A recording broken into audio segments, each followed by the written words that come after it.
On the outskirts near the kingdom's capital, we can see our protagonist, Wazoo, helping his fellow villager do the chores as he chops wood per her request. Suddenly, the woman sympathizes with the young man, as it turns out he's constantly compared to his sister, but then does the same and mentions the incredible talent of Wazoo's younger sibling and the godly stature of his childhood friend, who is a holy woman. Nonetheless, Wazoo appreciates the woman's gratitude as he watches her leave, finishing the task he just did for her. Afterward, his little sis, Kagani, arrives and happily informs him about the return of his beloved childhood friend, Arya. Wazoo's eyes light up upon hearing the news, and they immediately rush to the capital, where the villagers are gathered to welcome the hero and the holy woman. As his eyes wide open, Wazoo catches sight of Arya marching in the middle of the crowd along with humanity's savior, relieving the heaven out of him after confirming that his friend is safe. In front of a large audience, the king announces that their country is now safe, thanks to the hero and his party who successfully subjugated the demon lord. Rather than that, Kagani is more fascinated by the beauty of Arya, giving the girl the impression that she's getting really far away from their kind. Ignorant of the commoner's thoughts, the king urges the hero to state the reward he desires, which leads to a bit of reminiscing by Wazoo, who simply watches the awarding. Years ago, the guy and his childhood friend made a promise when they were 12 to stay together in the future, an early marriage proposal for the two children who then practiced being a hubby and wife after that to make their future wedding come true someday. It turns out that Kagani got pretty angered when she first heard it though, but that's for another story. Unfortunately, the situation goes downhill a year after their engagement when the knights arrive to spread the news of the Demon King's appearance, forcibly recruiting Arya as the saintess for the hero party. Without second thoughts, Wazoo volunteers to go with his fiancée only to receive the disgusted faces of the priests and the mockery of the man who will then become the hero, asking him what an ordinary guy like himself can do to help subjugate the demon lord.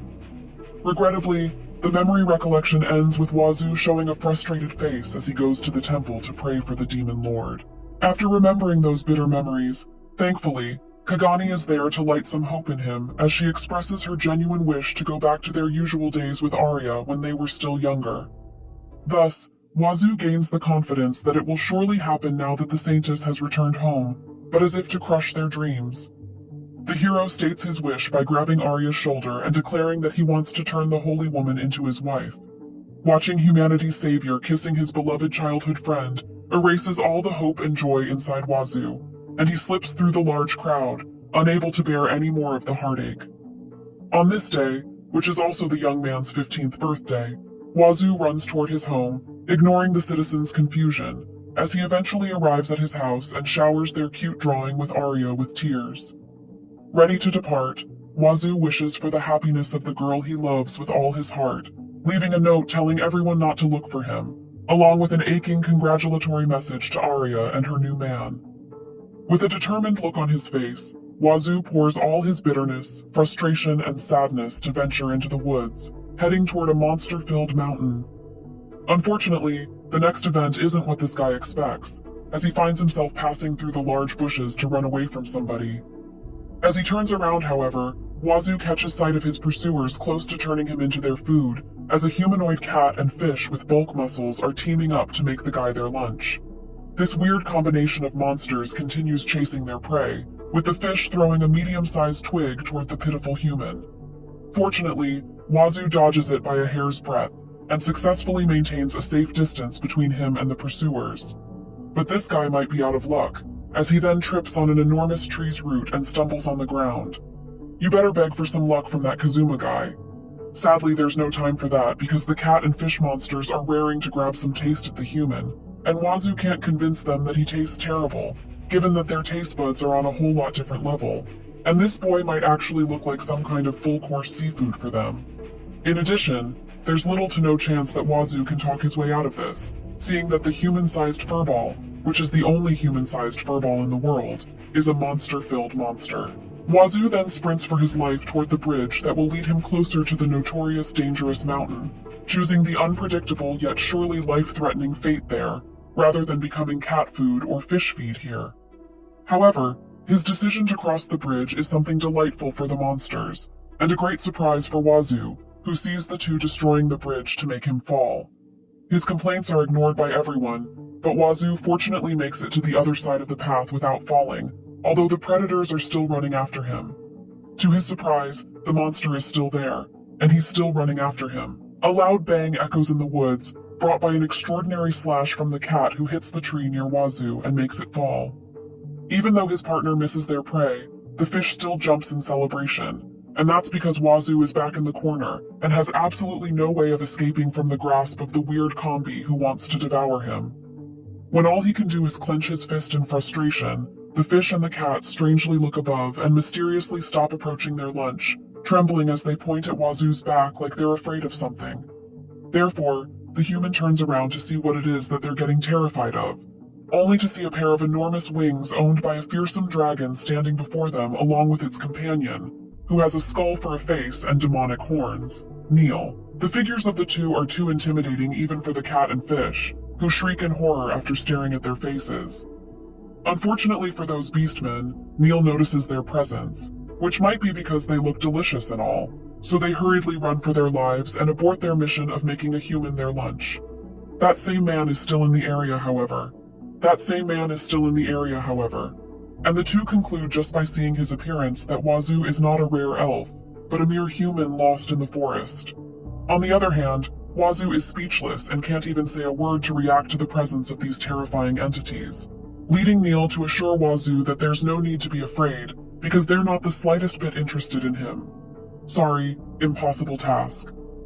Confused, Wazoo asks what they mean by that, so the black dragon answers it by yawning and telling Neil that this tiny human won't fill his stomach, even with how many of him gather for his lunch. Thus, Neil rides the black dragon's back and flies away, leaving Wazoo behind with his life intact, and the thought, so that is a real dragon. Even how unexpectedly all the events turn out, Wazoo learns that he can't cross the destroyed bridge anymore, or else he'll drown. Not to mention that the beastmen are still eyeing him as prey, and have no intention of giving up anytime soon. On the bright side, Wazoo sees a fruit getting harvested by ants, and immediately discovers where the source is, so he climbs up the tree and secures his food. The skin tastes horrible though. Unfortunately, this prompts Wazoo to reminisce about the reason for his registering as an F-ranked adventurer, which boils down to his wish to stand next to Arya and not lose to everyone's favorite hero. But even with his efforts, Wazoo's stats don't increase drastically, mainly due to him becoming a slightly above average person who will pale in comparison even to his genius sister. Still, the wish to get along with the two lingers in his mind, although it tightens his chest just by thinking about Arya and the fact that he can no longer leave the forest. Not to mention that this guy can't even fight the two beastmen earlier. He's pretty dejected, but Wazoo sees some hope in the infamous mountain, given that the S-ranked monsters here have no interest in him whatsoever, like the Black Dragon. Thus, Wazoo continues his own expedition only to suffer from the scorching sun, dense fog, raging storms, and the endless changes of extreme weather. Fortunately, Wazoo survives to see another day, but the look on his face says he's questioning if he's in some kind of a shonen protagonist tradition. Training, that's definitely not the case, of course, and Wazoo's hardships go on as he then decides to hole himself in a cave between the forest and the mountain because both places are undeniably dangerous. On top of that, hunger befalls Wazoo, so he needs to go out from time to time and gather some fruits to eat to survive, only to find himself falling from the tree, albeit finding success in getting his first meal in 3 days. Want some dango? After his pitiful attempt, Wazoo looks at his body and learns that he has become so thin that he has lost a concerning amount of weight. After all, willpower isn't enough to put some food in his stomach, and imagining mouth-watering meals will just make it worse. Maybe the writer will drool with you, but sorry, no, nothing to offer. In the middle of his imagination, Wazoo suddenly senses something rising within him, although it's not that shield hero, but the loud growl of his stomach instead. Thankfully, after a few days, Wazoo stumbles into a blessing as he sees the leftovers of a certain beast and does the unthinkable, grabbing one bite after another until only bones are left. It tastes pretty good apparently, but I think we will pass, alright? To eliminate the bad taste of the meat, Wazoo gobbles the random plant beside him, which successfully does the job. Just ignore that it also inflicts a paralyzing effect on his mouth. Task failed successfully. Suffering from the ailment, Wazoo crawls on the ground and fails to notice that he's already near a cliff, causing him to fall with his face kissing the soil. As he turns around, Wazoo sees a mysterious ball in the night sky and assumes that it is the sun appearing in the middle of the evening. He continues lying down. He doesn't think of the ball that much until it suddenly moves in panic, like it's lost in the forest, eventually stopping and staring at Wazoo before rushing to the adventurer as if hitting him. As a result, the young man closes his eyes to prepare for the impact, but nothing happens, and the eye-like ball simply disappears. So Wazoo assumes that it must just be his imagination and decides to sleep in spite of his paralyzed body. In the middle of his slumber, a dream surfaces in Wazoo's mind, depicting what seems to be his memory of Arya showing the flower crown on his head. To which the boy replies, "It looks great on you." Therefore, the girl proposes marriage when they turn 15. But following that sweet moment is the shocking scene of the hero declaring his wish to make Arya his wife, kissing the girl in front of the childhood fiancée, whose hopes are crushed. Wazoo immediately wakes up from his nightmare and finds out that it is already morning, regaining his will to live despite the harsh conditions he is in. Mysteriously, having that terrible dream improves his physical condition, but that, unfortunately, doesn't change anything. Wazoo is forced to go through the process of eating anything and vomiting afterward just to determine whether a certain plant is edible or not. After a long while, this lifestyle becomes the norm for the cheated adventurer, and Wazoo starts to wonder if he can even return to human society, given how many months this guy has been living this way. Moreover, Wazoo has no one to talk to since his departure from the village, and his face isn't what it used to be, especially because hygiene might be the first thing to neglect when struggling in a mountain full of monsters. With that said, he puts his red body liquid into the guild card to open it and see if there are some changes in his stats. This function is, of course, usable even if one is the lowest F ranked or the highest S, so Wazoo takes the chance to find out if his numbers have gone up. Unfortunately, his disappointment is immeasurable upon seeing words instead of numbers, saying that he's basically weaker and useless, and the future might not be bright at this rate. Just pause if you want to read all the insults. I don't want to be harsh this time around. Regardless, this strange sight makes Wazoo wonder if he can even return to human society. Wazoo has no idea if his card is broken, so he checks the back to confirm it, only to learn about his unique title of having taste in bad food, followed by resistance against abnormal conditions, and the staggering goddess's sympathy. 1, 2, 3, 5. 5 question marks surface on the guy's mind, and he can't calm down after discovering the shocking title, which causes Wazoo to yell the question, "What in the world is going on?" Thanks to that, the adventurer manages to calm himself and proceeds to read the info of his abilities in detail. Sword skill is, literally, as the name suggests, but the other two, on the other hand, are unique titles he received thanks to eating a lot of weird things. However, Goddess's sympathy takes the crown of the strangest, because it is as if the goddess herself is telling Wazoo she'll support him using her powers. The adventurer can't stop wondering what's wrong with his guild card, and assumes that he must still be dreaming because it's the most reasonable thing to think in this case. Suddenly, he remembers the glowing ball last night, and concludes it might be the goddess, and she's somehow residing in his guild card now. Wazoo convinces himself that the omnipotent being did exactly that, but all of his pondering causes the adventurer to ignore a concerning thing in his card, the percentage of him as a pure human, which is still, fortunately, 100%. Wazoo is certain that he's weak though, but the goddess replies to those thoughts with reassuring words that the adventurer will become happy because he has her protection. Shocked that the text has changed, Wazoo slams the card, terrified by the goddess who can read his mind. Not to mention he should be careful from thinking inappropriate thoughts now. You know what I mean? Nonetheless, Wazoo knows that the goddess's protection is a good thing, as he then returns to the cave and remembers that his stats might be in negative numbers if the word descriptions are so harsh. Still, the skill having taste in bad food is one heaven of a blessing in disguise, as it can increase his stats, and Wazoo already knows how. His face screams insanity though. Let's ignore that. Brimming with motivation, Wazoo gobbles all the unthinkable foods he can see and repeats the eat-vomit process endlessly, surviving the abnormal status effect like Prudence. This is the result of the goddess's protection. Of course, Wazoo doesn't neglect training his body day after day until approximately half a year goes by, and he undeniably gains a better look and strength. In spite of these changes, the description on the guild card is still in words, which makes it hard to understand, but it clearly shows the young man's improvement. Okay, except for the mana. On top of that, his skill evolves to Glutton, and the resistance has tremendously increased. But it seems like the goddess's support, which turns into the goddess's encouragement, somewhat makes this adventurer uneasy. Putting that aside, the young man exits the cave for his most awaited big day, Wazoo's first monster hunt. That said, it's still hard for him to fight due to a lack of weapons, so he has laid a trap and patiently waits for the meat. He means monster to pass by. After seconds of hiding, the prey shows up, and Wazoo can finally enjoy some meat again. But it seems like his luck stats are 0 because what appears in front of him is a slime. Yeah, his day is ruined. Obviously, this isn't a juicy forest livestock like he expects because this is clearly more of a jelly rather than meat. But Wazoo's complaints don't last that long, and the guy just accepts that he's having a dessert for dinner. However, it turns out that he's getting full of himself, and Wazoo only realizes that upon seeing that it's not just the bamboo that is melting, but also the lizard who's just having a trip in the soil. Poor guy just wants a vacation. Unbeknownst to Wazoo, adventurer's usual strategy when facing a slime is using a fire arrow or a long spear, basically long-range weapons to destroy the monster's core. He will know that soon enough when the pitfall trap suddenly emits a smoke, followed by the slime, shooting acid balls toward the adventurer.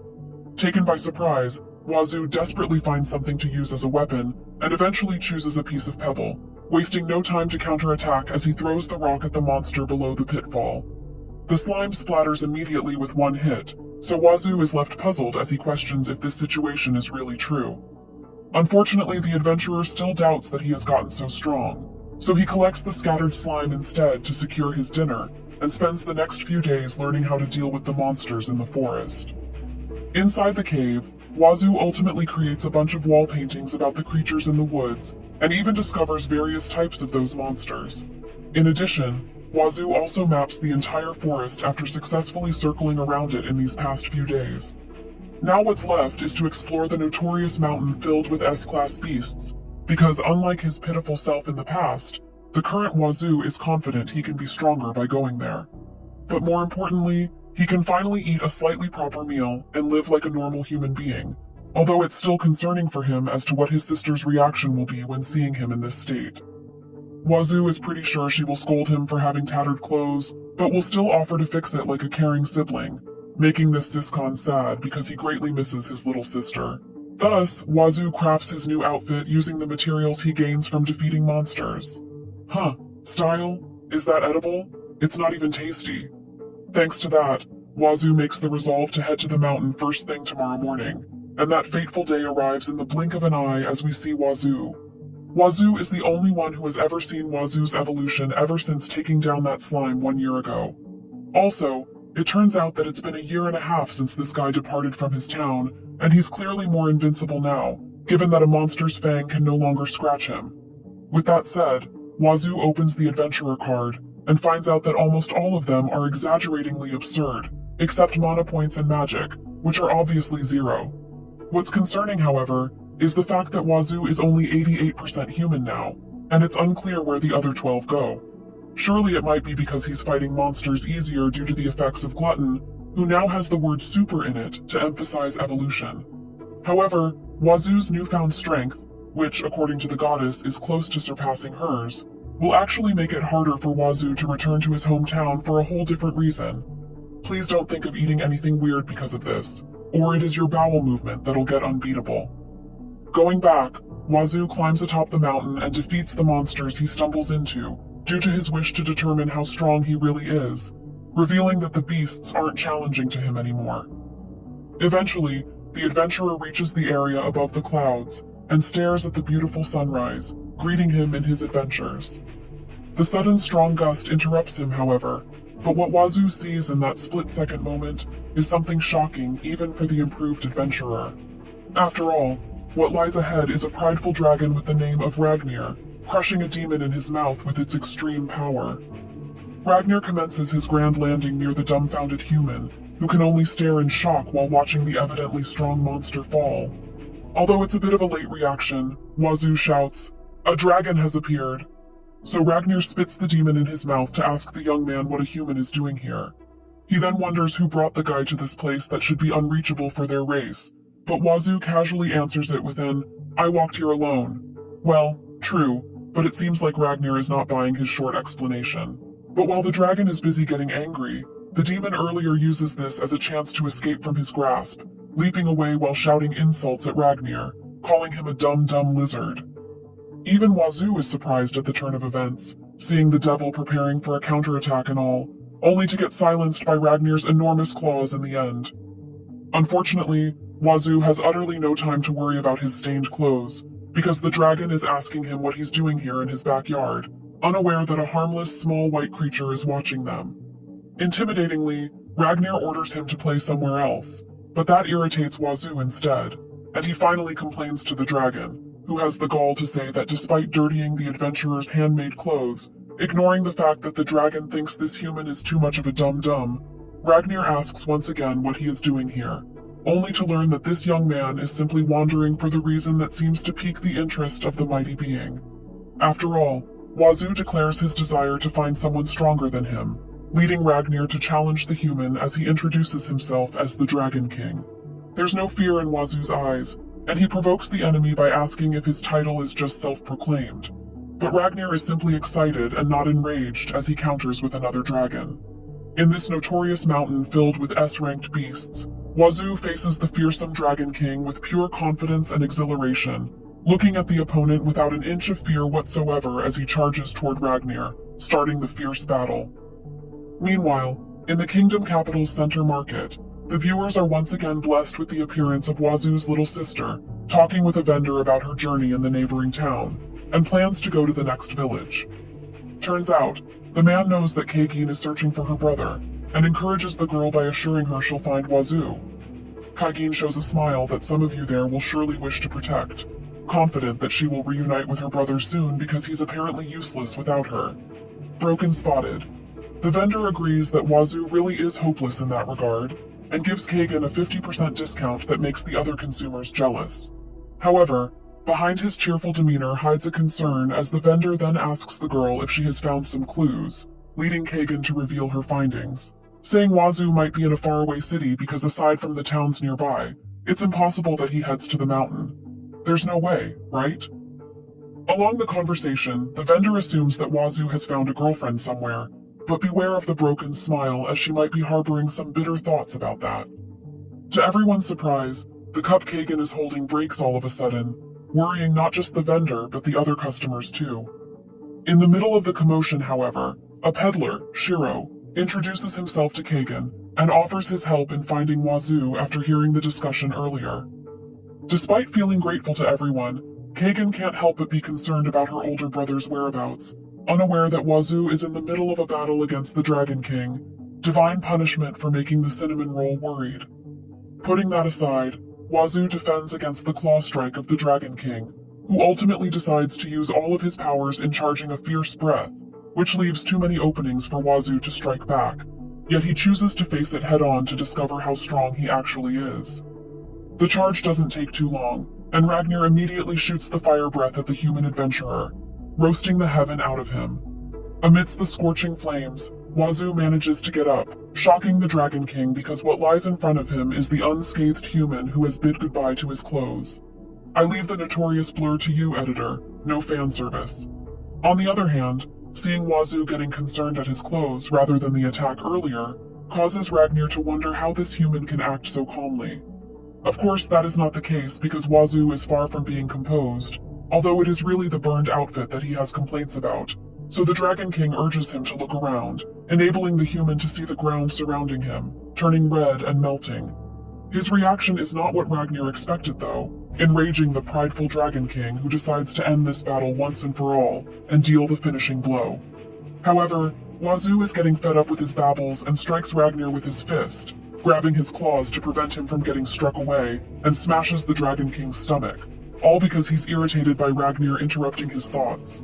Thus, the Dragon King has been sent to the nearby wall, with his consciousness fading away, and Wazoo is clearly troubled by this result, thinking it's the effect of him turning into an 88% human.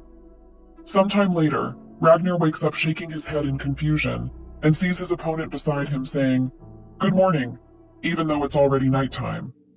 It is of course because this human is holding a grudge against the dragon who burned his clothes, but Ragnir wants to avoid talking about that at all costs, leading him to ask why he's still alive instead, considering that Wazoo is the winner of their duel. Eventually, he finds out that the Dragon King is dead, and finds out that Wazoo doesn't have the intention to end his life, because the poor guy just wants to acquire new clothes, causing Ragnar to burst into laughter thanks to the human's silly reason. With that said, Ragnar invites Wazoo to come to his castle to get the outfit that he's eager to have all this time, and Wazoo seems to be interested as he then rides on the Dragon King's back. Near the mountain's cliff, Ragnar reveals his name to the young man, who then introduces himself as a genuine human. Therefore, the two depart, and Wazoo enjoys the wonderful view of the flight, while telling the Dragon King that he doesn't have any money to pay for the clothes he'll offer. Ragnar simply smiles in reply, and assures Wazoo that the single hit earlier is already the payment for the clothes. Not too long after, they arrive at the Dragon King's castle, and Ragnar lands on his home while asking the human's opinion about the magnificence of his house. Wazoo agrees that this palace is more awesome and bigger than the castle in his home kingdom, Iskoa, so the Dragon King smugly snorts through his nose to boast more about it. Moving on, Wazoo desperately needs to wear some clothes, but he's required to wait here on the balcony first, because Ragnar doesn't want him walking around like this. Anyway, Wazoo can do nothing but wait for now, so he passes time sightseeing from the balcony until a certain something lands from the sky and hits his face. Upon removing it from his sight, however, Wazoo learns that the culprit is a little white female dragon named Mir, who captivates the sight of some of you. But I don't know about the adventurer here. Puzzled, the two tilt their heads as if imitating each other, but Mir suddenly squeaks while circling around Wazoo's head, eventually landing on it and bursting into tears. Afterward, her actions become clear to Wazoo as he senses the arrival of not just one, but a staggering 4 husbandos in this series. Regrettably, they don't come all the way here for you because these men are raring to punish the human for being shirtless in front of Mir, whom they refer to as Lady. Having no idea what they are talking about, Wazoo gets irritated, but that's until he realizes that yeah, every man is in for Halloween. Nonetheless, the two parties face each other head-on, prepared to engage in some skirmish, even though Mir is just relaxing on Wazoo's hair. That's of no concern for the High Elf, Ruto, who attempts a slash at the human only to get his weapon utterly destroyed by him. However, the necromancer Neil, who makes his appearance again, and his werewolf companion Zeal, join the fray as they group up while the bulky beastman is grappling with Wazoo. Zeal uses the opportunity to hinder the human's movement, and immediately backs away when Neil strikes their foe with lightning. To their disappointment, Wazoo is absolutely unscathed in spite of the power of their attacks, leading them to get a little bit more serious, starting from Ruto, who shows the magic of a high elf, followed by Neil, who recites a dark and fearsome chant. The werewolf and the beastman, Gain on the other hand, are prepared to show their extraordinary physical prowess, which motivates the human here to bring them down and gain triumph at their life-threatening challenge. That's exactly what happens, and Wazoo isn't the slightest bit happy about the results. He's more troubled than satisfied. Afterward, he hears a woman's voice and turns to see an irritated female dragon, who we will call Mel, asking everyone to explain what this fuss is all about. Even Ragnar feels nervous about the situation because this female dragon is none other than his wife, and Wazoo catches up to that, although both of these males can't do anything but follow the last boss's orders. When all has gained consciousness, Mel introduces herself as the Dragon King's husband and Mir's mother. She then glances at Wazoo, who is finally wearing clothes after all this time, and points out that it's rare for her daughter to take a liking to someone other than them, which makes the 4 who are hostile just recently smirk in amusement. In contrast, the overprotective father asks the human if he doesn't have any inappropriate intentions for his daughter, specifically if he doesn't wish for her to turn into a human like some of you out there hope. Thus, Mel scolds her husband for feeling dissatisfied, along with Mir, who squeaks her complaints because the mother dragon is the only one who believes the person she puts her full trust in. Fortunately, it seems like the 4 have their full support too. So Ragnar, who refers to the human as a dear friend, also entrusts his daughter to him. Thanks to that, Wazoo gets the urge to protect the small dragon at all costs, leading him to declare he'll do exactly that even with his life at stake, like the fellow otakus here to their waifus. The next day, Zeal watches the two having fun through the window along with Neil, who can't help but point out that Wazoo just doesn't look strong or terrifying enough to take the 4 of them down. The person being discussed notices them watching though, and amicably waves at the two, forcing them into realizing that he's not a bad person. For Zeal, nice people are irritating, but I bet this werewolf is just being a tsundere for the sake of it. Still, Wazoo continues playing with his small dragon friend, laughing in happiness as they have fun, until Ragnir suddenly shows up behind the large wall and activates his fatherly intimidation mode. After a while, everyone has dinner while talking about themselves, and it seems like Wazoo is asking for some advice about Mir always sticking to him. So Neil gives him the unexpected, then how about making a harem? He'll find a way. Think about it, the peaceful days have gone by in a flash, and Wazoo decides to accept Mel's offer to bring Mir to the outside world, as he then bids goodbye to the dragon parents. Unfortunately, Wazoo receives a threat from Ragnir instead, so he really needs to double down on protecting Mir. On the other hand, Neil reminds the young man of their discussion last night, and tells him to be earnest and bold to achieve his harem dreams, to which Wazoo replies with a cheerful, of course. Therefore, the adventurer embarks on his journey with Mir, and decides to go down the mountain, eventually losing track of where he is. As a strange stroke of miracle, the cat and fish beast men appear in front of him once again to take the human down like their unending goal. Wazoo punches them though, and sends the two flying in the sky like that famous rocket gang, team, or whatever. Thus, Mir celebrates their victory with an overly cutesy pose, so they return to their original problem of where they should go now. Fortunately, an idea pops into the adventurer's head, leading him to grab the guild card and talk to the goddess, begging her to please show them the way. The goddess hears his prayers and immediately determines Wazoo's next path by drawing a cross and making the twig decide which direction the two should go. As a result, Wazoo is instructed to head east, where he will apparently gain some fortune anxiety, but the young man is evidently dissatisfied upon knowing the goddess's bizarre method. Even so, Wazoo chooses to follow her words, leading him to stumble into some edible fruits and get a random thought about him turning 17 years old. What's the legal age? They vary in every isekai story. Afterward, this teenager and the dragon princess meet a peddler, Shiro, who immediately wishes that Wazoo is not a bandit or anything of the sort. Well, the definitely not bandit adventurer is just happy he's talking to a human again, as they then talk about this unique route they are taking. Unaware that Mir is getting jealous, Wazoo considers this meeting as some kind of fate, but he, unfortunately, doesn't buy anything from Shiro's products because this guy is broke as, you know the word.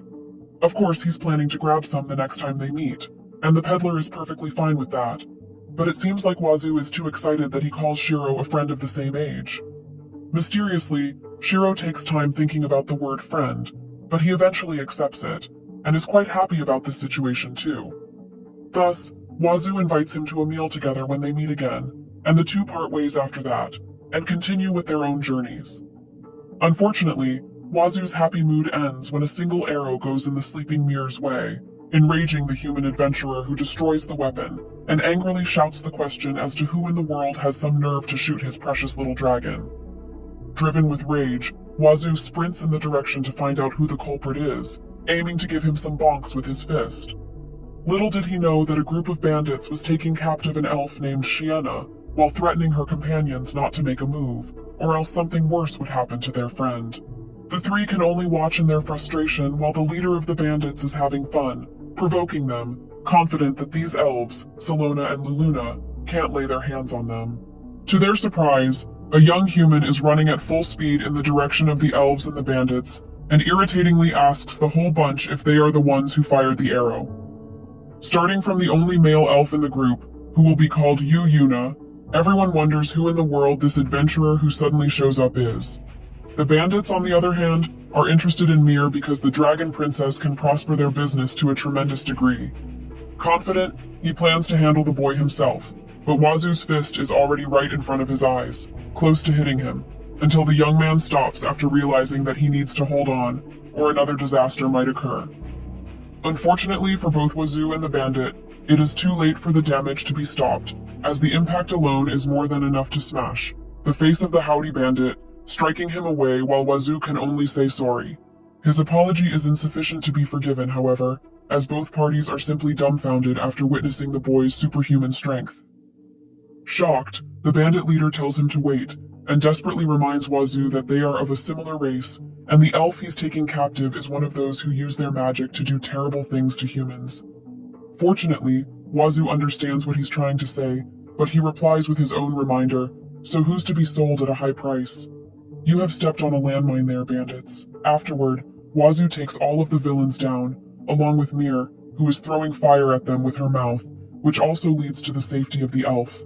After saving Shiena, Wazoo orders the group to take the girl somewhere safe, unaware that this distraction is what the bad guy has been waiting for this whole time. In the nick of time, Salona saves Wazoo from the bandits' sneak attack by activating a magical blade and defeating their foe using it. Seeing the gorgeous figure of the long-eared elf captivates Wazoo as he is interested not just in the girl, but mainly because of her magic. Rejoice, viewers, we have an elf waifu in this series. Eventually, Salona thanks the human for saving her companion, causing Shiena to express her gratitude too, along with Luluna and Yuyuna smiling behind the girl. The human replies humbly and finally learns the name of the girl he just saved, ultimately receiving an invitation from Salona to come to their village so they can properly thank him. It doesn't take long for them to arrive at the elf's town, which is too cool for Wazoo, but where are the stairs? Putting that aside, the two reveal their name to one another, but it seems like the surprise is endless for Wazoo as he sees the elves flying toward their house. As a result, the human informs them that it is impossible for him to fly, but that's not a problem for Salona because Yuyuna is there to princess carry the embarrassed adventurer. Soon after, Shiena and his family welcome Wazoo and Mir to their home, where he then reveals the whole reason for his adventuring journey.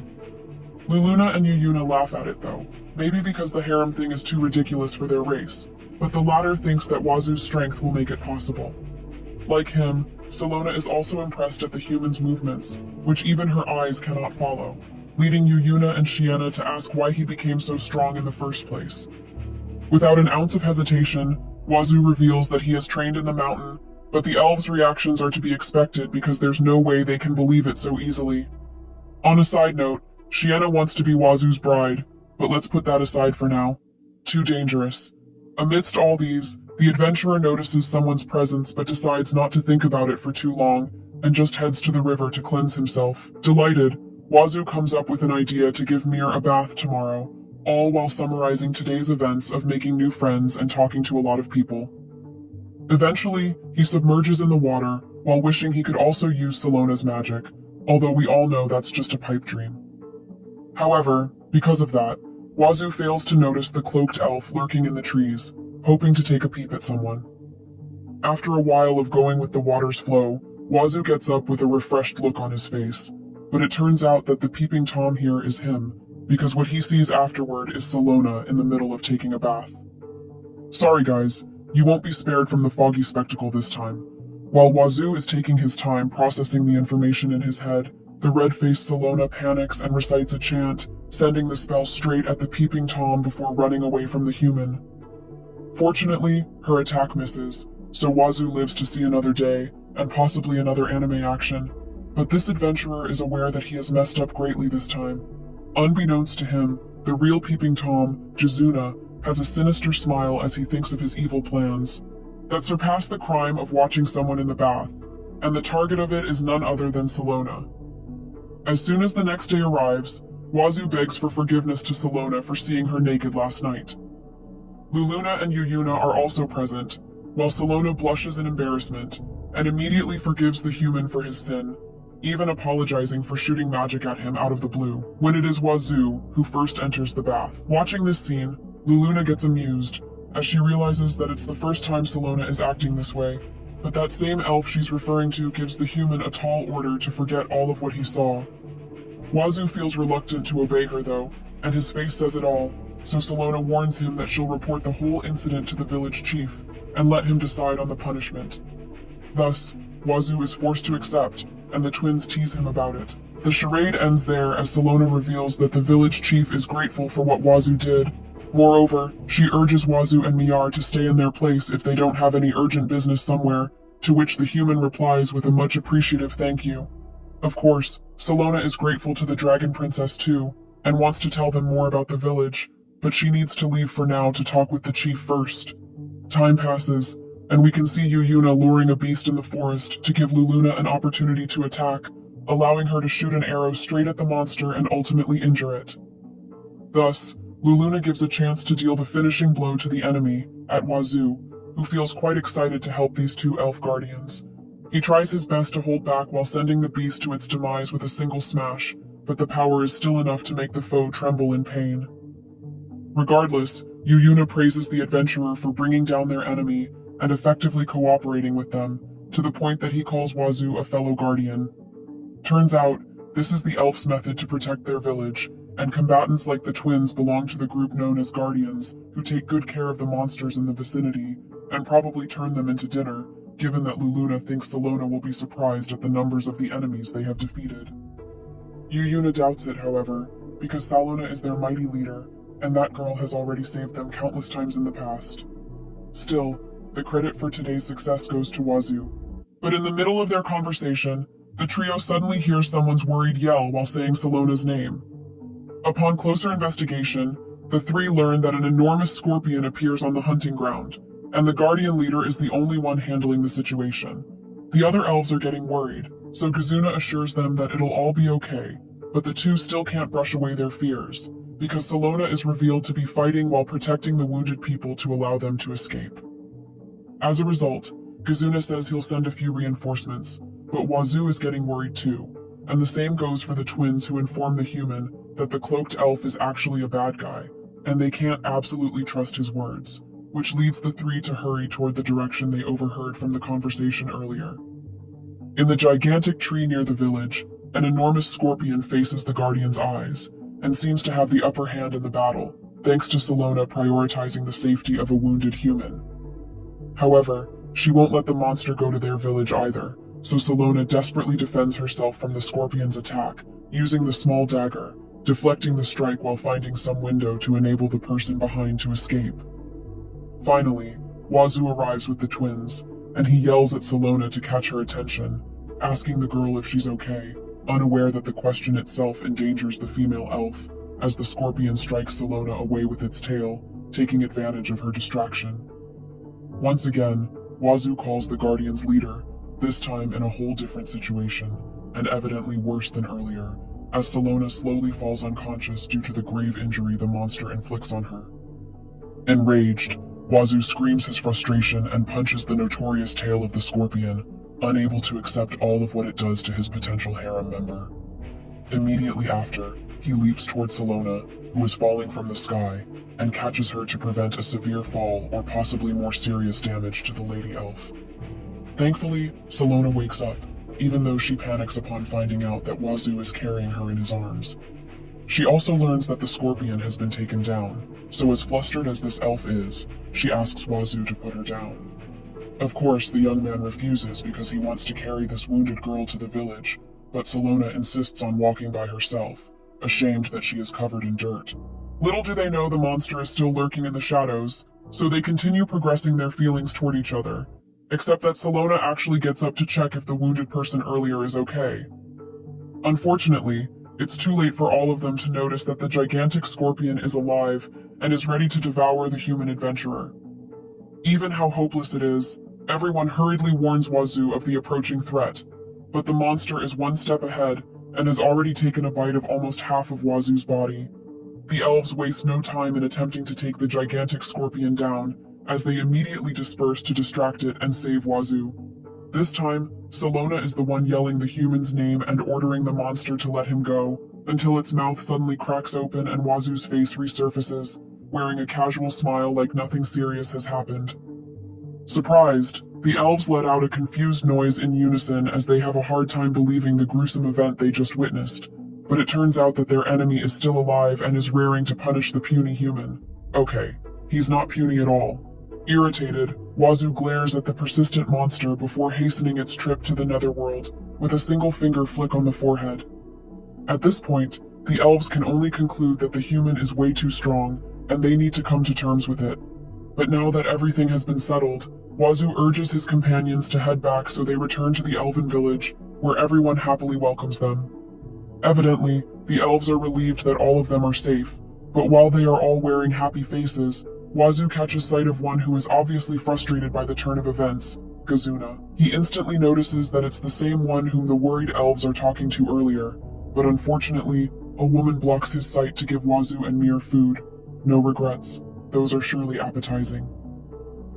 In the end, Kazuna disappears in the dark, but who cares about him now when steamed buns should be the top priority? As the night deepens, Wazoo calls Salona when she's alone and offers to walk her home. Whoops, love is blooming here. Everyone better put down that bonking stick and give a moment to this guy. Apparently Wazoo is still concerned about Salona's wounds, so thankfully, the elf permits him to go with her. But along the way, Wazoo realizes that the last time they were all alone was the bath incident. Therefore, he wonders if Salona is actually grossed out by his presence. But this human's questions will be answered sooner than he expects, when Salona suddenly urges him to stop where they are for a moment. The lady elf then thanks Wazoo for saving her life, but the young man thinks he's not worthy of her gratitude because of the failure of not letting a single wound befall the girl. In response, Salona tells Wazoo that he really is a kind person, not to mention strong because her strength, which is number 1 in the entire village, will pale in comparison to Wazoo's. This unexpected turn of events flusters the young man, but it seems like his heart will stop. Salona will suffer from overjoy afterward, as Salona then gets up and expresses her relief about Wazoo being stronger than her. A tad bit of disappointment shows on the human's face as he completely assumes that the development leads to a love confession. Well, too bad, but it seems like we just need to wait for a little longer. After all, Salona wants to tell Wazoo that he can stay permanently in their village, but of course the nervousness will hinder us from seeing romantic progress. Man, the disappointment. Meanwhile, in the hunting ground, Jizuna approaches the scorpion and glares at it with disgust. He is so frustrated that the monster has been defeated.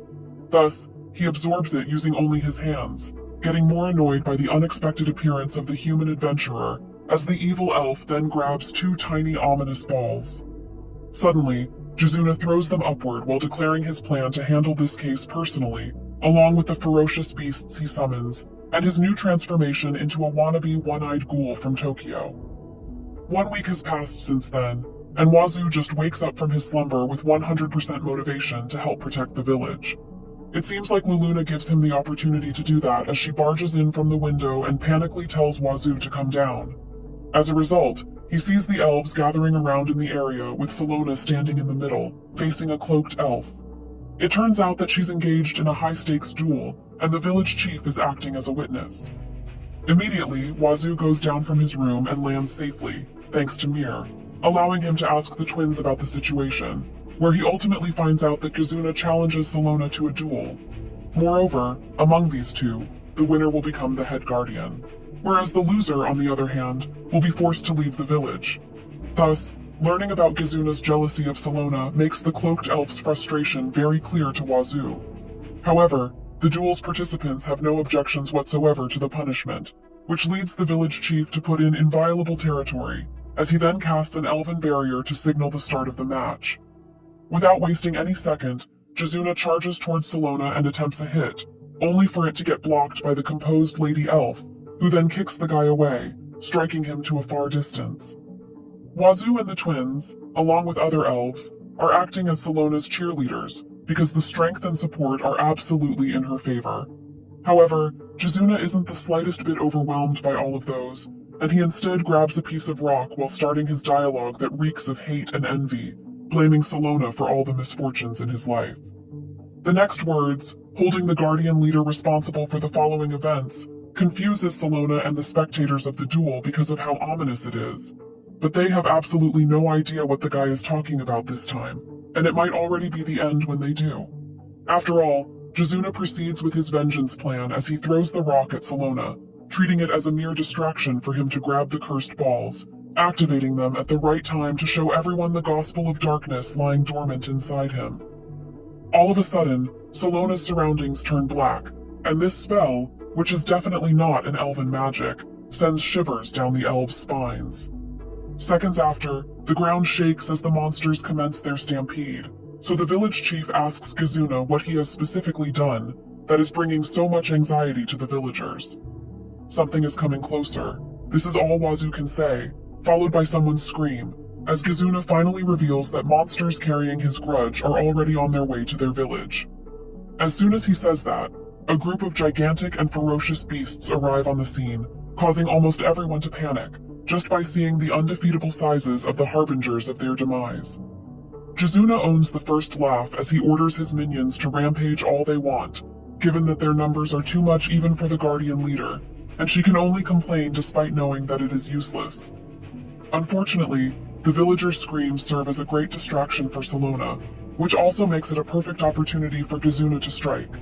On the other hand, Luluna and Yuyuna urge Wazoo to head somewhere higher for their safety, and the townsmen follow suit to save themselves from the threat of the monsters.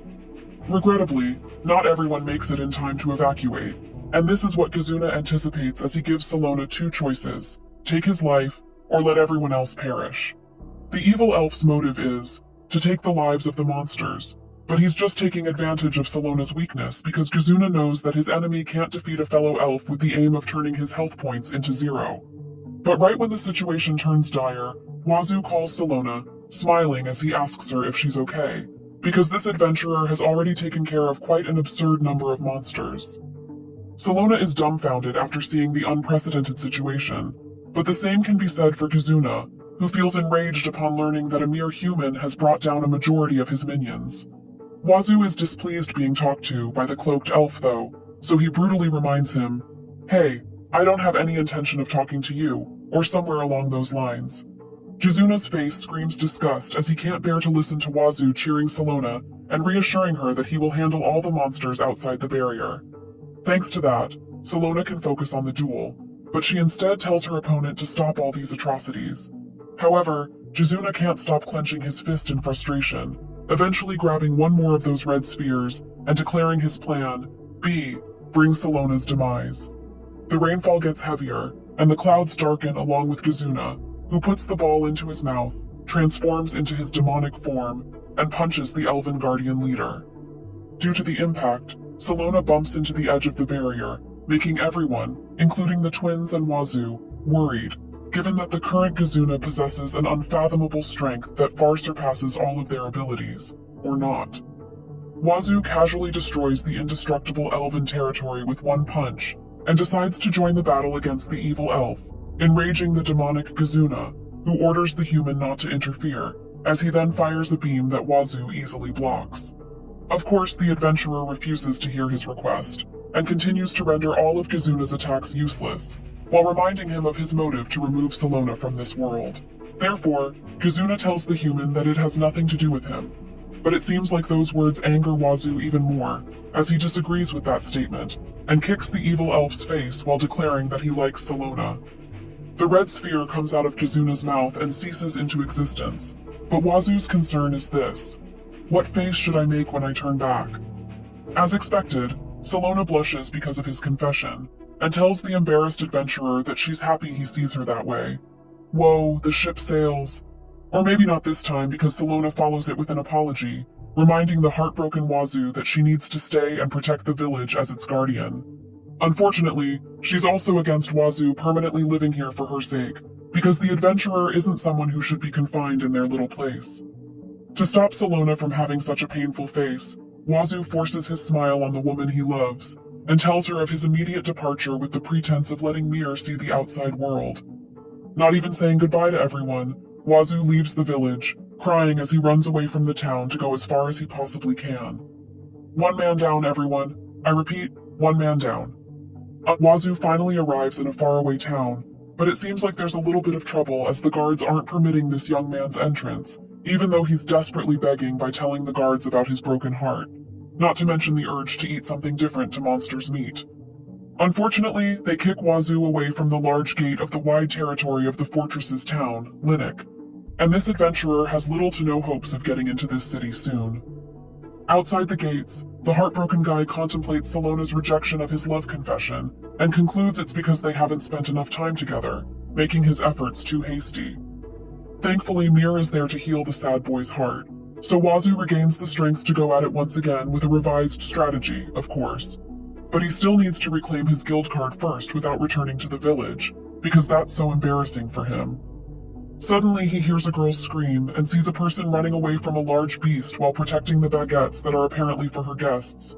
She must be working in an inn or the like then. Putting her job aside, the girl asks for help from basically anybody, and the one who answers her call is Wazoo, who smashes the face of the large boar and puts an end to its consciousness with one hit. Therefore, the thankful girl praises Wazoo's strength and invites him to stay at their inn as a token of gratitude, see? I knew it. But because of his lost guild card, which he also says to her, it is impossible for Wazoo to enter the fortress town, which leads the girl to reveal that the guild card can be reissued as long as he doesn't have records of any crime. Wazoo needs to pay 5 gold coins though, and it's obvious that this guy is as broke as a flamingo. Dodge that. But for this inn worker, that is too bad, because she really wants to hire this strong adventurer as a bodyguard against a certain bad-mannered group that has been troubling them recently.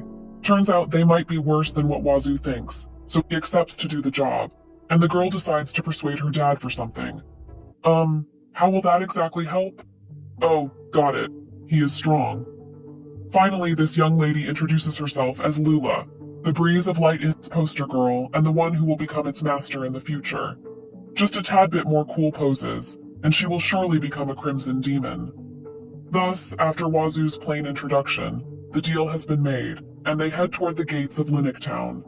Soon after, the guard named Orlando permits the adventurer's temporary pass and encourages him to do his best to save her. He is asked to work for the man whom he respectfully calls Reagan. Wazoo has no idea who that is, so Lula proudly reveals that he is her father, who is a great innkeeper and cook. With that said, Wazoo will get his new guild card when the job is done, but he is clueless on what to specifically do, causing Lula to inform him that the tasks may probably be similar to adventuring quests like defeating monsters or running an errand. Still, Wazoo is an F-ranked, so he needs to level up to receive deserving missions, get higher rewards, and stay longer at the inn, which is Lula's original motive to get more sales. Cunning. Afterward, her mom Kayla welcomes Lula and the guests she brings, and discovers that the young man here is actually her daughter's savior. Therefore, Kayla offers him dinner and a room to stay, assuring Wazoo that they are all free because it is her thanks for saving Lula's life. At the dinner table, Wazoo and Mir enjoy their food, while the former is having fun with some other things, explicitly staring at the women in the tavern and imagining his dream of building a harem getting pampered by a bunch of different girls who are fawning over him, including Salona, who apparently wants to be this young man's partner. The heavenly taste of the soup wakes him up from his dreams, but what shocks him after is the adventuring party on the upper table, which calls the food disgusting, low class, and tastes like a horse's you-know-what. Why are they even here? Nonetheless, their actions make Wazoo realize that they are the adventuring party Lula is talking about, so he stands up to teach them a lesson, but the poster girl beats him to it first because she can't accept that those guys are insulting her dad's cooking. However, the man, who seems to be a mere member, continues the mockery, disagreeing with Lula's comment that her father's meals are the best in the world by throwing the soup on the floor right in front of Lula's lifeless eyes. Brimming with arrogance, the member provokes every adventurer in the tavern, knowing they will not try to challenge them, as they are the infamous A-ranked party known as the Black Blaze. Trembling in rage, Lula feels no care whatsoever and orders them to apologize to her dad instead. But the leader replies with violence as he attempts to touch the face of the young lady. Wazoo immediately grabs Lula, away from his reach, and the arrogant man obviously doesn't like it, but he bursts into laughter after learning that the guy in front of him is an F-ranked newbie. The oh-so-strong Black Blaze member offers to teach the delusional Wazoo a lesson, but his little kitchen knife shatters right after making contact with Wazoo. Inevitably, the three are so absolutely dumbfounded by the turn of events that they ask the dubbed newbie what cheat skill he uses. But like some kind of a horror movie, Wazoo is already behind the man's back and throws him outside through the window to continue their little conversation there. He also gives the other two their turn, so the trio crashes into one another, and Wazoo follows them outside the inn, where the other customers are gathering to watch the street fight. Regardless, the look-alike members of Black Maze swear to humiliate Wazoo with their almighty magic spell, which incinerates the F-ranked adventurer. Worried, Lula yells Wazoo's name while Mir is just munching her food because, to everyone's surprise, excluding the dragons, Wazoo is completely unscathed, despite the undeniably immense firepower from the A-ranked adventurer. As a result, the three strikes at the same time, successfully hitting Wazoo with each of their own physical attacks, turning the tide in their favor in their dreams. In reality, Wazoo responds with one punch, and that is more than enough to make them only partially conscious, which causes one of them to bump into Lula and Mir, leading the Dragon Princess's bread to fly toward the water fountain. Mir gets teary-eyed due to the grave incident regarding her food, and she angrily growls at the culprits, especially at the Black Blaze members determined to bring their punishment. Eventually, the water in the fountain utterly destroys Mir's meal, and grudges over food are something you should take seriously, which leads the Dragon Princess to shoot a fire breath to reduce their enemies into ashes. Hurriedly, Wazoo stops Mir before the whole area gets burned, and it is already satisfying that the black blaze has turned into dark charcoal. Laugh, I beg you. Anyway, the crowd yells their cheers and praises at the dragon tamer, but it seems like Mir is getting all the credit for this victory, given that the spotlight has been stolen by the Dragon Princess. But now that the situation is settled, Lula thanks Wazoo for teaching the Black Blaze their hard-earned lesson. And it is, of course, because the young man agrees that the meals cooked by the girl's father are undeniably delicious. On the other hand, Kayla wishes that this would serve as the Black Blaze's sign to stop their arrogance, but there's no way these burned-up crisps can hear it. Unbeknownst to them, someone is hiding nearby while watching Wazoo, and it turns out to be a young lady, whom we will call Tata, wondering if the strong adventurer will lend her his power. In his room with an evidently refreshed face, because she apparently had a good sleep last night, due to what happened to the arrogant adventurers who are troubling their inn. Turns out, this poster girl feels excited just by imagining the gallant figure and the hero-like existence, and is looking forward to seeing the upcoming achievements of the hero again, whose name is Mir, and definitely not her tamer, Wazoo. The poor guy can't stop his tears from falling as he harbors bitterness for not getting the glory he deserves. But it, fortunately, turns out that Lula appreciates it. After all, she talks about the heroic dragon tamer who stays at the Breeze of Light Inn. Basically, she's brutally using Wazoo as their endorser. Putting that aside, the adventurer needs to meet the guildmaster today, even though it is Lula's dad who's supposed to give him the quest. She deliberately omits some details, and it seems like Lula can't accompany Wazoo this time because of some bread errands, which allows her replacement to show up. Therefore, the Adventurer Guild's receptionist, Emma, introduces herself to Wazoo, who is instantly captivated by the woman's beauty. It turns out that this is a direct summons from the guildmaster himself, so the receptionist is here and is even assisting Wazoo to change clothes. Desperately, Wazoo stops the urge to look at the dangerous stuff, and refuses Emma's assistance at the same time, because this professional receptionist is going a tad bit overboard. When they go outside, however, Wazoo learns that Emma can't become a member of his harem, because this woman is excitedly telling him about her husband, who was apparently fired up while watching Mir's fire breath yesterday that he's spouting such cool words to his wife. Well, you can't expect this heartbroken guy to enjoy a love talk from the receptionist, but thankfully, that finally ends as they arrive in Linux City's Adventurers Guild. The building's first floor is swarming with people of different races, including demi-humans among others, yet you still can't find a human-faced Nekomimi girl. Well, better luck next time. On the other hand, Wazoo is giving it his all not to look at the hips of the receptionist, who is letting out quick breaths. Fortunately, they reach the third floor, where the guildmaster's office is located, and Wazoo enters and sees the shadow of the man who's been waiting for him all this time. As the suspenseful greeting ensues, the guildmaster, who is also the owner of Breeze of Light Inn Reagan, introduces himself to the F-ranked adventurer. Obviously, Wazoo is shocked upon hearing his name, because it also means that this man right here is Lula's father, and it is light years away before Wazoo can accept it. When Emma leaves the room, Reagan thanks the young man for saving his family from the rampage of Black Blaze yesterday. But Wazoo replies with the million-dollar question, is he really Lula's dad? Of course, Reagan says yes while revealing that Kayla is his wife, causing Wazoo to go out of control as he calls the guildmaster names like Baldy and Old Goat, yelling his suspicions that Lula is not Reagan's biological daughter, but instead a child from Kayla's previous marriage. To his disappointment, Lula is Reagan's true child, and Kayla is genuinely in love with him, so Wazoo can only cry, and all of the poster girl's actions finally make sense, given that her father is the guildmaster. As the final blow, Wazoo realizes that Reagan is the inn's owner, so he forgives him because of his delicious cooking, and begs to hurry and give the quest. Before that, Reagan informs Wazoo that no one is taking the high-level missions now due to the Black Blaze's hospitalization, and even though he's not blaming the boy for it, this F-ranked adventurer is the only one who can be relied on for this mission, especially because he is a dragon tamer. Thus, Reagan informs Wazoo about the dragon sighting on a nearby hill 2 weeks ago, and asks him to find every possible information about the entity, as well as subjugated if possible.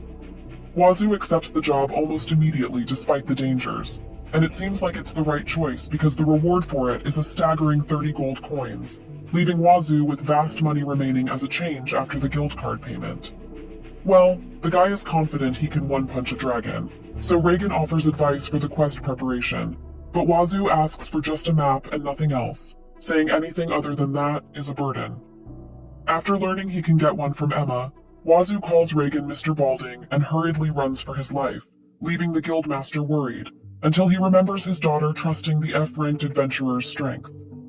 Afterward, Wazoo secures his food and water rations until some townsfolk see him, and focus their attention and praises to Mier, who becomes quite famous in this city.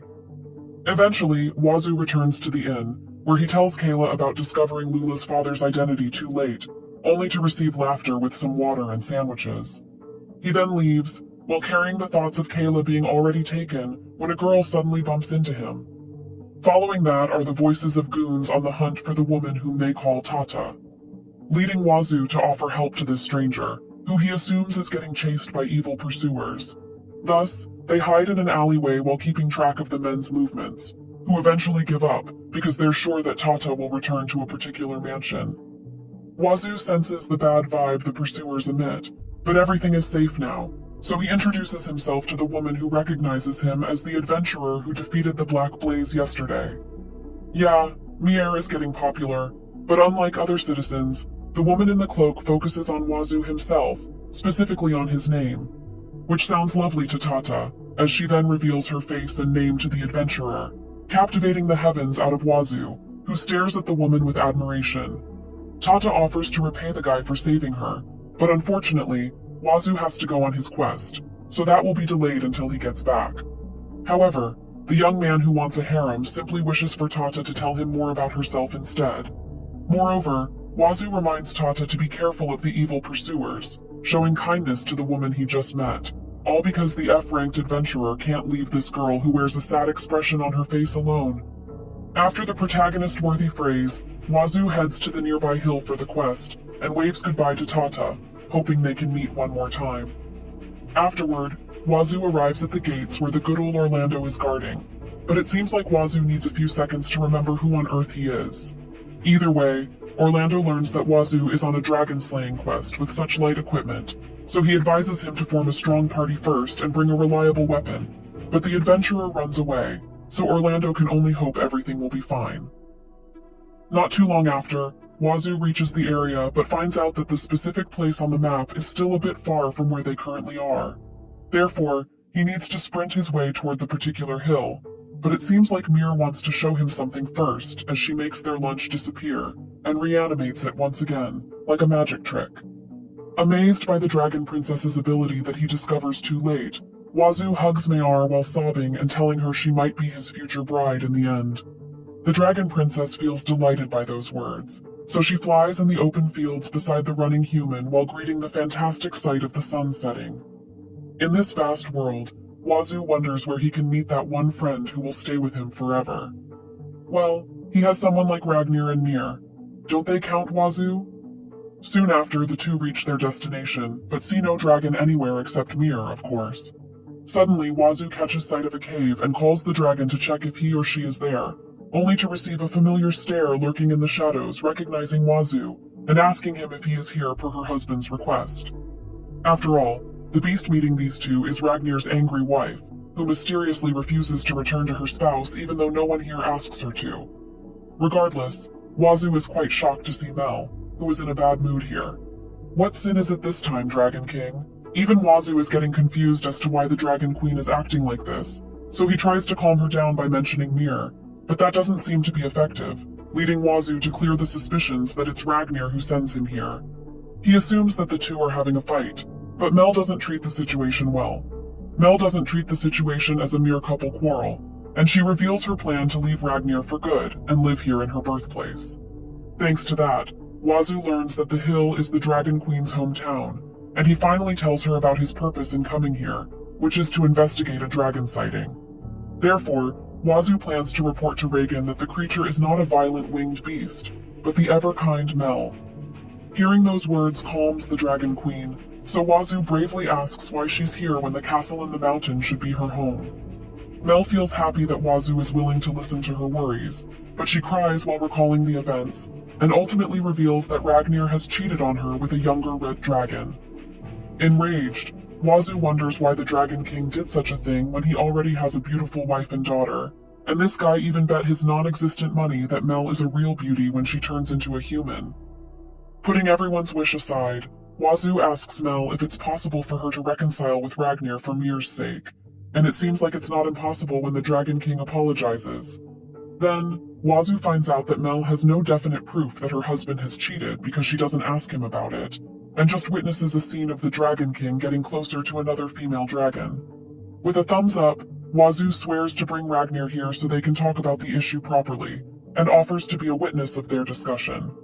In response, Mel acts like she's forced to accept the suggestion, even though it's clear as day that this Dragon Queen is excited. Before heading to the castle, Wazoo leaves Mir to her mother, because the mountain is pretty far after all, so the adventurer sprints toward the destination alone. His kindness never fails to show, and Mel notices that, of course, and she wishes for Ragnir to learn a bit from the young man. After a not-so-long journey, Wazoo arrives in the castle and yells the Dragon King's name to find where he is, only to discover that Ragnir is lying in a position that shows his shame and dejection. He's pretty surprised after seeing Mir is not with Wazoo though, so Wazoo informs him that she's with Mel, who is in her home because the Dragon King has cheated on her. However, Ragnir doesn't think he has killed her, but he has committed such a thing, and demands Wazoo to tell him where his wife is, not even having any plan to apologize to Mel, because this prideful dragon wants to order her to come back, and that's it. Now you know where to go where you want to be a good husband, and it's not Ragnir. Thus, Wazoo scolds his hopeless plan and asks the whole story of Ragnir's sinful endeavors. Turns out, a female dragon named Carol, who the king admits is attractive, is inviting him to several meals and is clearly making advances on the merry dragon, who is not refusing her too. So Mel catches them in action, and you know what happens next. But while Wazoo is angered by the foolishness of the Dragon King, Ragnir, on the other hand, still has no idea why he should apologize to Mel.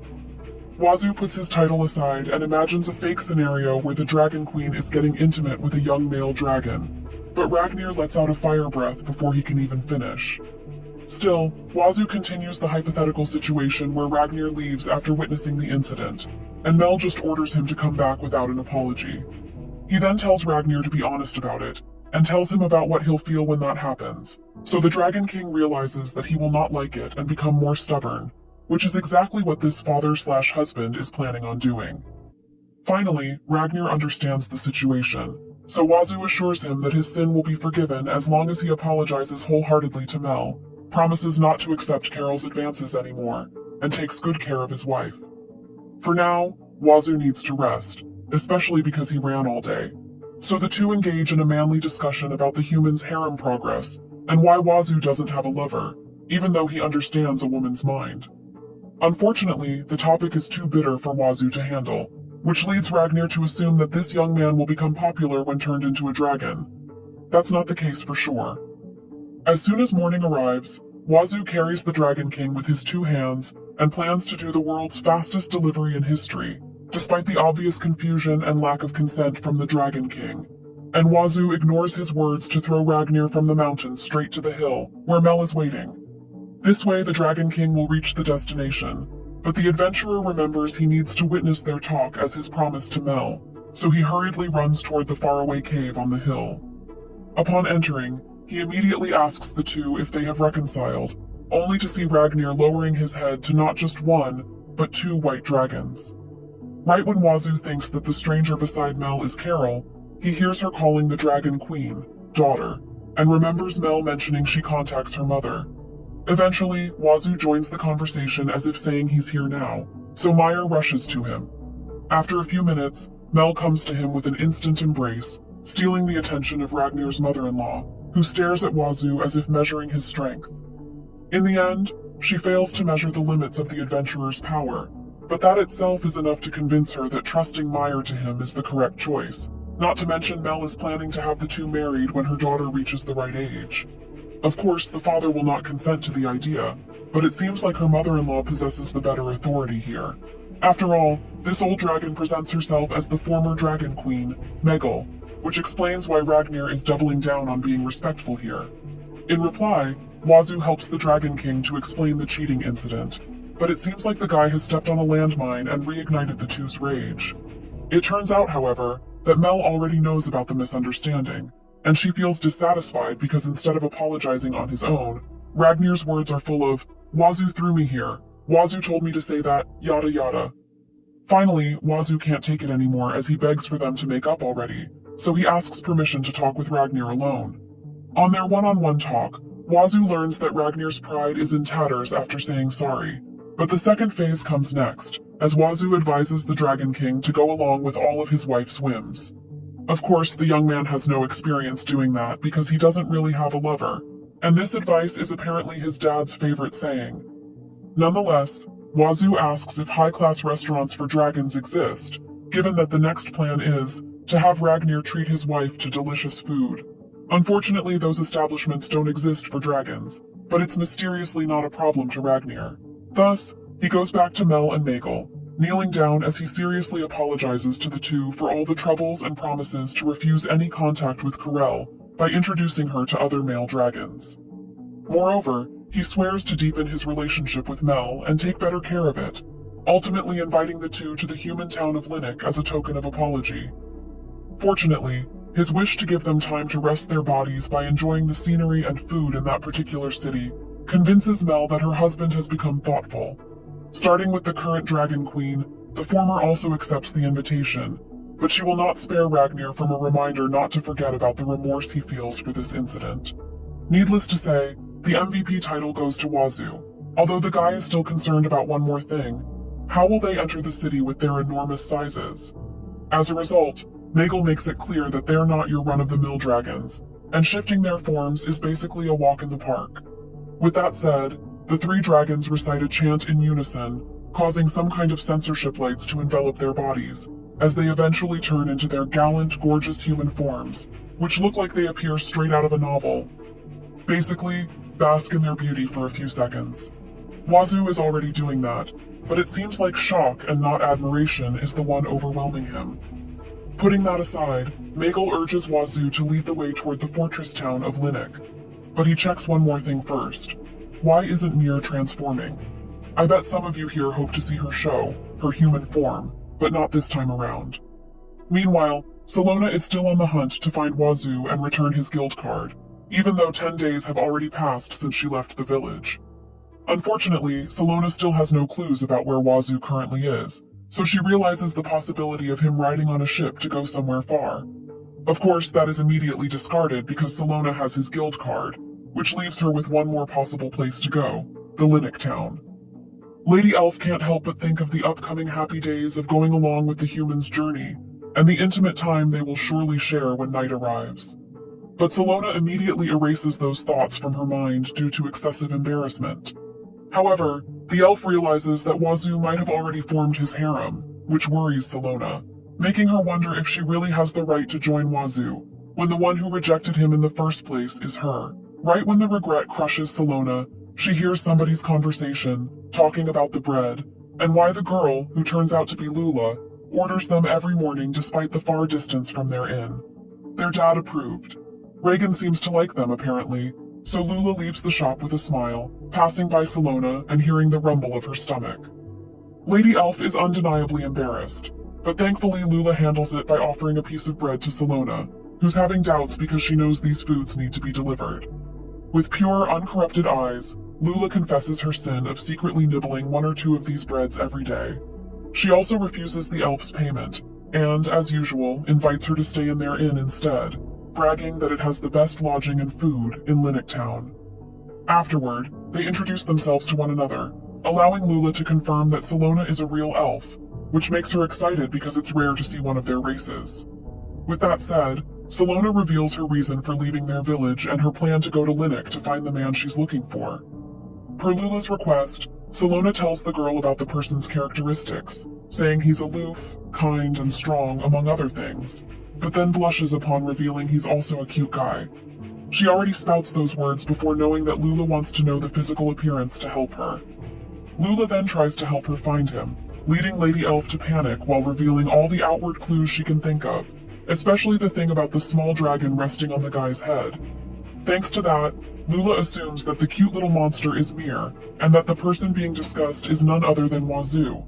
Undoubtedly, the poster girl hits right on the right mark, so she informs the elf about Wazoo's situation and what he is currently doing, which leads Salona's knees to weaken in relief and excitement that she can finally meet Wazoo again. Therefore, Lula urges Salona to hurry and asks her out of curiosity if she uses a fast travel skill to go all the way here, but then learns that Salona simply walks. You sure love Wazoo, huh? Salona's embarrassment goes out of control after hearing very similar words from Lula, so she tells the poster girl that her heart is not yet ready to join that guy's harem. Furthermore, Salona is under the assumption that Wazoo has already found a new partner, so Lula informs her that he's traveling alone with Mir and no one else.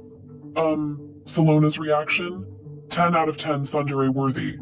Still, Lady Elf can't help but feel anxious if Wazoo will really accept her again, and in the fortunate chance that he does, will they hold hands while going on adventures with just the two of them? Her heart beats rapidly simply by thinking about it, showing absolutely no signs of stopping anytime soon, because this maiden in love is overwhelmed with happiness after all. As they get closer and closer to the fortress town, Lula sees somebody's shadows not far from them, and catches sight of Wazoo among the four walking toward the gates of Linux. Needless to say, Salona's cheeks turn redder as she fidgets from nervousness, but what she learns afterwards will serve as a great shock. Walking side by side with Wazoo are three royals who are all gorgeous and strong-looking, perfectly fit to be Wazoo's companions.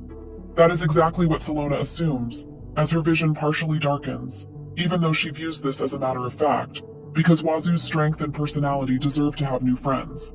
There's nothing strange about it, and Salona knows that, but she refuses Lula's encouragement to rush at the guy she's been looking for this whole time. Reminding herself that her only motive is to return the guild card, Salona passes the task to Lula and immediately leaves, ignoring the calls of the confused poster girl as she dashes away from the area. After running for quite a long time, Salona stops upon reaching a large tree, panting as she regrets her actions, and wonders why it is impossible for her current self to nonchalantly call Wazoo out, apologize to him, and then ask to join his adventures. Unfortunately, it's all in hindsight now, as Salona burrows herself in regrets, frustration, and loneliness, while thinking about Wazoo. Under the giant tree, the elf lady bursts into tears, unable to endure the aches and pains, making pain in her chest, as she tries her hardest to stop the overflowing tears, finally realizing that she has fallen in love with Wazoo. As I thought, Tia-san is the best elf. In the Adventurers Guild, however, Reagan is having the dilemma of his life, as he can't believe Wazoo saying that these three right here with him are the Dragon King's family. Having no other choice, Megal instructs her son-in-law to undo his transformation, which results in a sudden tremor in the building. Moreover, Reagan finally believes Wazoo's story, although in a hard way, as he begs Ragnar to turn into a human again, because this sight is practically terrifying for him. With this, Wazoo successfully completes the quest, so the rewards will surely come his way. But before that, he asks the innmaster for some nice restaurants within the town first. In the end, it is decided that Reagan will guide them personally tomorrow, so Wazoo whispers a wee bit of motivation to Ragnar before inviting them to stay at the Breeze of Light Inn. What comes after, however, is Lula's unexpected news about her encounter with Salona.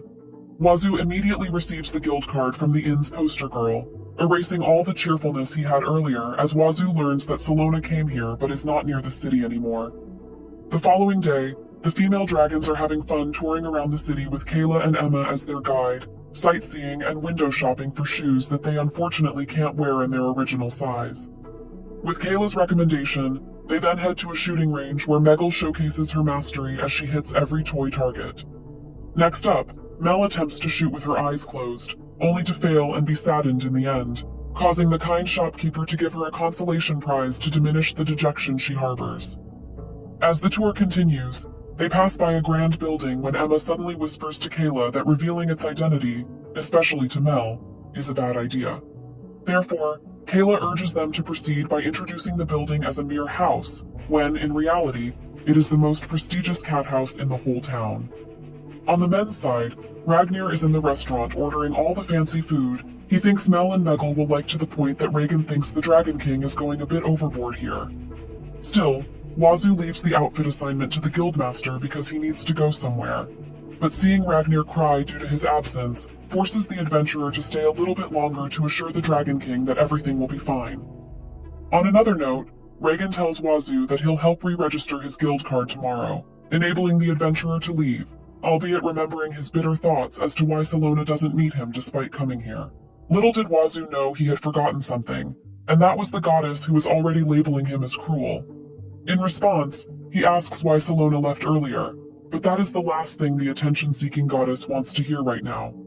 Regardless, she asks if Wazoo has made new comrades, and eventually finds out that he's just the dragon family's guide. So, Salona just misunderstands the situation. Also, it seems like the goddess is sensing someone or somebody ominous here in Lindtown. Meanwhile, Ragnar watches his efforts prosper in the restaurant as Mel and Meggle enjoy the meals he handpicks for them. Furthermore, they're asking for seconds or how many servings it is now that Emma doesn't want to imagine the bill anymore. Fortunately, this whole thing leads Mel to forgive her husband and decides to forget this accident as she then pouts while giving Ragnar a cute warning not to repeat his sins. With a hug and a bit of sweet, "I love you," the case closes, and it is Meggle approved. The following day, another not-so-bright time arrives for the crying Wazoo, who is complaining why his reward is only 5 golds when it should be 30. Well, according to Emma, the guildmaster deducts a total of 25 gold coins to pay for the dragon family's payment for feast, lodgings, and other expenses. Let's just look at the bright side. Thankfully, Emma informs Wazoo that he's promoted to C rank, which enables him to take more quests and obviously higher rewards. It's not a surprise for Emma though, knowing that Wazoo is absurdly strong, that he can talk to dragon royals like it's natural and not take the severe tests for promotion. Now that the guild card issue has been fixed, Emma informs the adventurer that Ragnar is planning to take him to a quote-unquote nice place, as thanks for yesterday. Unfortunately, Wazoo has no idea what she means, even when the receptionist refers to it as a go-to place for boys like him at night. As a result, he returns to the inn with a catchphrase like it's his home, and fortunately, it is not a problem for Kayla, leading Wazoo to ask if he can leave Mir to her because Reagan is calling him. Therefore, Kayla advises his live-in bodyguard to entrust the dragon princess to the tenant next door, as it turns out that they are Ragnar, his wife and mother-in-law living there. Well, seeing them here causes Wazoo to realize that the lodging fee he covers with the quest reward is exactly this. So Mel thanks him for paying for all their expenses, and that calms Wazoo down. Aren't royals wealthy? Oh well. Afterward, Wazoo leaves Mir to her family, but it seems like the dragon princess knows what place he is heading to because she's not letting go of him. In the end, Wazoo tells her some reassuring words and leaves the dragon princess on the verge of crying as he eventually enters the carriage where Reagan is waiting for him. On the way, they talk about the entertainment district and where in the world will the guildmaster bring her.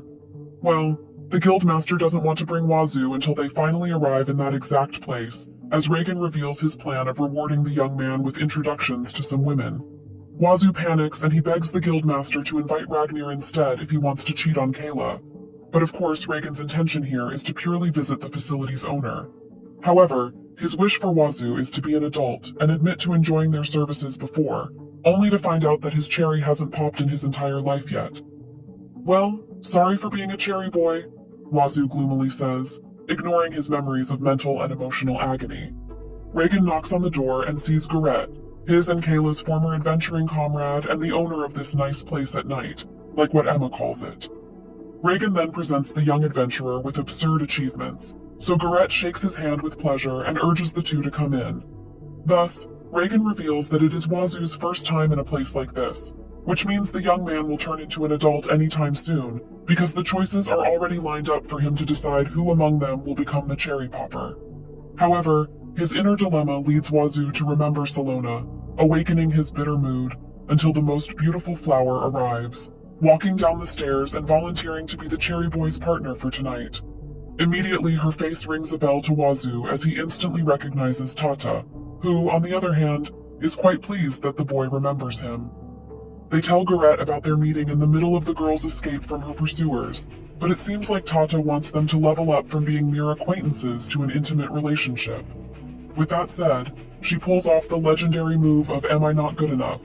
So Wazoo tells her it's not true, and gulps the glass of booze out of embarrassment.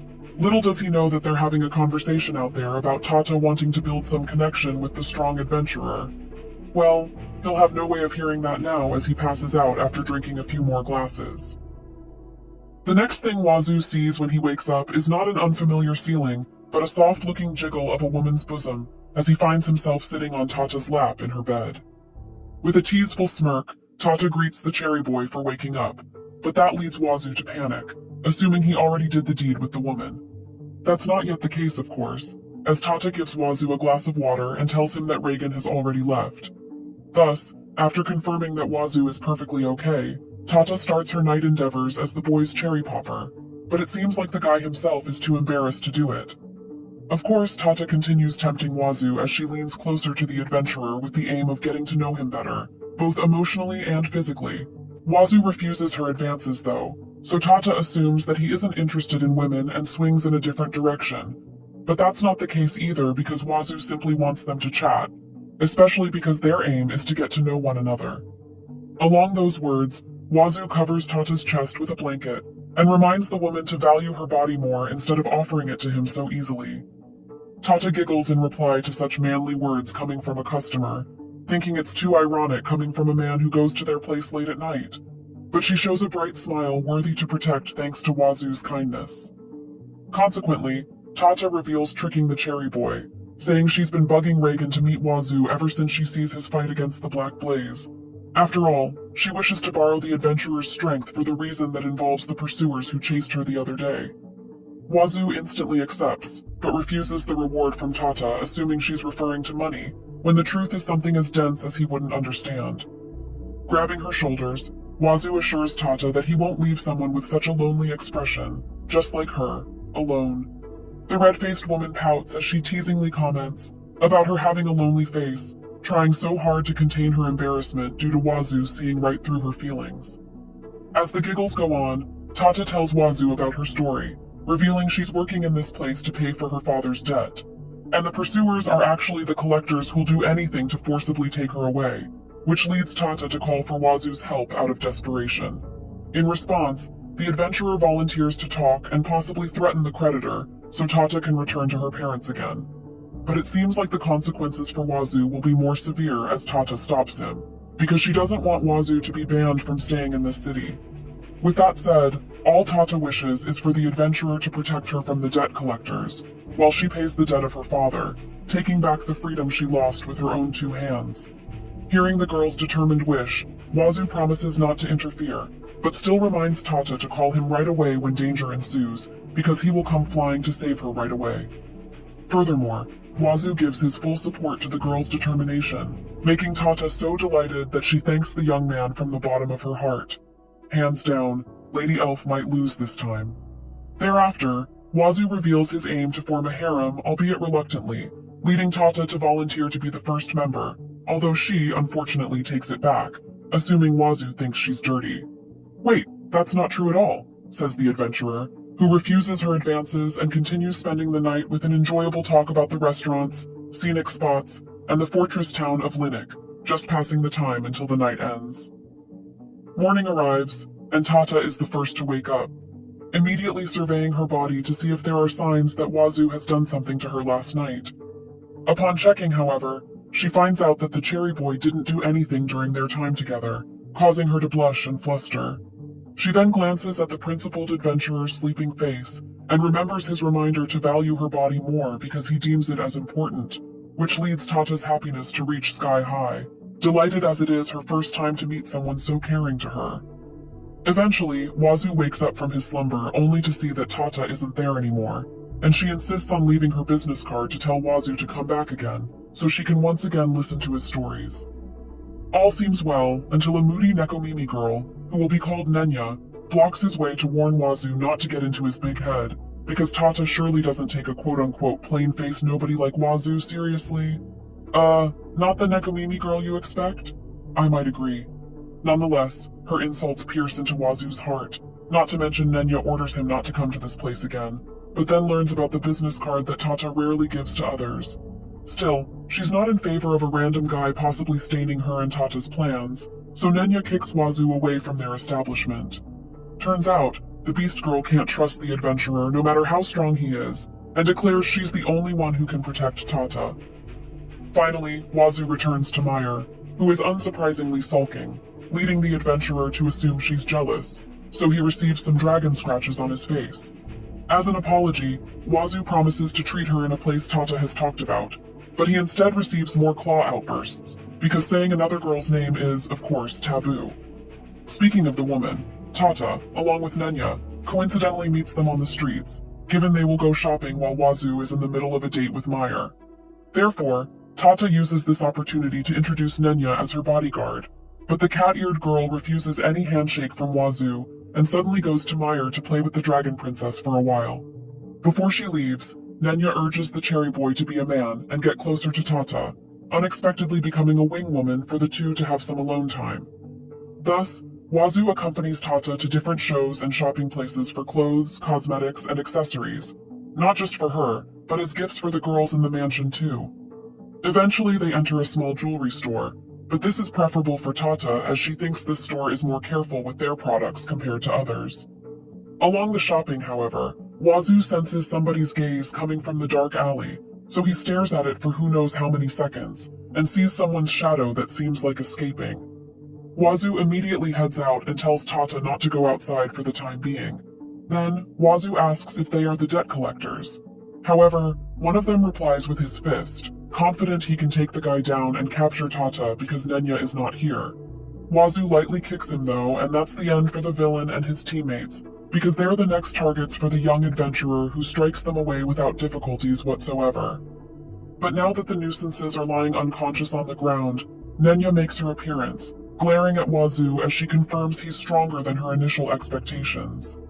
Wazoo is taken aback seeing the beast folk here, but it turns out there are no evil plans given that Mir returns safely, and Nenya is just testing if Wazoo can really be entrusted with Tata. Thanks to the results of the test, Nenya finally admits that this human adventurer is stronger than her. Thus, Wazoo is worthy enough to hear the truth from Nenya. Afterward, the girl reveals that Tata's debt is utter nonsense, created by the city's landlord who made the woman's family suffer from fake loans, and charges to make Tata's body collateral and enjoy it for himself.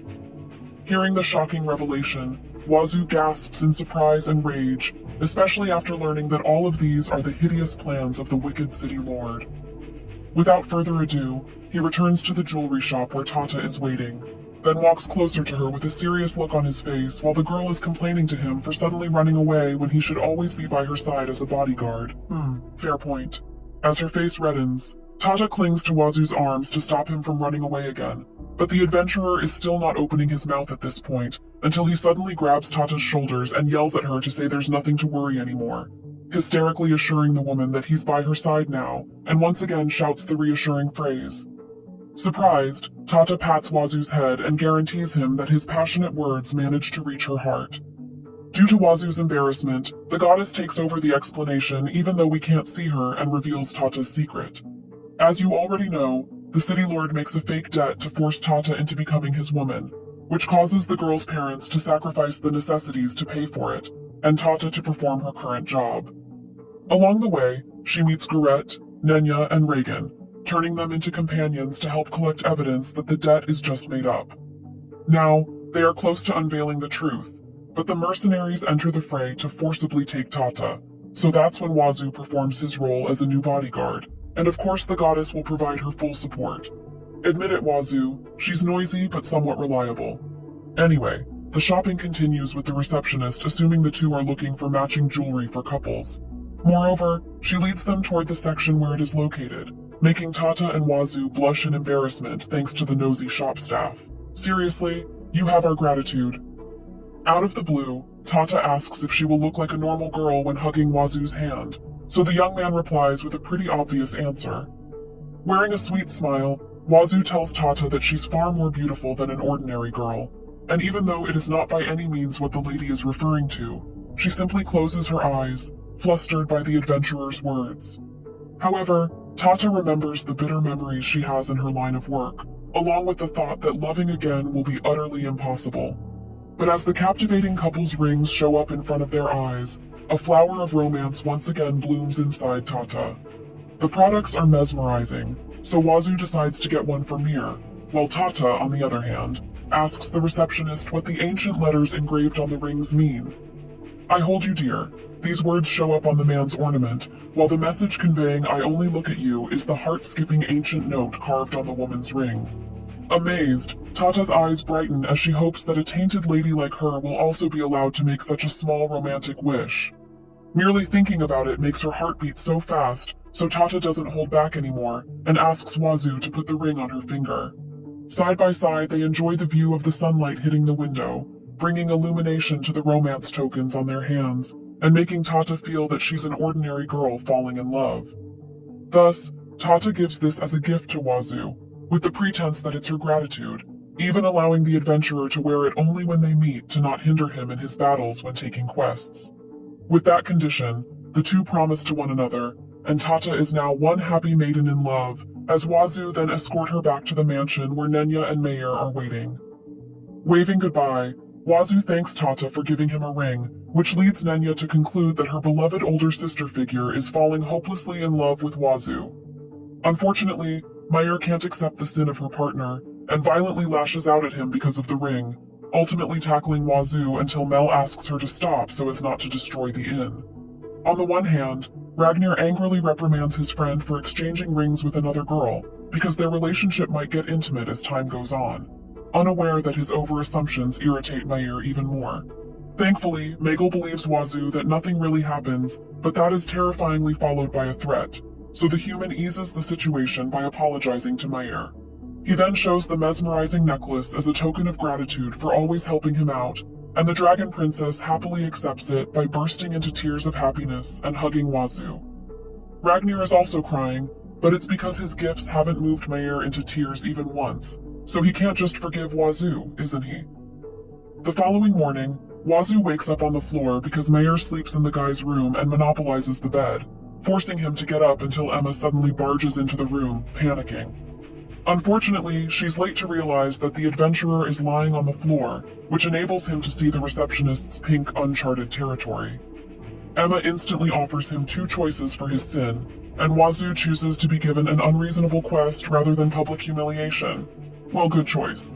As a result, Emma informs him about the sudden appearance of a poison swamp in Linux southern forest, and asks how much poison resistance he has. Proudly, Wazoo shows his guild card and presents the note saying, "Any abnormal statuses do not affect him whatsoever." Emma's reaction is a bit aching in his heart though. Imagine someone calling you monstrous.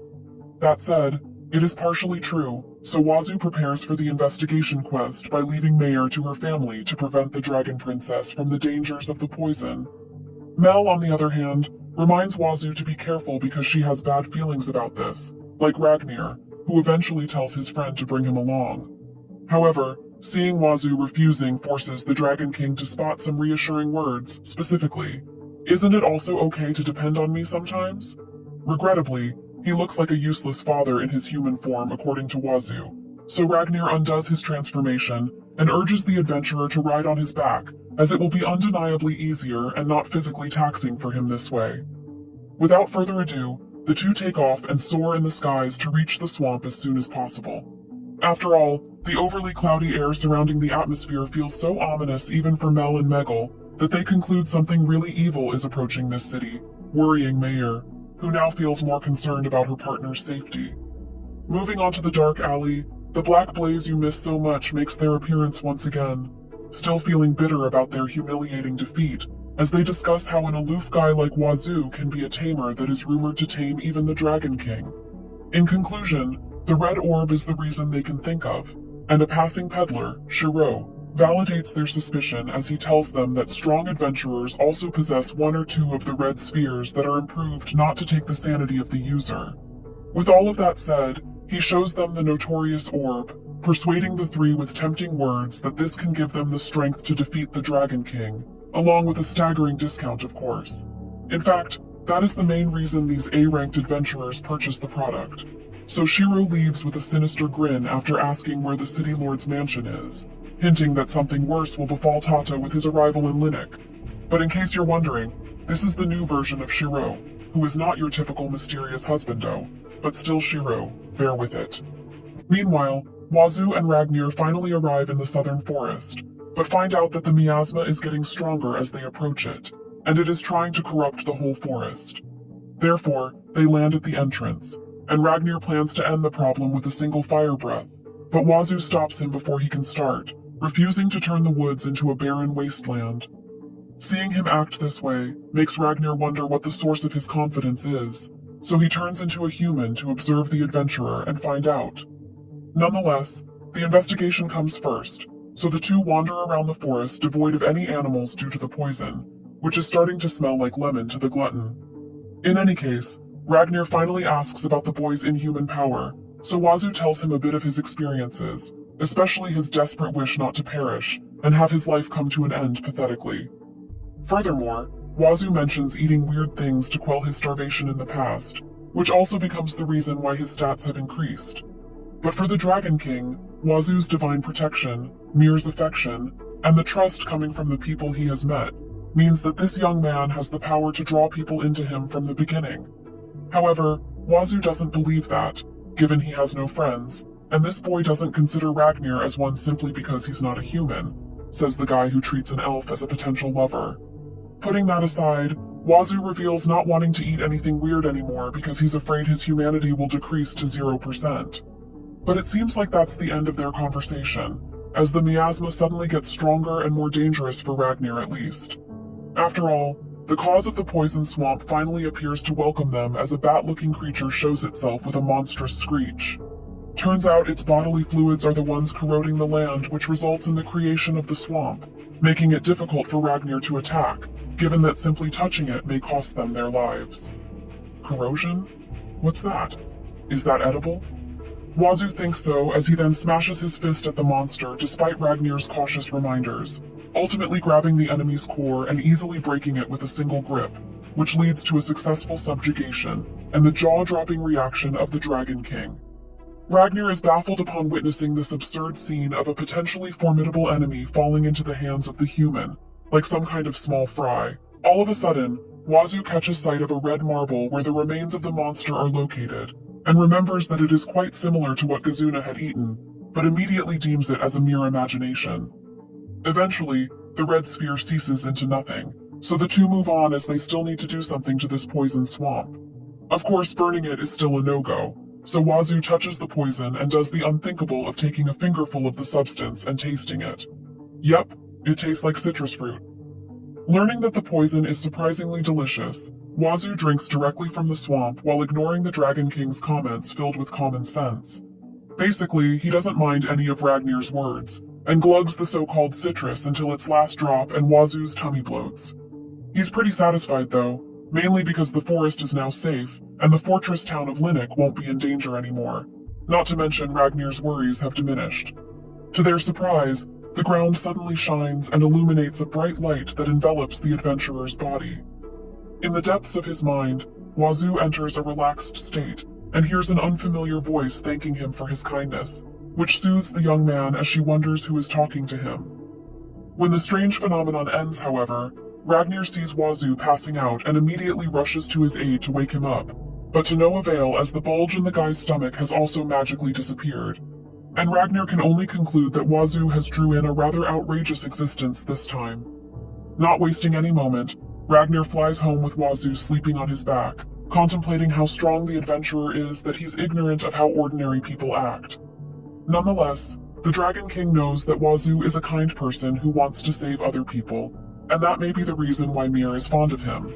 With that said, Ragnar promises to lend this sleeping guy his strength when needed, and declares to the night sky that yeah, they're going to be best buds. The following day, Ragnar feels happy after knowing that Wazoo has solved their problem in the poison swamp, but he seems a tad bit worried that the savior of the day is sluggish to the point that Ragnar assumes Wazoo drinks the swamp's poison. 100% correct. Still, the guildmaster is genuinely concerned, so he urges Wazoo to rest, but it turns out the adventurer has an appointment with Nenya and Tata. Speaking of them, Ragnar informs Wazoo about the good news. They finally have evidence of the city lord's crimes and are planning to sue him first thing tomorrow. Wazoo is excited to witness Tata's freedom, and of course officially have her as a friend. But an underlying problem still occurs as Ragnar suspects their opponent to do something in the city tonight. Thus, Wazoo accepts the bodyguard duty, but it seems like the terrible feeling in his stomach will become a slight problem. On his way to Tata, Wazoo wonders why he's feeling like this when abnormal effects should all be nullified, so the goddess replies to him, albeit with another question, asking why he brings another woman to their quote-unquote love nest, which is by the way referring to the guild card. To Wazoo's tremendous shock, the divine woman mentions the goddess of Mother Earth as it turns out that another entity has entered the card and is defending her position to be there and be part of Wazoo's harem. She then thanks the adventurer for saving the forest from the poison swamp and the potential wildfire, thus granting him divine protection from Mother Earth herself. With a puff, the guild card changes, and the stats inside go up by miles that Wazoo is basically becoming a demigod, given he can now destroy the planet with one punch, and probably not be hurt from almost every attack. Disappointingly for him, his human purity decreases to 78%, so Wazoo learns that his sickness is thanks to this level up, and not the poison. With that in mind, he rushes to the mansion and learns that Nenya is waiting for him, with her tail wagging while scolding Wazoo for making them worried. She cuts straight to the point though, and reminds Wazoo to be in tip-top shape, because the city lord might do something nasty tonight, only to see that the young man passes out and collapses on the ground. Hurriedly, Nenya rushes to his aid and tries to wake Wazoo up, screaming his name until it echoes around the house, only to fail in the end. As the clouds darken in the fortress city of Linnock, a horde of goblins gathers along with the Black Blaze who have turned into their demonic forms, and an aristocratic man who lets out a loud roar in his castle. Behind all of these is a cloaked merchant who smiles in spite of the disappointment that none of these four have turned into his desired form, even with the red orbs. After all, this is already enough to bring chaos to the city right under the nose of the unconscious adventurer. In the guildmaster's office, Orlando hurriedly barges in, panicking as he immediately informs Reagan about the report of a certain adventurer about the 1,000 goblins approaching the southern gates of their city. As the horde of monsters marches to conquer the fortress town, Wazoo is still sleeping in Tata's lap, unaware of all the events, even when he finally wakes up and finds himself living the otaku's dreams. The cherry boy quickly gets up, however, and seems to have lost control of his composure while recalling the incident regarding the goddess.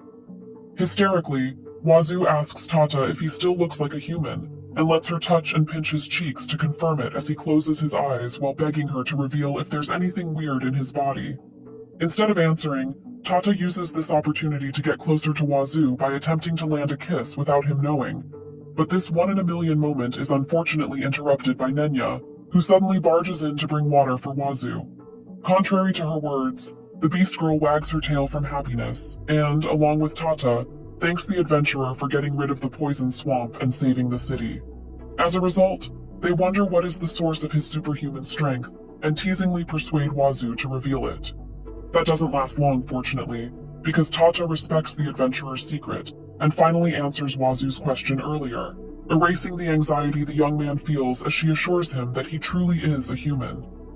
With a sweet smile, Tata guarantees Wazoo that she sees, believes it, and will continue to do so from then on, which moves the boy's heart as he stares at the woman's face.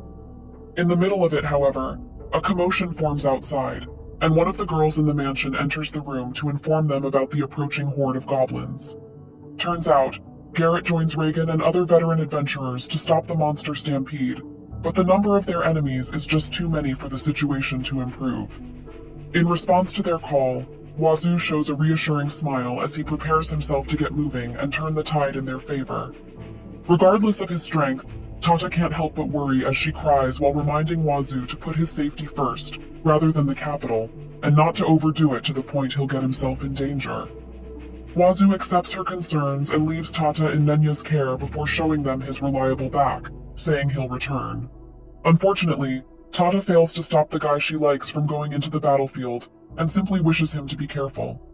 Meanwhile, in the southern gate, the adventurers have gathered to subjugate the goblins, but they urge the guards first to raise the gate because Orlando doesn't want to do it in fear that the monsters will instantly destroy the capital due to their numbers advantage. Of course, this decision is hard for him to make given that those who are already outside need reinforcements too, but just when everything is getting chaotic, Wazoo passes through the crowd to come to his rescue. Thus, Orlando tells him about their dilemma, because opening the gates will enable the 1,000 goblins to annihilate all of them, but not doing so will devoid Reagan and Garrett of backup adventurers. However, choosing who to protect the civilians living inside the fortress town or their combatants battling outside is just too impossible for Orlando, who can only wish he had the strength to shift the balance of the battle. Watching his frustration leads Wazoo to a decision, and he asks Orlando to open the gates when he gives the signal, nonchalantly running away to a not-so-far distance and sprints once again, this time heading outside the city as he leaps above the walls to reach their opponents without endangering the citizens. Now Orlando is yelling in shock instead of crying, but that story is for next time as we then focus on the superhuman adventurer watching the extraordinary amount of goblins looking like ants from where he is. With one punch, a plethora of goblins say goodbye to their life on Earth as they perish from the single yet powerful blow from Wazoo.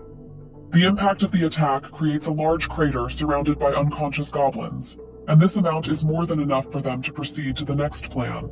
So Wazoo gives Orlando his much-awaited signal. Cautiously, the guard takes a quick peek outside, but it seems like it will go on for a few more seconds as he sees Wazoo in the middle of fallen monsters waving at them and saying, "Give it your all, guys!"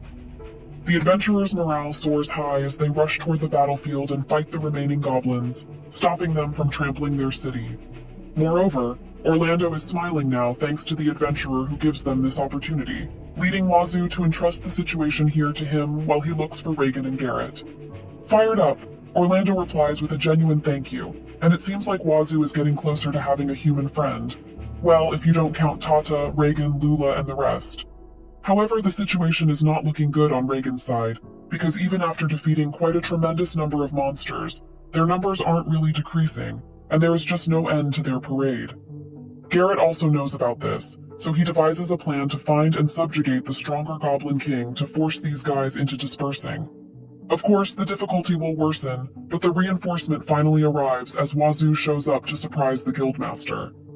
Reagan tells him about this unpredictable situation, and the Goblin King who is controlling all of his minions, so Wazoo casually suggests subjugating him, but it turns out that the dispersed following will be a greater risk for the nearby villages. Right when Wazoo complains about what to do, a loud explosion occurs near the northern gate, and an injured adventurer rushes to the Guildmaster to report the appearance of the demon. He then informs Wazoo, who doesn't know what devils are, that those creatures are magical beasts that were once human. Afterward, Wazoo confirms that their appearance also changes into something definitely not human, and concludes it's the same case as with Kazuna, causing him to quickly head to the direction where the demon is spotted. Meanwhile, Tata also hears the explosion, and she rushes outside to find out what it is. Worried about Wazoo, even though it is so dangerous that Nenya urges her to return while guaranteeing Wazoo's safety, unaware that someone is lurking behind her. When she realizes it, the demon has already struck Nenya away with a smack, knocking the girl down while he, on the other hand, captures Tata, telling her, "You're mine." Those words force them to realize that the vicious demon right here is the wicked city lord himself. But Nenya is so powerless in her current state that she can only watch the man declare that he now has Tata, making them despair at the demon's and the goblin's power.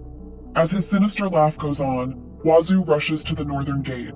He races against time. Link's pleas for his daughter go unanswered as he charges towards the source of the explosion. The horde of goblins, a green tide of destruction, swarms the closed entrance. Their guttural roars a harbinger of chaos. Terror grips the citizens, the Guildmaster's family, and even the Dragon Royals. But amidst the panic, hope flickers. Wazoo reaches the blast site, his eyes widening at the sight before him. 3 figures, their clothes torn and faces grim, stand amidst the wreckage. A familiar trio, their presence a beacon of defiance against the encroaching darkness. Not even a second passes, and Wazoo immediately recognizes the A-ranked adventuring party. Although he already forgot they are now known by the name Dark Charcoal, and definitely not Black Blaze. Even with this form, their anger issue remains. So Wazoo gives one of them a smack in the face as a well-deserved present to congratulate them on turning into mindless beasts. Remembering Garrett's words, Wazoo swears he will save them from suffering, fully aware these guys can't return to being humans anymore. Thus, he throws a series of serious punches as a farewell to the 3 demons, and strikes them away until they can't fight or get up anymore. Thanks to that, the adventurers see hope, and they credit all of that to the tamer who has a famous dragon. Nonetheless, these combatants can handle it from here now, So Wazoo returns to Reagan and reports his success in defeating the demons. Moreover, his appearance is a big help even for the Guildmaster, who counts on the C-ranked to assist them in wiping out all the goblins, making Wazoo so thrilled that this guy rushes toward the horde of monsters until he sees the wounded Nenya, who is too weak. She collapses on the ground as soon as seeing the adventurer, bursting in tears. Nenya informs Wazoo about the City Lord's surprise attack using his new demon form, and she blames herself for not being able to protect Tata, which is also unbearable to hear for Wazoo. When Reagan and Jarrett hear the news, they immediately fear the worst, confident that the City Lord will surely marry Tata and make her his plaything for the rest of the woman's life, not to mention getting imprisoned and defiled until that trash is satisfied. In the past, the City Lord disguised himself as a customer while Jarrett was away, allowing him to do nasty things, which leads to the woman's depression to the point she wishes to hasten her permanent departure and say goodbye to life. At that time, Tata can't help but fear being married to the City Lord, not even experiencing genuine love, because even if she manages to pay all the made-up debt, Tata is consumed by despair that no one will wholeheartedly like someone as tainted as her. Apparently, it's also the reason Nenya decides to do everything to protect her older sister from their vile enemy. Despair hangs heavy in the air as Wazoo witnesses Tata's shattered joy. He understands her anguish, but the goblin horde's relentless charge leaves no room for melancholy. The battlefield screams for his attention, allies struggling against the overwhelming tide. Jarrett and Reagan, with faces edged with urgency, implore Wazoo to rush to Tata's aid. Only he can wrest her from the City Lord's nefarious grasp. Yet the thought of abandoning his comrades, their valiant stand teetering on the brink of collapse, tears him apart. A desperate plea for guidance escapes his lips, and to his astonishment, the Dragon King himself answers. Ragnar, his powerful presence a beacon of hope, joins the fray, his arrival freeing Wazoo from his agonizing dilemma. With the royal's formidable strength safeguarding the battlefield, Wazoo can finally race towards Tata, the weight of responsibility lifting from his shoulders. In a moment of rare emotional vulnerability, he hails Ragnar as best bud, a title previously reserved for humans in Loki's eyes. Though confused by the chaos, Ragnar's presence is a beacon of hope. With him on their side, Wazoo can finally race towards Tata, leading the battlefield to the king's fiery might. Ragnar, eyes glinting with hunger, sees the 800 goblins not as enemies, but as a delicious barbecue. Burning things seems to be a Dragon Royal family tradition after all. With a booming voice, he warns everyone to step back and let him cook. A deep breath, a fiery exhale, and the air explodes with heat. Goblins turn to ash, their ranks thinning like melting snow. The Dragon King a whirlwind of destruction and salvation. The battle rages on, but the tide has shifted. With Ragnar's power unleashed, victory tastes sweeter than ever. On the other hand, Ragnar tells Ragnar that the reason he won't waste even a mere second in obliterating the enemies is that there are citizens inside the city trembling in fear, such as their daughter Lula and Meru. With that said, these loving fathers charge toward the remaining goblins along with the adventurers to end this battle once and for all, in the name of their daughters, of course. Meanwhile, Tata arrives in the City Lord's bedroom after getting captured by the vile and delusionary man who wants the girl all for himself. Obviously, he is not satisfied by spending the night with Tata in the mansion once, because this demon desires her to become his wife instead, even though the woman herself doesn't want to be a part of it, as she believes that her heart is still pure despite the sullied body. However, the demonic aristocrat thinks of Tata as a mere lady of pleasure whose chastity is robbed by some random guy with the infamous bangs that cover their eyes. But for Tata, she's the one who took her maidenhood, and the true form of it will be for the one she truly loves, who is definitely not this demon. Oops, a slap right in his face to add insult to another insult. Tata declares, "I will never be yours," as she already likes someone with all her heart, and that person is undeniably Wazoo. Unfortunately, it's not a reason for the City Lord to stop his evil deeds, and he proceeds with it by forcing Tata to show. We won't let you take a peek though, as I said, there is no fan service. Nonetheless, the degenerate commences his plan to impregnate Tata, only to receive a well-deserved kick from the adventurer who arrives in the nick of time to save the maiden in love from the demon. As soon as she sees Wazoo, Tata immediately embraces her savior, delighted that everything will be fine now that the guy she likes is here. Wazoo reveals that the monster rampage outside the fortress town is close to getting resolved, and he manages to arrive in time thanks to Nenya telling him everything that happened. Before they proceed, however, the gentleman gives his shirt to Tata, who eventually cries as she wonders why in the world a kind adventurer is so kind to someone like her. Finally, Wazoo can say a heart-throbbing one-liner that will ease Tata's worries, but the city lord interrupts them to ask how on earth he enters the room. Ohm jumped over the wall, obviously. This demonic aristocrat doesn't believe Wazoo can take down the B-ranked adventurer's guards, so the T-ranked shows the bunch of unconscious nobodies piling up. Wazoo, knuckles blazing, gives the hidden demons a taste of his fiery fury. Though the battle rages outside, he wastes no time dealing with these sneaky vermin. The demon, confident in his infernal powers, scoffs at Wazoo's efforts. He whips the fire into a swirling ball, boasting that his water serpent pierces all in his flames birth creation itself. With a flick of his wrist, he unleashes the combined might of water and fire towards Wazoo, disregarding Tata caught in the fiery path.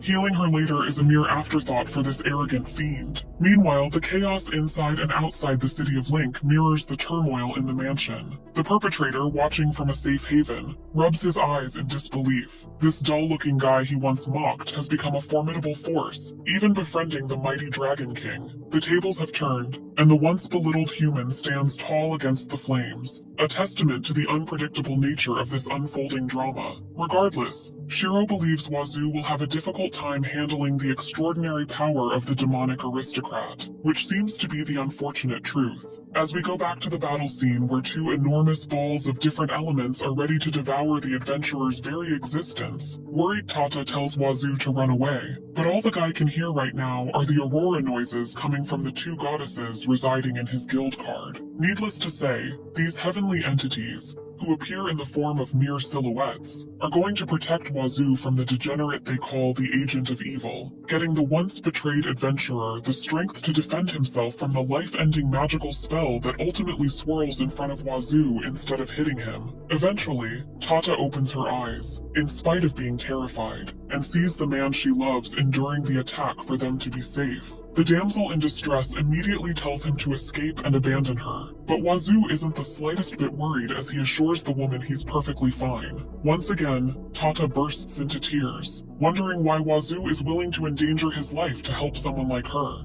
Soon after, the noble demon's offensive spell disappears along with his composure, as he finds out that the human who foils his plans is entirely unscathed. Ignoring the Lord's reaction, Wazoo answers Tata's question with a loud and clear, "I like you," finally revealing his feelings and making the maiden-in-love rid face from embarrassment. The same goes for him though, if not worse, because Wazoo doesn't plan for this to happen, and it's more like an impulse action at this rate. Even so, Tata's opinion remains unchanged as she stops Wazoo from loving a woman like her whose body is stained. Of course, the adventurer thinks that Tata is still pretty, even though the person herself disagrees because he is willing to ignore the lady's past along with her sullied self. Wazoo's heart beats a little faster. Tata, the one he truly cares for, stands before him, her eyes shining with a love that mirrors his own, but their tender moment is shattered by the bitter scowl of the city lord. The degenerate noble can't stand the sight of love he can't possess, and his fury erupts as Wazoo lands a well-deserved knock to his head. The demon roars, spewing forth a swirling orb of fire and water eerily similar to the ones faced by Kazuna. Wazoo recognizes the danger,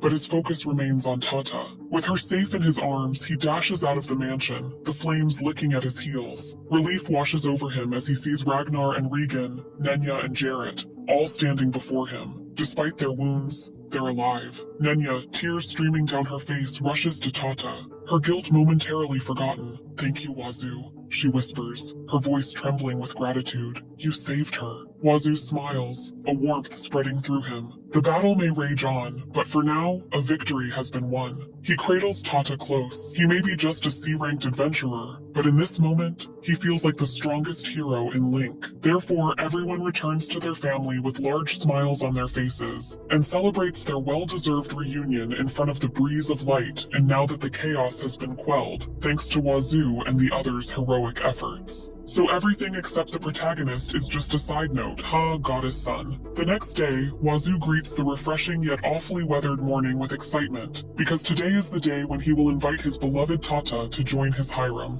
Okay, a harem of friends, although he's aware Meru might get upset. Wazoo rushes to Garrett's mansion and hopes that Tata will agree to be his companion, who will accompany him on his adventures, instead of a girlfriend invitation like we initially expected. Before that, Wazoo visits the city lord in the guildmaster's office, only to learn there are no signs of him waking up, and it's highly possible he will perish soon, similar to the members of Black Blaze who will suffer the same fate. Therefore, Wazoo informs Reagan about the red sphere they spit out after getting defeated, which is identical to the one he encountered in the Elven village. On the other hand, Orlando reveals the report regarding a suspicious peddler wearing a hood, and concludes he may be the source of the red orbs the Count and the 3 adventurers bought. That triggers Wazoo's memory about Shiro to surface, which leads Reagan to set up an investigation with Orlando as the head investigator. The guildmaster asks Wazoo if he's going after Tata, but Wazoo is confused because he has no clue where the woman he loves has gone. Tata actually left Link and is staying with her family while Jarrett and his team are protecting them from any potential attacks from the Count's followers. This is all news to Wazoo, so he dashes out of the guild, desperate to find Tata despite the pouring rain outside. Luckily, Wazoo bumps into Nenya on the way. He immediately asks her about Tata's whereabouts, but Nenya has no information either. Her only instructions are to follow Tata's scent without bringing anyone along. Although Nenya trusts Wazoo, she can't make this decision alone, leaving her with no choice but to apologize to the person who saved her older sister. In the end, Wazoo reluctantly accepts the situation, realizing that Tata might find true happiness by living somewhere else peacefully. He requests Nenya to pass on his regards to Tata, allowing the sad Nekomimi girl to depart while leaving a melancholic thank you to Wazoo. As the rainfall grows heavier by the second, Wazoo feels the weight of betrayal once again, left alone after being abandoned by the woman he loves. Meanwhile, one of those girls sighs exaggeratedly while worrying that she should come back to the village. Given that this elf has brooded over this matter for 10 days already, even now Salona contemplates her failed goal of joining Wazoo's harem due to his new friends. But it seems like her thoughts are finally interrupted by an argument in a nearby carriage. To Salona's surprise, the woman inside the vehicle, Tata, speaks Wazoo's name because she's mad he's not informed of their departure from the city. Her father asks for forgiveness, but there is just no time to search for him, even though Wazoo can easily be seen in Reagan's inn, which leads Tata to beg Jarrett to return to Link. Why would she go so far just to meet him? Obviously, Tata has fallen madly in love with Wazoo, and she proudly declares it with a blushing face, surprising not just her parents but especially Salona, who shares the same feelings. Nonetheless, Tata's mother and father agree to return to Link at full speed. But before they can leave, Salona interrupts to ask the woman who likes Wazoo something. Unfortunately, Tata's body and facial features are so overwhelming and intimidating for Salona that she stutters a bit before confirming if the guy Tata is talking about is the same strong and cute adventurer. The elf knows ultimately the two find out they have the same interest, which leaves them with an unsurprising question. Are you also want to join Wazoo's harem? Big yes, it seems. Afterward, they change location into a more pleasant place to talk, allowing these two blushing ladies to finally ask the million-dollar question, wondering what relationship each of them has with the adventurer they romantically like. Salona is absolutely certain that Wazoo has a special way of making people fall for him. Both she and Tata are living proof. Despite their usual awkwardness around each other, they share a secret understanding of what it's like to have their hearts swept away by that charming adventurer. They both have their own private thoughts about what you just told them, but they also know they're already part of Wazoo's special group. Now, both girls are curious about each other's love stories. They want to know all the details about their moments with Wazoo, the C-ranked adventurer. They're secretly hoping to discover something the other hasn't experienced, just to tease Wazoo about it later. Meanwhile, Meru is busy trying to comfort her heartbroken partner. She's been waking him up endlessly, but nothing seems to work. Finally, she takes matters into her own hands and crawls right under the covers. Now Wazoo is snuggling against his stuffed toy girlfriend,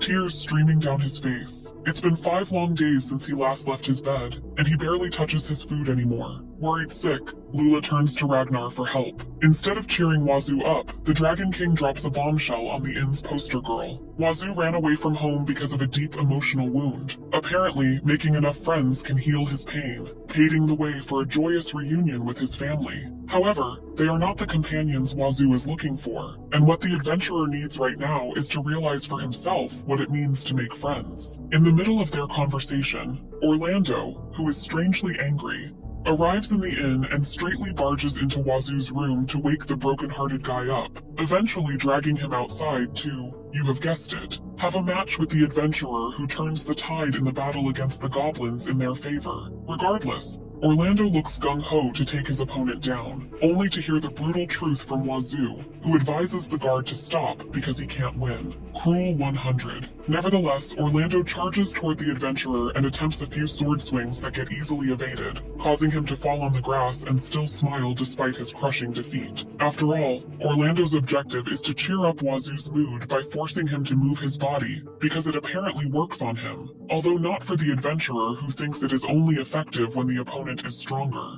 Eventually, the conversation shifts to the main topic, but Orlando makes the unforgivable mistake of saying Tata's name, so he receives a knuckle sandwich. Even so, the guard is determined to give Wazoo an earful due to his behavior, ultimately telling him he is so uncool right now. Orlando uses scolding. It's super effective. As a result, Wazoo assumes that his face is the problem, even though it is not what Orlando means because he's referring to the current situation. To be fair, the city guard pities the heartbroken young man, but he can't endure seeing him in this state, and obviously disagrees that it's the right way to handle things. After all, Orlando has been impressed at Wazoo's absurd strength ever since he defeated the goblins, and he admires the adventurer so much that he aspires to be like him someday, borrowing his words. Orlando doesn't want to remain a guard, but instead a man who can protect others. For that reason, he pokes his nose into Wazoo's situation after knowing he shuts himself in his room because of Tata, thinking something needs to be done. Despite being a friend, Wazoo can't help but feel a little insulted by Orlando's assumptions. He gathers his courage and speaks his mind, pouring out his insecurities about not having true friends. Even with his superhuman strength, his heart feels weak, making him crave the companionship he sees in other adventurers. His loneliness grows with each rejection, making him envy those to have someone to share their journey with. He spills out his pain, confessing how strength can't fill the void of being alone, and how time only amplifies the misery. Orlando, stunned by Wazoo's raw honesty, can't help but react impulsively. A fist connects with Wazoo's jaw, a harsh reminder to stop wallowing in self-pity. The guard's words sting like salt in the wound, urging Wazoo to stop seeking validation and embrace his role as the hero who saved Link, even if no one chooses to follow him. But amidst the pain, Wazoo finds a spark of joy. He remembers making Tata smile, and that simple act becomes a beacon of hope. Even though she's gone, the image of her happiness fuels his resolve. The path forward is uncertain, but Wazoo takes a deep breath, his heart a little lighter. He starts anew, ready to face the world with a newfound understanding of himself and the power of letting go. The adventurer seems to have already forgotten it, so Orlando reminds him that his power is meant for helping people, solving problems, and the one that'll trigger everyone's smiles to surface. Be that man. These words successfully reach Wazoo's ears, and he finally looks at the brighter side of things thanks to Orlando, who says what the adventurer might want to hear. Then Wazoo thinks of the bright, cheerful faces of all the women he loved in the past, allowing him to muster the determination needed to get back on his feet and declare he will be that cool man Orlando wants him to become. Thus, what to do next is decided, and the Dragon Royals are absolutely proud while watching the whole scene behind the bushes. There's no wasting time, and they strike while the iron is hot, immediately informing Reagan about their plan to depart from Link, because Orlando apparently wants to become a knight. Wazoo assures the guildmaster that the guard's skill is sufficient. Reagan, finally convinced by Wazoo's newfound energy and determination, throws his full support behind the adventurer's departure. But Lula can't quite mask her sadness. Tears well up in her eyes not from sorrow at Wazoo's leaving, but from losing a cherished regular customer. Thankfully, Kayla steps in with a warm hug and words of encouragement, a stark contrast to Emma's cold view of Wazoo as just another guild asset. Reagan, ever the pragmatist, hands Wazoo a hefty reward for his completed missions, along with a special badge from his former adventuring party. Show it to the guildmaster in the East Royal capital, he instructs, winking. My older sister runs the place, and who knows what kind of benefits you might get from her. Wazoo's imagination runs wild, conjuring up hilarious visions of his future boss. Farewells are exchanged, and soon Wazoo and Orlando are on their way, leaving the bustling town behind.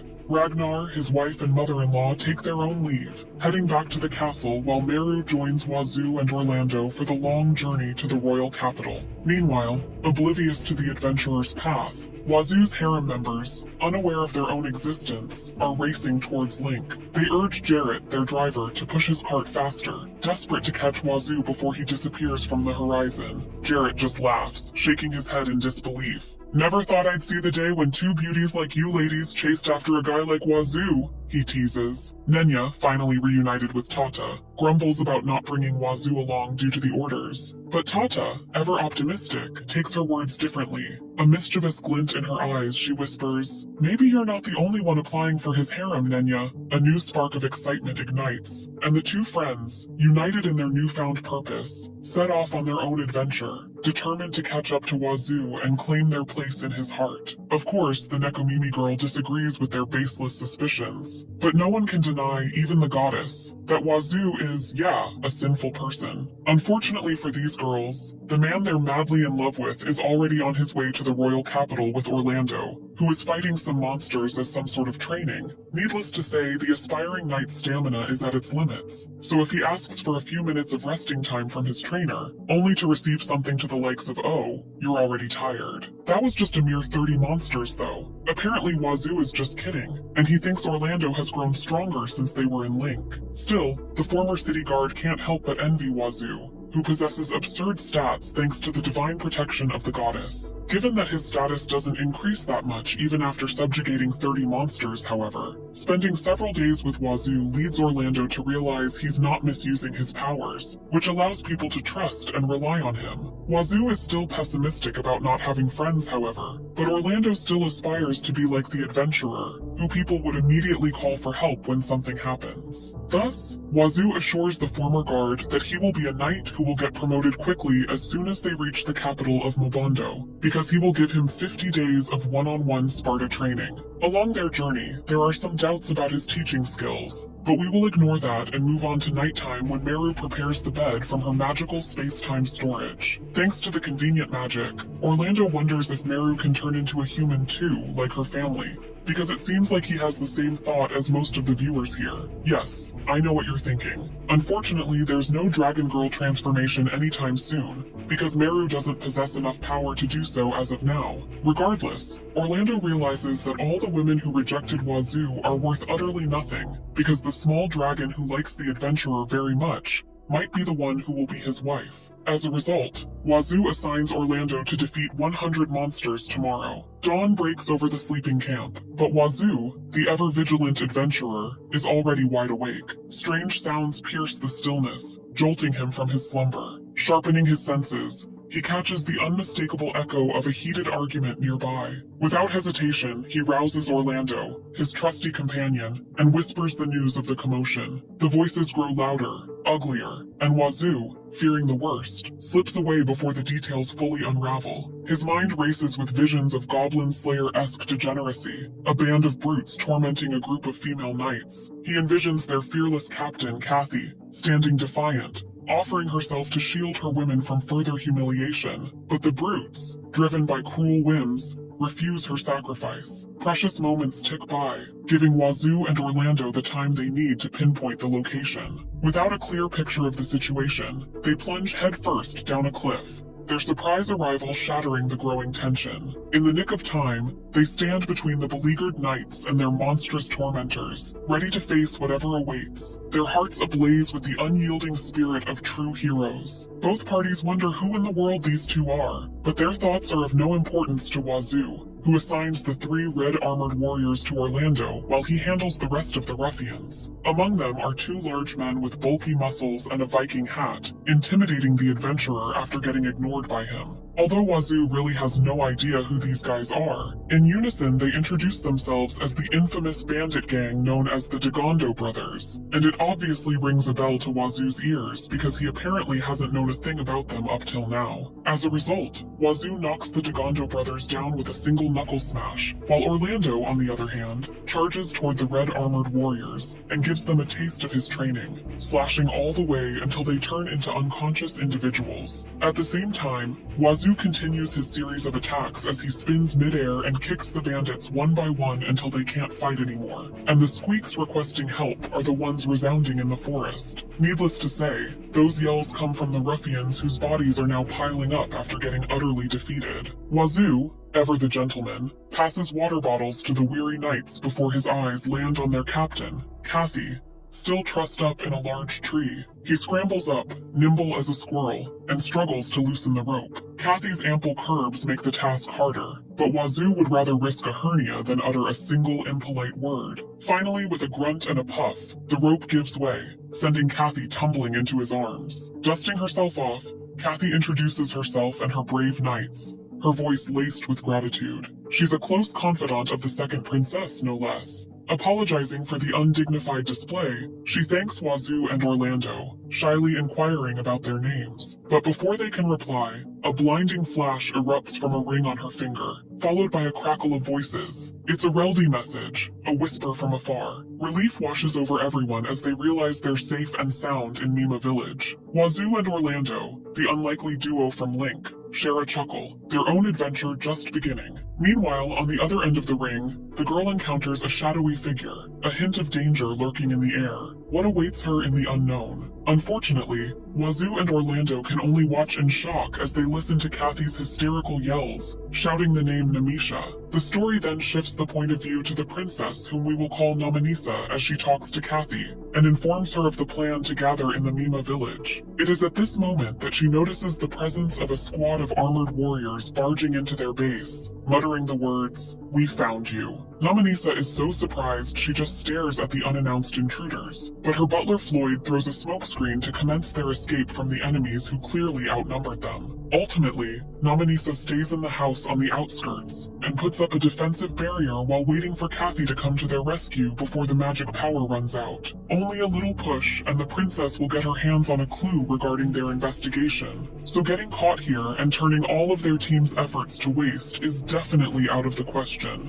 As of answering her prayers, Wazoo arrives when everything slowly turns into despair, eventually taking the armored warriors down along with the little dragon resting on his shoulders. Namanisa's eyes brighten as she watches the scene unfold, and without even knowing the adventurer's name, she concludes that her feeling right now is undeniably what you call love at first sight. Before another harem member is officially added to Wazoo's unofficial harem list, we go back a few days to the Oishi village where the battle against the bandits has just ended. Wazoo beams with pride, eager to show off his handiwork. A gruesome yet oddly beautiful flower garden, crafted from bandit heads, serves as their makeshift prison. No forgotten house or rusty cage here, just poetic justice blooming in the open air. Kathy, her cheeks flushed, learns that her men will be escorted to Link for proper punishment. Though her wavering gaze and deepening blush hint at a different desire, perhaps a personal escort from the handsome adventurer himself, the knightest ever curious begs for stories of their journey. And who better to weave tales than the charismatic Orlando, the man whose arrival turned the tables? Wazoo's jaw drops. His carefully constructed fantasy crumbles as he realizes his assumptions were wildly off. The knight's smile, the blushing glances, the whispered "be careful," they were all for Orlando, not him. Even the remaining knights, eyes sparkling with admiration,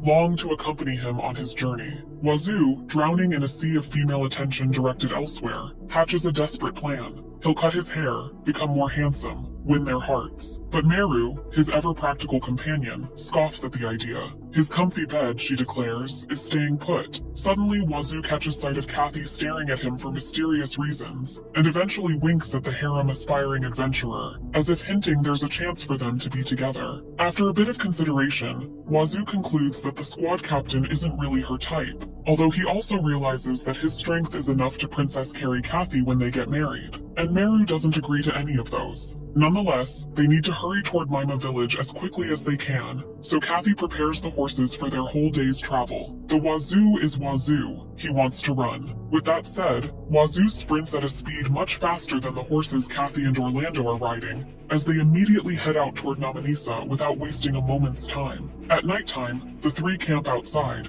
and Kathy takes this opportunity to thank Wazoo and Orlando again. But the former views this as a perfect chance to make this a win-win opportunity for both parties. As a reward for their assistance, Wazoo requests Kathy to help Orlando become a knight when everything is settled. The Needis shrugs, unconcerned by the commotion. She assures them things will settle soon enough. But for now, it's best to hear the story from Namanisa herself. As the sun dips below the horizon the next day, Wazoo and his companions arrive at the eerily quiet Mima village. No one stirs, no voices echo through the empty streets. A lone woman answers Kathy's knock, her voice trembling as she reveals the village's plight. For 2 days, a menacing band of warriors cloaked in crimson armor has held a house hostage on the outskirts. Orlando's eyes narrow. He recognizes the armor, the same worn by the bandits who played Kathy and her master. Without hesitation, they race towards the scene. The ground trembles with the thud of heady boots, the air thick with threats. Red-clad figures brandish weapons, demanding surrender from the house. Your magic barrier won't hold, they boom. Reinforcements won't come. Surrender now. Little do they know, their prey isn't so easily cornered. Hidden in the bushes, Wazoo and his companions huddle, their minds racing as they formulate a daring plan to overcome the overwhelming odds. The battle for Mima village is about to begin, and the fate of its people hangs precariously in the balance. However, the barrier weakens each second passed, so Wazoo volunteers to go ahead, despite Kathy stopping him, mainly because she's sure the armored men are trained, skillful knights. The adventurer simply urges her to keep silent though, as he then goes into a unique, stealthy battle stance and throws a rock at one of his enemies. Although its power is so strong that more red armored men are accidentally caught up in the collision, thanks to the failed stealth yet successful sneak attack, Wazoo realizes he's bad at anything battle related, except approaching it head on. So he does exactly that, and he answers the knight's blade swing by blocking it with his forearm, to the armored man's surprise. His blade shatters as soon as it makes contact with Wazoo's skin, which leads some of the remaining knights to group up and attack simultaneously, only to suffer the same fate as their companion. Afterward, Wazoo commences his counterattack filled with rage and irritation, as he advises his foes to at least get a god's word if they're planning to defeat him. Remember the absurd stats that were once insults? They are proving their accuracy now. Just like the scene before the flashback, someone watches the entire battle from the windows in the house, wondering if the ordinary-looking guy is a rescuer Kathy brings. Putting that aside, Wazoo shows us another One Punch Man reference which finally ends the battle, so he happily checks on Miru's condition because she's stuck with him all this time. The battle rages, but Kathy and Orlando arrive just as the magical barrier sputters and dies. The neatest ever quick kneels before the opening,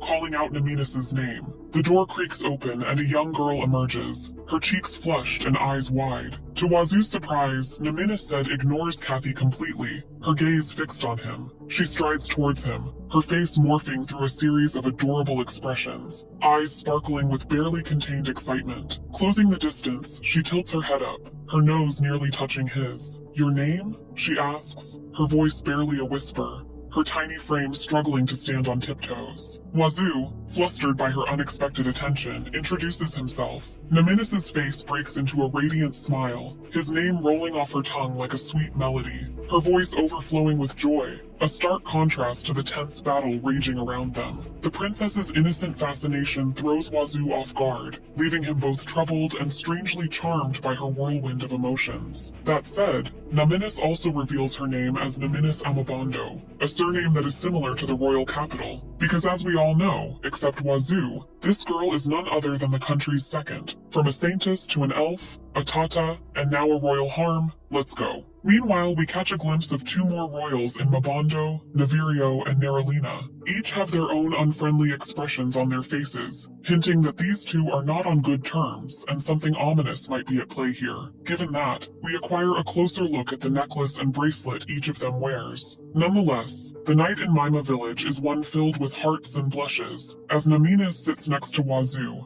and at an awkwardly close distance that troubles the broken-hearted boy. She then reminds everyone not to be polite because this meeting is not a formal occasion, allowing Rolando to express his surprise that their encounter with the second princess of the Mabando kingdom will be in this manner. I wonder what you mean by that. Regardless, too much formality is a big no to Naminis. although it's her overly closeness that is difficult for Wazoo to accept. Putting that aside, Floyd finally introduces himself to Wazoo and Rolando as Naminis' personal butler, and suddenly mentions the flower garden of buried red armored knights on the ground, saying he's absolutely moved by the adventurer's good taste. It seems like her butler's preferences are a bit troubling for Naminis though, so she urges the servant to start her greetings, leading Kumiya to shyly present herself as the princess's personal maid. Unfortunately, the girl literally bites her tongue when saying nice to meet you, albeit in a cutesy way that the viewers won't mind. Wazoo, no stranger to gawking, can't help but notice Kumiya's impressive chest.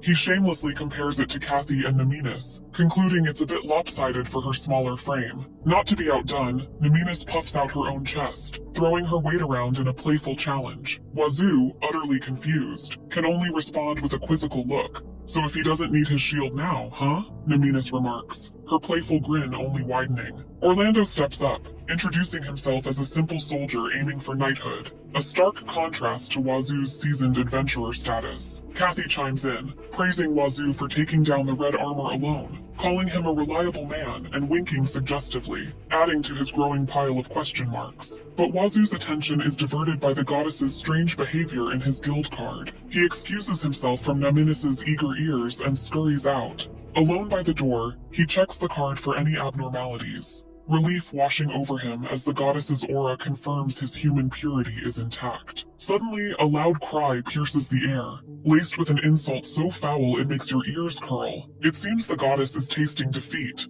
and Mother Earth wears the victor's smirk. The source of her ire? The ample chests of Kathy, Naminis, and Kumiya, apparently too much for her delicate sensibilities to bear. Wazoo can't help but chuckle at the absurdity of it all, the powerful goddess brought low by a few curves. It seems even the divine have their petty jealousies. Well, thanks to her argument with Mother Earth, Wazoo finds out that the god has a small blism, although it's the last thing she wants to hear right now. While the ruckus outside goes on, Naminis shyly asks Orlando if Wazoo already has a lover. After all, she's worried that her impotent actions of being overly friendly might have angered Wazoo instead of being effective in a good way. Orlando assures her that his friend is just nervous before revealing that Wazoo has no lover, and he lacks confidence on top of being pessimistic regarding women. Obviously, these ladies want to protect the surprisingly adorable adventurer, except Kumiya, who clearly has a different how cute expression on her face. Thus, while Wazoo is busy mediating the fight between the two goddesses, Naminis sees another reason to progress her romantic feelings and deepen her relationship with him. Eventually, Wazoo comes back from the bosom duel alive and immediately asks Naminis why she left the capital. Although she's initially reluctant, the princess reveals the story from the very beginning. In the country of Mobondo, the king and queen, Gavirio and Miralina, have 3 children. The elder brother and the successor to the throne, Navirio, the twin elder sister, Miralina, and the younger of the twins, Naminisa. Apparently, Navirio is known as the genius of their country for being an expert in domestic affairs, diplomacy, and strategy, while Miralina, on the other hand, is the pride of the knights due to her exceptional battle prowess. Naminisa, the holy princess known for her kindness and compassion, prefers the gentle touch of barrier magic over the clash of steel, but her peaceful life shatters when a mysterious illness plunges her parents, the king and queen, into an endless slumber. Suddenly her siblings, Navirio and Neralina, turn from loved ones to deadly rivals, driven by a madness that seeks the other's destruction. Naminisa, sensing a sinister puppeteer behind this tragedy, delves into the shadows. The red armored knights, though a nuisance hindering their investigation, aren't the true culprits. Kathy, her loyal knight, brings news they've discovered the key to the siblings' madness. She asks Naminisa if Navirio and Neralina were anything unusual before their descent into chaos. The princess recalls a bracelet on Navirio and a necklace on Neralina, leading Kathy to a chilling confirmation. Laria, the enigmatic guildmaster and rumored sister of the missing Reagan, reveals a horrifying truth. The bracelets and necklaces are cursed, stolen from a sealed vault. These immature puppet and Feast of the Berserker artifacts twist the wearer's mind with each passing moment. The longer they remain adorned, the deeper the madness digs its claws, the priority shifts. Before hunting the true villain, they must sever the cursed grip on Nevirio and Neralina. But as things are, even Nominisa will face difficulty meeting her brother and sister, who also have 6 close aides remaining close by their sides. Then how about breaking it through force? As expected, Wazoo arrives at the most straightforward answer, to which Orlando agrees because he's fully aware of how superhuman the adventurer's strength is. Amazed, Nominisa remembers Wazoo saying it needs to be a god's word to at least inflict damage on him, until the guy reveals that heavenly blades won't hurt him either. On another note, Wazoo empathizes with what Nominisa feels, because he can also understand how sad it is for siblings to hate each other, and he thinks the princess is very lonely right now. After not being recognized by her beloved brother and sister, he hits right on the mark, and Wazoo tops it off with an ultimate, "You are amazing." Assuming that the Mobanda siblings are really close to each other, Nominisa is so grateful for those words that she cries and makes an informal request to Wazoo, asking him to destroy the cursed tools. Despite being worried that the adventurer won't accept this sudden quest, on the contrary, Wazoo lets out a big smile to assure the princess he will definitely do it, making Nominisa delighted from the bottom of her heart. Therefore, Wazoo reveals his condition on accepting the informal request, which is for Nominisa to give Orlando the chance to become a knight. Needless to say, the former guard is elated to hear it, and he kneels in gratitude to the princess, who unquestionably agrees, which leaves them with a matter regarding Wazoo's reward, because he apparently doesn't want anything. Nominisa, ever the bold princess, decides to take matters into her own hands. With a mischievous glint in her eye, she declares that Wazoo's compensation for his bravery will be none other than herself. Wazoo, initially eager for any reward, freezes as the true meaning of her words sinks in. He stammers a hesitant sure, but Nominisa's determined gaze and disarmingly sweet smile, though slightly strained, leave him little room to back out. The burly adventurer, no match for Nominisa's persistent charm, finally relents, changing his polite understood to a more casual all right. A triumphant grin spreads across the princess's face, her mission of forging a closer bond with Wazoo finally accomplished. But the night is young and the house bustling. As the girls retire to another room for the night, Floyd, ever the protective butler, suggests they switch rooms, leaving Wazoo alone in his current one. Unfortunately, Floyd's chivalry backfires spectacularly. The princess, misinterpreting his suggestion as a personal insult, unleashes a devastating 100% smash, sending the poor butler flying through the wall and landing unceremoniously outside. To hasty pair of son, Nominisa remarks with a hint of playful exasperation in her voice. Wazoo's dreams of a peaceful morning are shattered by an energetic Kumya. Bursting into his room, she throws the blanket aside, declaring it time for their departure. However, something seems amiss. Kumya, usually bubbly and playful, is strangely subdued today. Before Wazoo can question her behavior, Floyd rushes in, announcing their departure and introducing the maid standing beside Emma's Kumya. The confusion deepens as Wazoo tries to grasp the situation, his mind buzzing with questions. Apparently this girl is not Kumya's twin, but her split personality, who comes out once in a while and who has a rough way of speaking but is still kind. True enough, Kumya is so caring that she offers to wipe Wazoo's body only to receive the young man's refusal, because of reasons you already know. In the bathroom, Wazoo cleanses himself while telling Muru how weird Floyd and the others are, as if they're not human at all, given that the butler has no injuries whatsoever despite the incident last night. It's not like he's in a position to say it though. Regardless, Wazoo notices Muru's weird stare and lets her do what she wants, thinking it's fine because this partially human has nothing to hide. That said, Wazoo believes he'll be embarrassed and won't be able to show his body to others on the off chance he can humanize himself like Ragnar, and tells Muru she should remain herself as it is preferable that way. Afterward, they come out of the house and meet the princess, who suddenly fixes the adventurer's crooked row as soon as she notices it.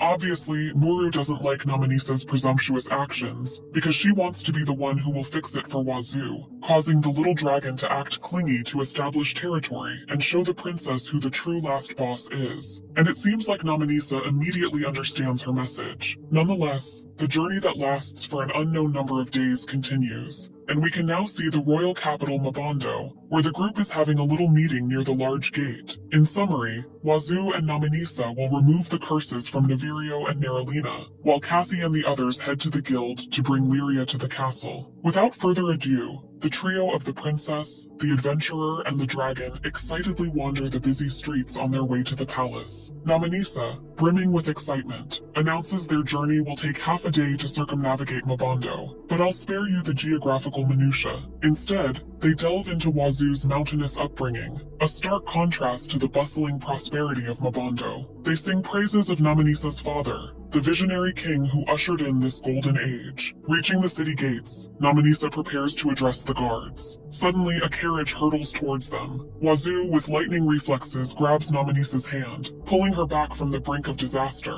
The princess, heart pounding, opens her eyes to see her savior standing tall, a flush creeping onto her cheeks as she gazes at him with awe. Nominisa, seizing the opportunity, leans in, hoping to bask in Wazoo's presence. Just then, their moment is shattered. A noble boy, Denoga, bursts onto the scene, his face lighting up with joy at the sight of Nominisa. After what feels like an eternity, Wazoo, caught in the emotional whirlwind, finds himself caught in the crossfire of Nominisa's stolen glances and Denoga's enthusiastic greetings. It turns out that Denoga is the person inside the carriage, and he's on the way to visit his father, Chancellor Z. But because this noble is curious about who Wazoo is, Nominisa introduces the adventurer as her bodyguard to protect herself from the disputes between Navirio and Neralina. She also creates a pretense that they're planning to tour the castle, although it is evident that Denoga isn't convinced that Wazoo is strong enough to do the task. Needless to say, he just makes Nominisa hate him even more, which leads the princess to leave with Wazoo while ignoring Denoga's wish to talk about their marriage. At least Wazoo hears him, and he seems to be interested in knowing more about it, contrary to Nominisa, who scares the heavens out of Denoga by angrily bidding him farewell, thanks to his insolent behavior.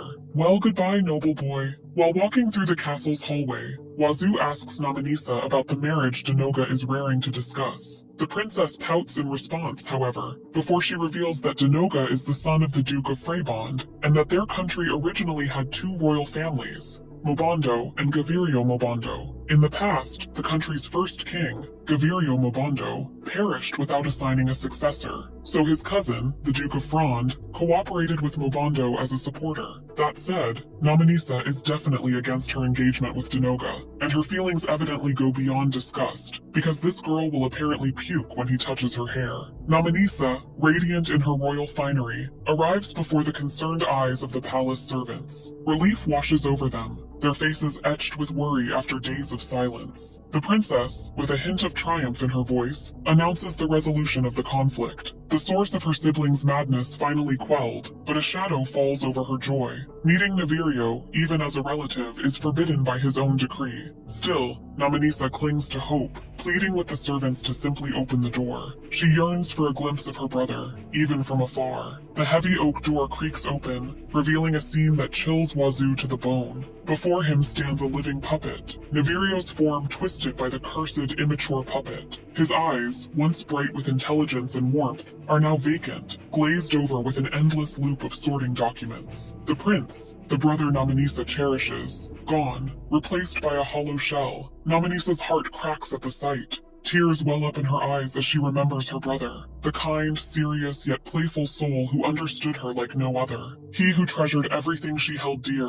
and whose laughter filled their childhood with joy. Now he's a marionette, forever trapped in a dance of mindless routine, his true self lost in the abyss. Wazoo, his own emotions churning, recognizes the work of the immature puppet with a grim certainty. Nominisa, her voice trembling, whispers a vow to break the curse, to free her brother from the puppet master's clutches. With tears in her eyes, Nominisa begs the adventurer to save her beloved older brother from the curse, and there's really no reason for Wazoo to refuse, so he disappears from their sight and dashes toward Navirio at full speed. Although the prince's personal aides are surprised, Navirio remains unfazed, which allows Wazoo to shatter the cursed bracelet freely with a single grip. When the prince realizes it, he faints all of a sudden, and while it enrages the royal knights, it becomes the perfect opportunity for the pretender to end Navirio's life. Fortunately, Wazoo reacts in time, and he kicks the blade away to prevent a tragic event from happening. It turns out he suspects him to be a red-armored knight since the beginning.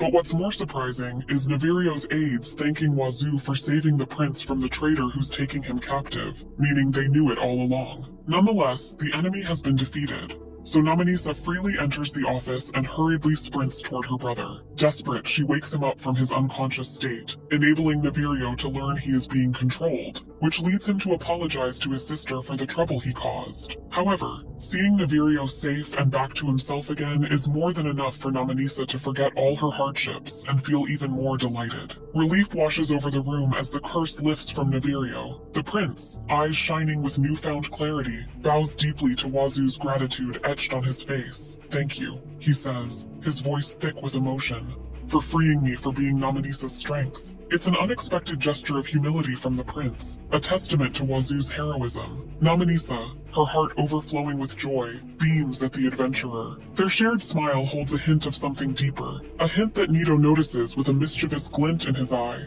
The air crackles with unspoken emotions, a budding connection that the prince is eager to nurture. "Let's drop the formalities," Wazu Neverio declares, a playful grin splitting his face. "Call me brother-in-law. Wouldn't want to distance myself from the man who saved my sister's heart, eh?" Wazu, flustered by the prince's teasing, can only stammer in agreement. While he welcomes the camaraderie, his heart yearns for Nerulina's freedom. He knows the battle against the curse is far from over. Meanwhile, deep within the castle walls, the maids nervously approach Nerulina. They carry a tray laden with food, their faces edged with concern for the cursed princess. But their kindness is met with fury. Nerulina lashes out, a vengeful smile twisting her lips. Her blade flashes inches from the maids' faces, a testament to the curse's rip on her soul. The maids, though shaken, refuse to back down. They understand Nerulina's pain, the way the curse twists her into a stranger to herself. They persist, their voices gentle but firm. But Nerulina, consumed by her rage, smashes the cups and plates, her eyes burning with a desperate longing. "Bring me Neverio!" she screams, her voice raw with hatred. "His demise will be my salvation." The echo of her cry hangs heavy in the air, a chilling reminder of the curse's power. The battle for Nerulina's soul has begun,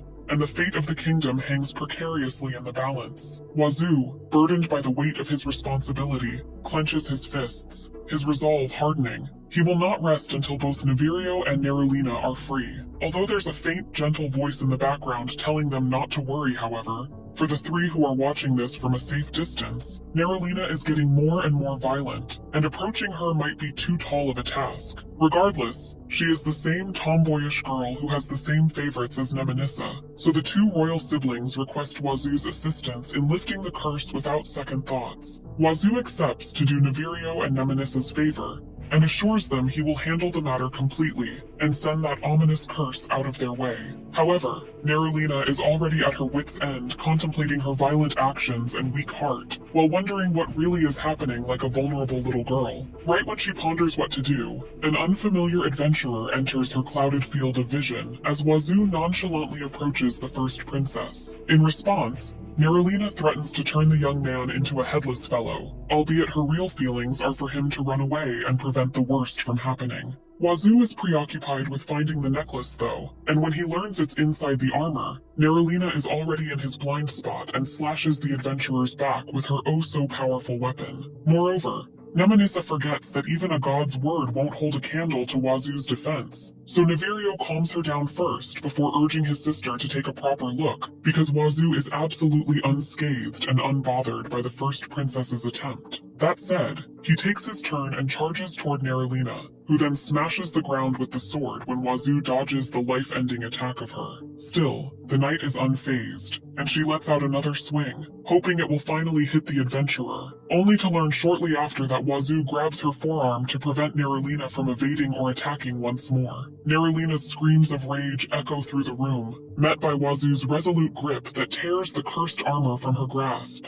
Metal screeches and splinters beneath his strength, revealing the hidden necklace like a venomous ornament. Wazu can't help but blurt that the crooked thing mars Nerulina's beauty. With a final decisive blow, he shatters the necklace, sending the curse crumbling. Nerulina's terror ebbs away, replaced by a wave of confusion and elation as she stumbles towards Wazu, his touch both foreign and comforting. "Thank you," she whispers, gratitude thick in her voice. But a knot of unease tightens in Wazu's stomach. This embrace, Nerulina's first, ignites a fire in her eyes as she leans in, her breath warm on his lips. "Who are you?" she asks, their faces inches apart. Of course, the young man introduces himself without thoughts. But if there's someone who's displeased at the turn of events, it is surely the second princess who is being sarcastic about Nina's return. Still, Neveria was happy that he and her sister are back to normal, so the siblings celebrate their most awaited moment with smiles on their faces. Unfortunately for Wazoo, he can't watch them in peace because Namanisa harbors bitterness after seeing him hugging her sister for a long time. Not to mention, May joins the fray as she greatly relates to the complaints of the princess. As a result, Wazoo fears he'll be punished for disrespecting the royalty, but thankfully that's not the case because Namanisa is just jealous. Well, Nerulina agrees with Neveria that Wazoo merely assisted in preventing her from falling to the ground. But her smirk says it all. She's definitely pleased to be held in Wazoo's arms. Thus, Namanisa becomes extremely envious thanks to Nerulina teasing the heavens out of her, which leads Neveria to conclude their preferences are overlapping again. A long time ago, the same thing occurred when he gave Namanisa the teddy bear that Nerulina also wanted, resulting in a fight and the stuffed toy's hand getting torn apart. Since then, Neveria has given the two same things, but now that there's only one, Wazoo's friendly right hand might be bidding its farewell anytime soon. In a whirlwind of relieved embraces, Namanisa and Nerulina cling to Wazoo's arm, threatening to turn him into a one-handed adventurer. Luckily, their squabble soon dissolves into laughter, with Nerulina declaring that fighting over him is silly, they should share.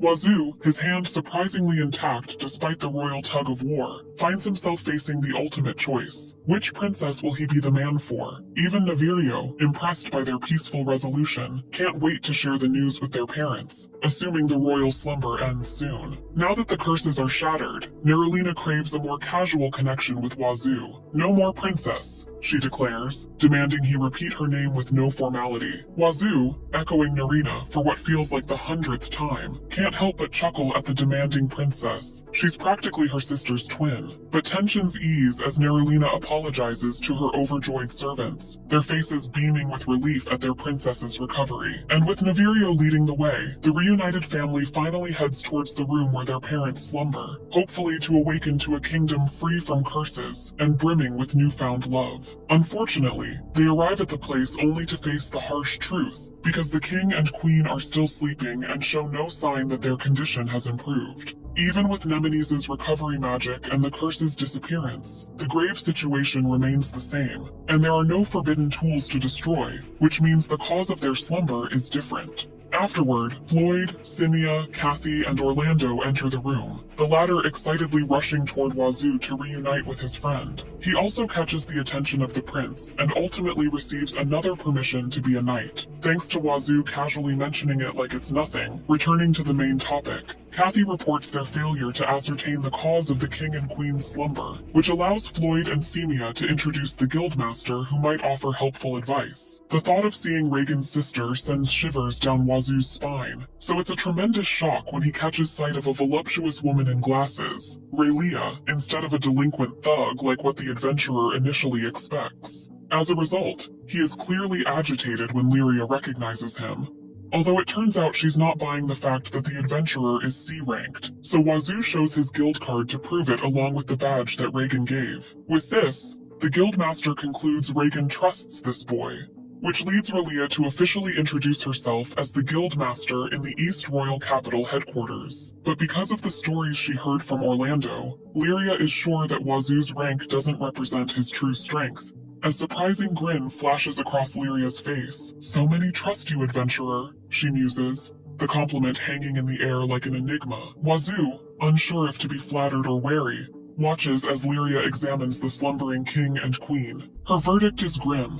An ancient lost magic drug has plunged them into their endless sleep. Even a genius like Lyria is stumped by the potent concoction. Their only hope, it seems, is to force the unknown culprit's hand and dispel the magic at nearly impossible feat, considering their lack of leads on the Forbidden Tools case. But a glimmer of hope emerges when Wazoo overhears Lyria's hushed wish for someone with age and wisdom. May her eyes widening confirms her father, Ragnar, fits the bill perfectly. Wazoo, a plan forming in his mind, decides it's time to take the mountain path. He and May embark on a perilous ascent, their destination. The summit, where Ragnar's vast knowledge might be their last chance to break the curse that binds the king and queen. After all, who better to unravel the mysteries of ancient drugs than a man who has lived through countless ages? And besides, Wazoo can't help but feel relying on the fickle goddesses as a gamble they can't afford to take. The fate of the kingdom hangs in the balance, and their hope rides on a lone adventurer and the secrets whispered by the windswept mountain peaks.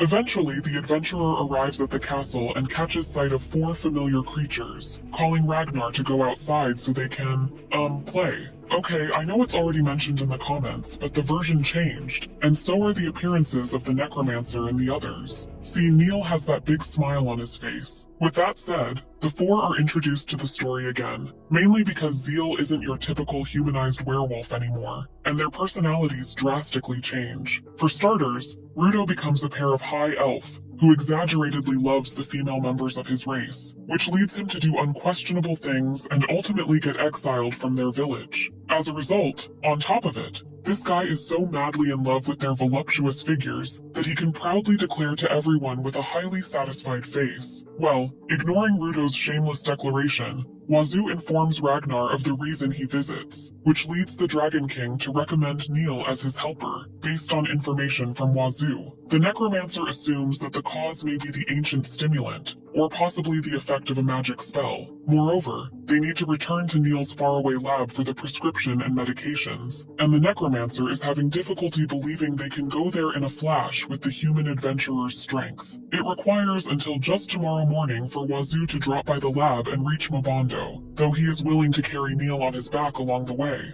However, the main problem for this bone monster is getting stoned by the citizens of the kingdom and becoming food for the dogs, making him cry as he is also worried the soldiers and magicians will group up to subjugate him. Despite the absurdity of a fear-inducing apex creature like himself harboring anxieties, Wazoo's sincerity bleeds through. He begs Neil, the necromancer, to lend his dark magic to the cause, to free the king and queen from their eternal slumber and bathe the palace in genuine smiles. But there's a catch. A price for this morbid assistance. Neil, the pair in a skeleton skin, croaks out his desire, a skeleton bride, a maiden with a collarbone as exquisite as moonlight. The silence stretches, awkward and heavy, before Wazoo with a sigh agrees, and so the unlikely two embarks on their quest. Towers melt away as Wazoo, the adventurer, carries the robed necromancer on his back, a bizarre spectacle speeding across the land. Neil, though, seems less than thrilled by the life-threatening vibrations of Wazoo's rapid pace. Finally, the royal capital shimmers into view. Neil, forced to conceal his ghoulish visage, pulls his cloak tight as Orlando, the ever-vigilant knight, spots them from afar. A whisper ripples through the guards. Wazoo, the adventurer, has returned, no longer just an outsider, but an apprentice knight, sworn to protect the very kingdom he once explored. The air crackles with anticipation, a blend of hope and uncertainty, as Wazoo steps back onto familiar ground, his quest for a cure and a skeleton bride just beginning. On another note, Orlando's co-workers are alarmed about the necromancer entering their kingdom, so Wazoo assures them he'll crush Neil if worse comes to worst. Wait, didn't you promise to guarantee his safety? Oh, get it? That's a joke. Thanks to that, they freely enter the castle, where Nevirio and the princesses await to welcome Wazoo back smilingly. As soon as the adventurer introduces Neil, Nevirio shakes the necromancer's hand without showing an inch of fear, which is eventually revealed to be because Neil suppresses his intimidating aura. The man's dread against dogs remains true though, but Relia has no interest in listening to their humorous talk because the thing she's raring to know as of now is if the necromancer here is the famous Mage King. Based on the Guildmaster's knowledge, Neil is a man who can use any type of magic and destroy a country with a snap of his staff. In simpler words, a powerful mage who is considered to be a legend. With a sinister laugh, the necromancer confirms he really is the Mage King. Lyria talks about and expresses his nostalgia and surprise that someone calls him by that nickname after such a long time. Unfortunately, that isn't enough to acquire some respect for Wazoo,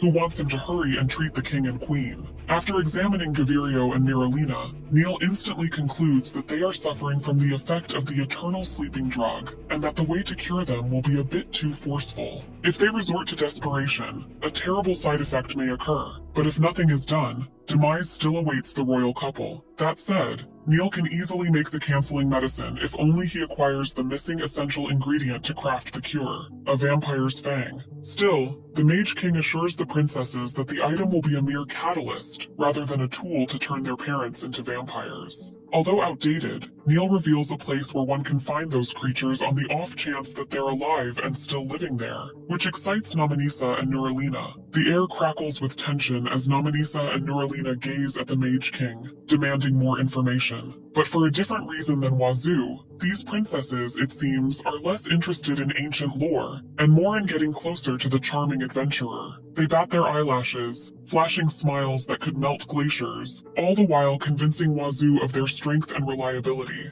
After all, sitting around while their parents slumber is unthinkable. So Navirio, ever the supportive brother, adds his voice to the chorus, urging Wazoo to let his sisters tag along. And with the journey being a mere day's trip, Wazoo finds himself reluctantly agreeing. Rilia, the sharp-tongued guildmaster, can't help but comment on Wazoo's knack for attracting royalty, prompting her to dangle a juicy promotion. Rank B if he cracks this case. Rank A might be within her reach, but the effort? Pah. Lyria simply throws Wazoo a knowing look before sauntering away, leaving the adventurer to his fate. Now with the princesses finally back in light armor, their royal aura subdued under travel outfits perfect for camping, Wazoo feels a familiar flutter in his chest. Their attire, designed to hide their lineage but still incredibly fetching. Yes, Wazoo, you're camping outside with two princesses. It seems like it's too late when he realizes the implications of that, though. Nonetheless, the princesses leave the country. Even though Nominisa reveals she doesn't really like doing this because it's too scary, the lady did it last time for her beloved family. However, Niralina feels proud she's her sister, and the trip goes on. Thanks to Wazoo, who's defeating the monsters to ensure a safe journey along the way.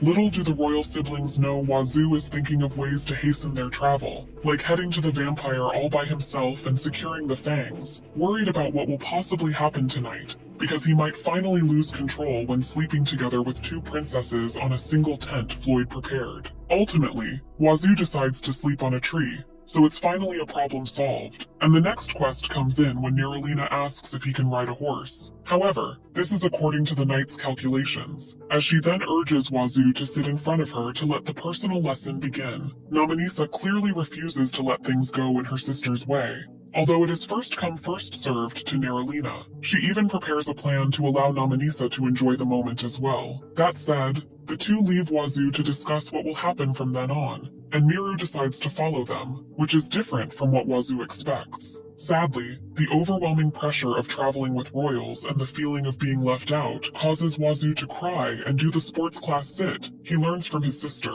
Fortunately, it doesn't take the girls too long to resolve the matter peacefully, and it is ultimately decided that Niralina will teach Wazoo horse riding on their way to the destination, while Nominisa's turn will be when they head home. The second princess looks so excited to lead the adventurer tomorrow too, so Wazoo agrees with it, unaware he will regret his words of affirmation seconds later. The young man's face says it all. This is too bad of a situation to be in, mainly due to the unannounced bosom attack from the teenager blind spot. Unable to focus, Wazoo fails to absorb the instructions from the first princess's mouth, and all he can think of right now is Nina's chest pinning on his back. The air crackles with disapproval as Nominisa and Miru fix Wazoo with icy stares. His heart pounds, a commoner daring to entertain such thoughts about a princess. But before composure can even be a flicker in his eyes, Niralina, oblivious to the tension, leans her head against his broad back with a happy sigh. "Perfect for rubbing my face on," she declares, her words a playful jab that sends shivers down Wazoo's spine.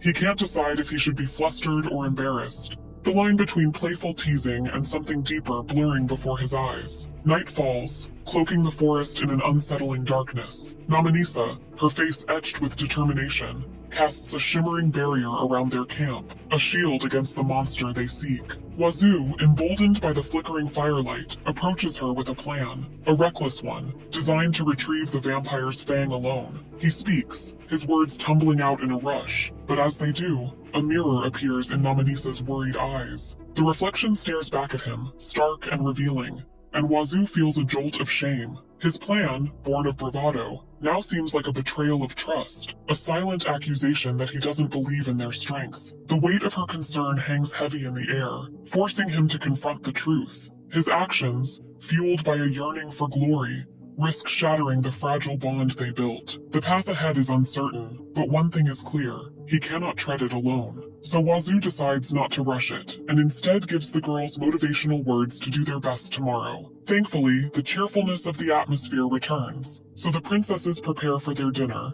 Although it looks like Miralina hid the secret about her terrible cooking. Yeah, let's not talk about it. Nevertheless, Wazoo finally realizes that building a harem requires him to get used to trailing with girls, not to mention looking a wee bit cooler than his usual self. Luckily, their conversation about shampoo and conditioner, which the two princesses use, becomes the adventurer's chance to obtain Namanisa's permission to smell her hair. The second princess blushes as soon as Wazoo takes a sniff, and praises it for having the same scent as fragrant roses, making Namanisa's face turn beet red as she obtains extreme happiness upon hearing those words. On another note, Neralina wonders about Wazoo's plan after this matter is resolved. So the adventurer informs them he will travel with Mir and won't be staying in Lobondo. After all, he wants to help people in trouble now instead of achieving his ultimate goal of creating a harem, eventually treating that as a mere side quest. However, hearing that thrills the princesses as they suddenly wear the faces of somebody having ulterior motives. Wazoo is confused, but these cunning girls think this thoroughly, and they urge the young man to take a rest while they handle the rest of the task.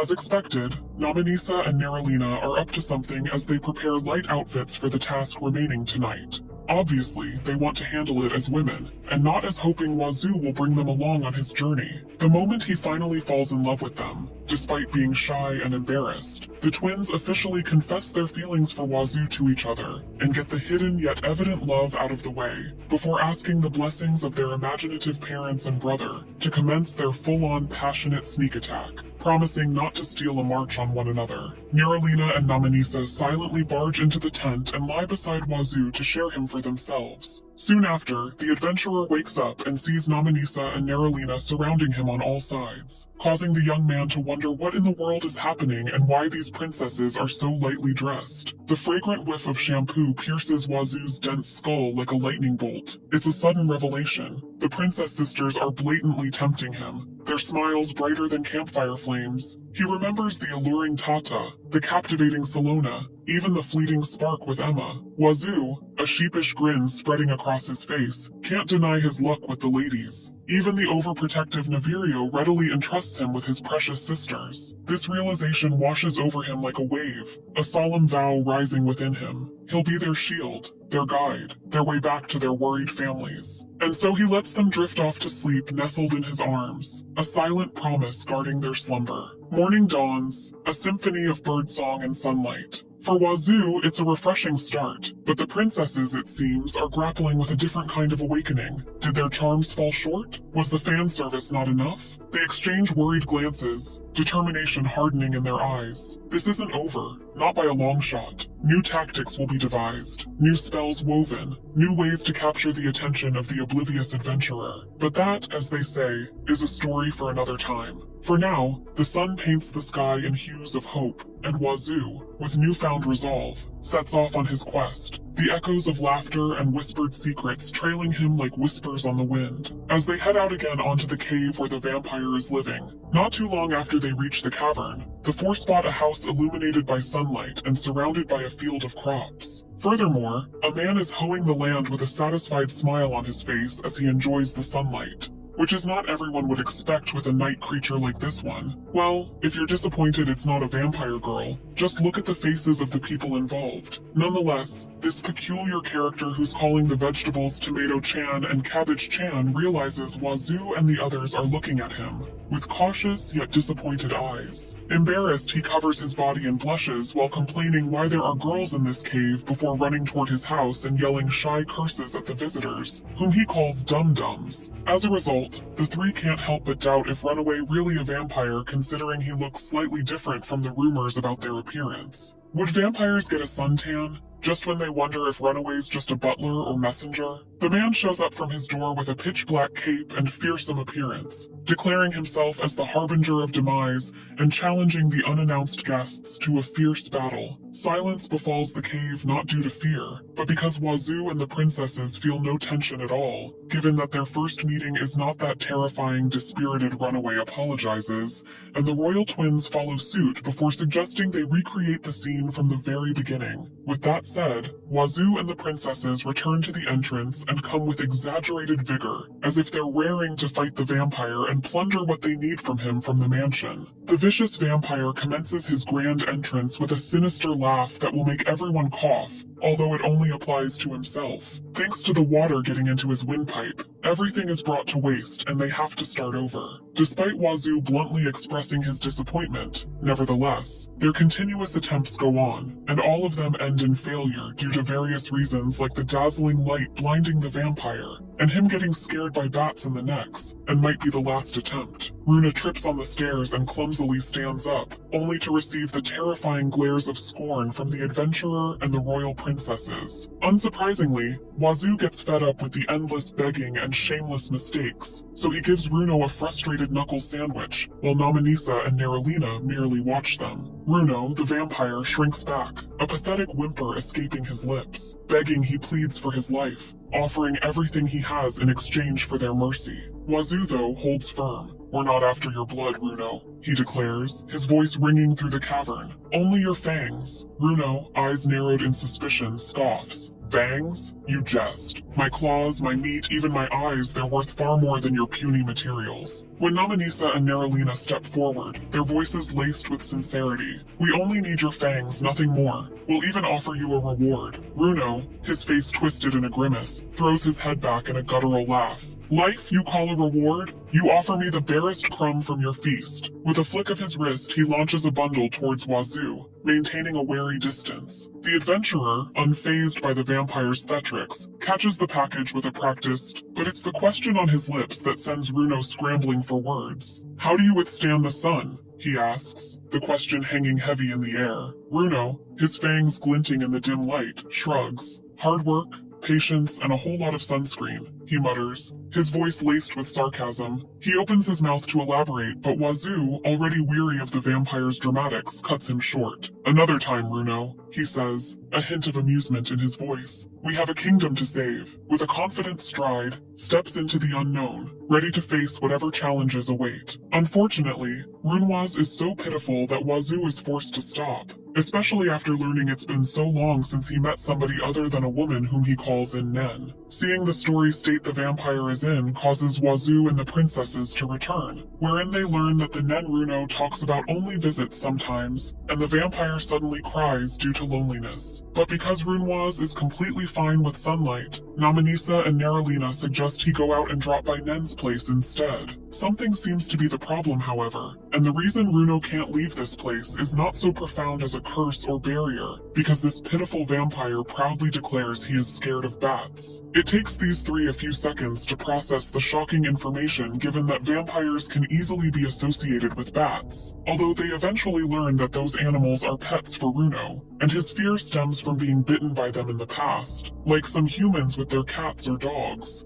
Is that really okay for a vampire? Unsurprisingly, this harsh question from Neralina inflicts more mental damage than expected. Not to mention they can't just force Runo to fly through the hole above because the bats are hiding in the dark parts around it. On the flip side, it turns out that Runo resides in this place because Nen is his fiancée, and their mansion is full of those animals. With that said, their happy marriage will be a pipe dream if he doesn't confront his fears head-on, and when, although it's evident that the results of Runo living here look absolutely bad. Thus, the princesses ask Wazoo to help the vampire, but the adventurer notices R not flinching when a bat passes by. R realizes it too late and is surprised by it too, but the adventurer is already under the assumption that the vampire is lying, making the man terrified as he begs Wazoo not to come near him because he is apparently terrifying. A relieved sigh escapes Namanisa and Neralina's lips, as R's panicked gaze shifts from the fluffy bats to the ever so slightly frazzled Wazoo. The vampire, clearly preferring feathered friends to fearsome adventurers, finally finds his solution and Anna waits. With a playful jab at Wazoo to sit at the back, please, R takes to the skies, his worries dissolving like mist in the morning sun.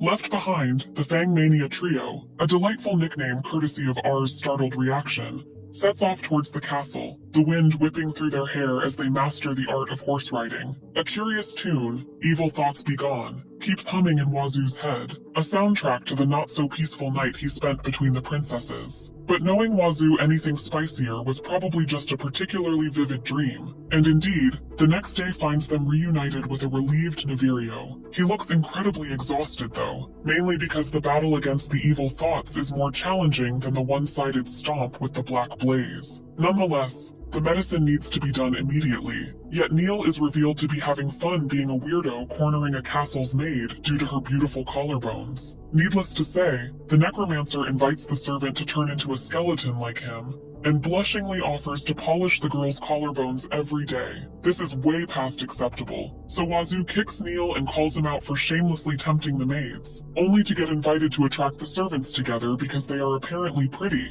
Moving on, Wazoo gives the vampire's fang and Neil approves of its quality, saying he can start making the medicine with the condition they will let him go shortly after it's finished. The Mage King gives up on hitting it off with the maids, apparently putting that aside. Neil begins crafting the cure while Wazoo is watching, eventually finishing it and heading out toward his home. Of course, not before showing the adventurer a detailed drawing of what collarbones are to his liking. Without further ado, Wazoo delivers the medicine to the king and queen's room, where the royal siblings Floyd, Kumia, and Lyria are waiting. Although it may be too late, Wazoo asks Nevirio to please trust Neil, but it seems like there's nothing to worry about in the first place. And the prince, along with his sisters, begins to pour the curing potion for their parents' eternal sleep, starting from no other than the king, Gavirio. Soon after, the monarch gets up from his deep slumber and greets his most awaited awakening with an enthusiastic and action-filled introduction straight from Anga. Unfortunately, Gavirio's over-cheerfulness is a double-edged blade, as he eventually realizes how embarrassing it is that he does that scene from his dream in front of everyone. Furthermore, the awkwardness in the room causes the powerful king to turn into some sort of a small animal, hiding himself inside the sheets. Nonetheless, it's rude to point it out, so Wazoo feigns ignorance and asks Nevirio about the medicine's effectiveness instead. However, Gavirio is slowly coming out from his small den, so Namanisa, the prince, and Wazoo give him the little push he needs, which allows the king to get back on his feet and ask everyone about the situation. Delighted, the princesses hug their father, thankful that he has regained consciousness after all their hardships. Wazoo and Nevirio join the celebration with smiles on their faces, leading the latter to pour the medicine on his mother, ultimately waking Rena up, looking so refreshed as if nothing major happened. Now that the king and queen are cured from their eternal sleep, Nevirio spares no time in telling his parents everything that happened. As a result, Gavirio and Miralina learn the possibility of someone betraying them. The royals are trying to figure out who cursed them and caused that whole sleeping mess. They think it might be the same person who wants to take over the kingdom. To make things even trickier, Nevirio and Miralina are pretending to be controlled by magic, so the king and queen have to pretend too. In the end, Gavirio decides to trust Nevirio to solve the problem. Now Wazoo needs to meet the royals. The king seems hesitant, but Gavirio surprises everyone by calling Wazoo a kind hero, even though he doesn't look like a typical warrior. The king and queen bow in thanks, but Wazoo insists Neil deserves the credit. Still, the royals want him to be proud and relax around them. They see him as a friend who helped them get along, and that's more important than formality. Everyone's shocked by how chill the king is, except the princesses who are secretly thrilled. Hello, romance. Namanisa, ever the planner, has already prepared a reward for Wazoo and encourages him to go with the flow. She knows the king might offer a fancy mansion, which could make it hard for Wazoo to keep adventuring. Wazoo thinks back to Namanisa's promises in Mima Village and wonders if they were real. He can't tell what she's hiding behind that smile, but reward or no reward, Gavirio promises Wazoo their support whenever he needs it. It seems like things are taking a surprising turn, and Wazoo is right in the middle of it all. Thus, Nevirio prepares for the meeting regarding their plan for the future, and urges Wazoo to rest first, while Orlando guides him to his room. On the way, The adventurer congratulates the now former knight apprentice for his promotion, as he is finally close to becoming Navirio's direct personnel. With this, Orlando can bring good news to Reagan and present himself as a brilliant knight who is able to protect Navirio and the entire kingdom. Hopefully, he doesn't forget Wazoo's effective man-to-man lessons along their journey toward Mobondo. Anyway, Wazoo sleeps like a log the following days, while Kathy watches over him to ensure his safety and to steal some glances as a side reward. Eventually, the adventurer wakes up only to learn from the female knight that he has slept for 2 days, and now is actually the third, perhaps due to exhaustion from the short trip that was full of evil thoughts. Fortunately, Kathy orders the maids to bring some food to fill Wazoo's empty stomach, ultimately leading Wazoo to realize that the woman is doing the things he wants to do for himself. Wazoo stares at the knight, and that triggers Kathy's sweet smile to appear and make the atmosphere brighter. Out of the blue, Wazoo tells Kathy that her to-be husband will be pleased to be in her care, causing the knight to inform Wazoo that he can be the man who will marry her. Hearing those surprising words makes the adventurer blush, and he comes to treat Kathy as waifu material, so the guy promises to consider it. Regardless, the squad captain explained the current situation, revealing that Navirio and Nerolina would lead 1,000 of their knights to depart to Bond Plains, where they would pretend to be controlled by the curse and fight each other. Basically, the battle is a mere farce to lure the mastermind into appearing, hoping he'll show up to confirm the royal's demise, which is fake in the first place. Right now, tough knights are guarding the king and queen like hawks, while Nominisa and Lyria are busy keeping the royal capital safe. They'll only join the big fight in Bond Plains if their Sherva Bondo isn't in any trouble. That's where Wazoo comes in. He's their secret weapon, the key to making this whole plan work. He can zip between places like a flash, but even for him, it's tough to see danger coming. So Kathy gives him a special ring that lets him talk to anyone, no matter how far apart they are. It's like having a super-powered walkie-talkie. And Kathy, loyal as ever, promises to keep Nominisa safe, even if it means putting her own life on the line. But if things get really hairy, she trusts Wazoo to take care of the princess. Wazoo, ever the hero, takes on the quest with a smile and a steely glint in his eye.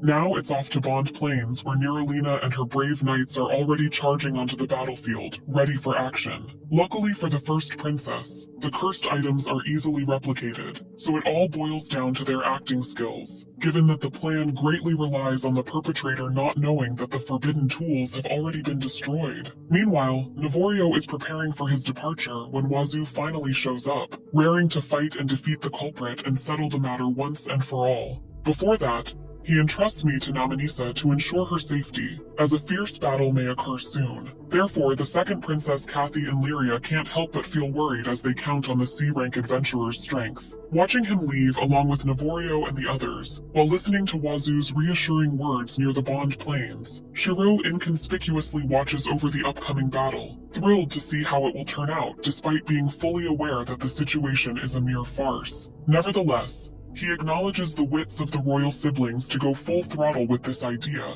and includes the person whom he calls the strongest man, Wazoo, in their ranks. However, the notorious peddler is also looking forward to the approaching duel between Wazoo and the man who is the same, if not more powerful than him, the S-rank adventurer who is known by the name Flugel. Excited to see what kind of interesting combat he can witness from those two in the royal capital's castle, Nominisa scolds her father for being a little bit noisy as he experiences difficulty pretending to sleep. On the contrary, Nerolina is sleep-talking about bananas, and it seems like that is the standard for Gavirio to follow, given they can't let their guard down because the mastermind is still unknown. Speaking of the culprit, Gavirio wonders why Nominisa is the only one unharmed when he and his wife are put to sleep to keep their mouths shut, while Navirio and Nerolina are given cursed accessories to force them into fighting each other, until one of them delivers another's demise. Nominisa is about to spill the beans about who the bad guy is, but Kathy and Lyria cut her off.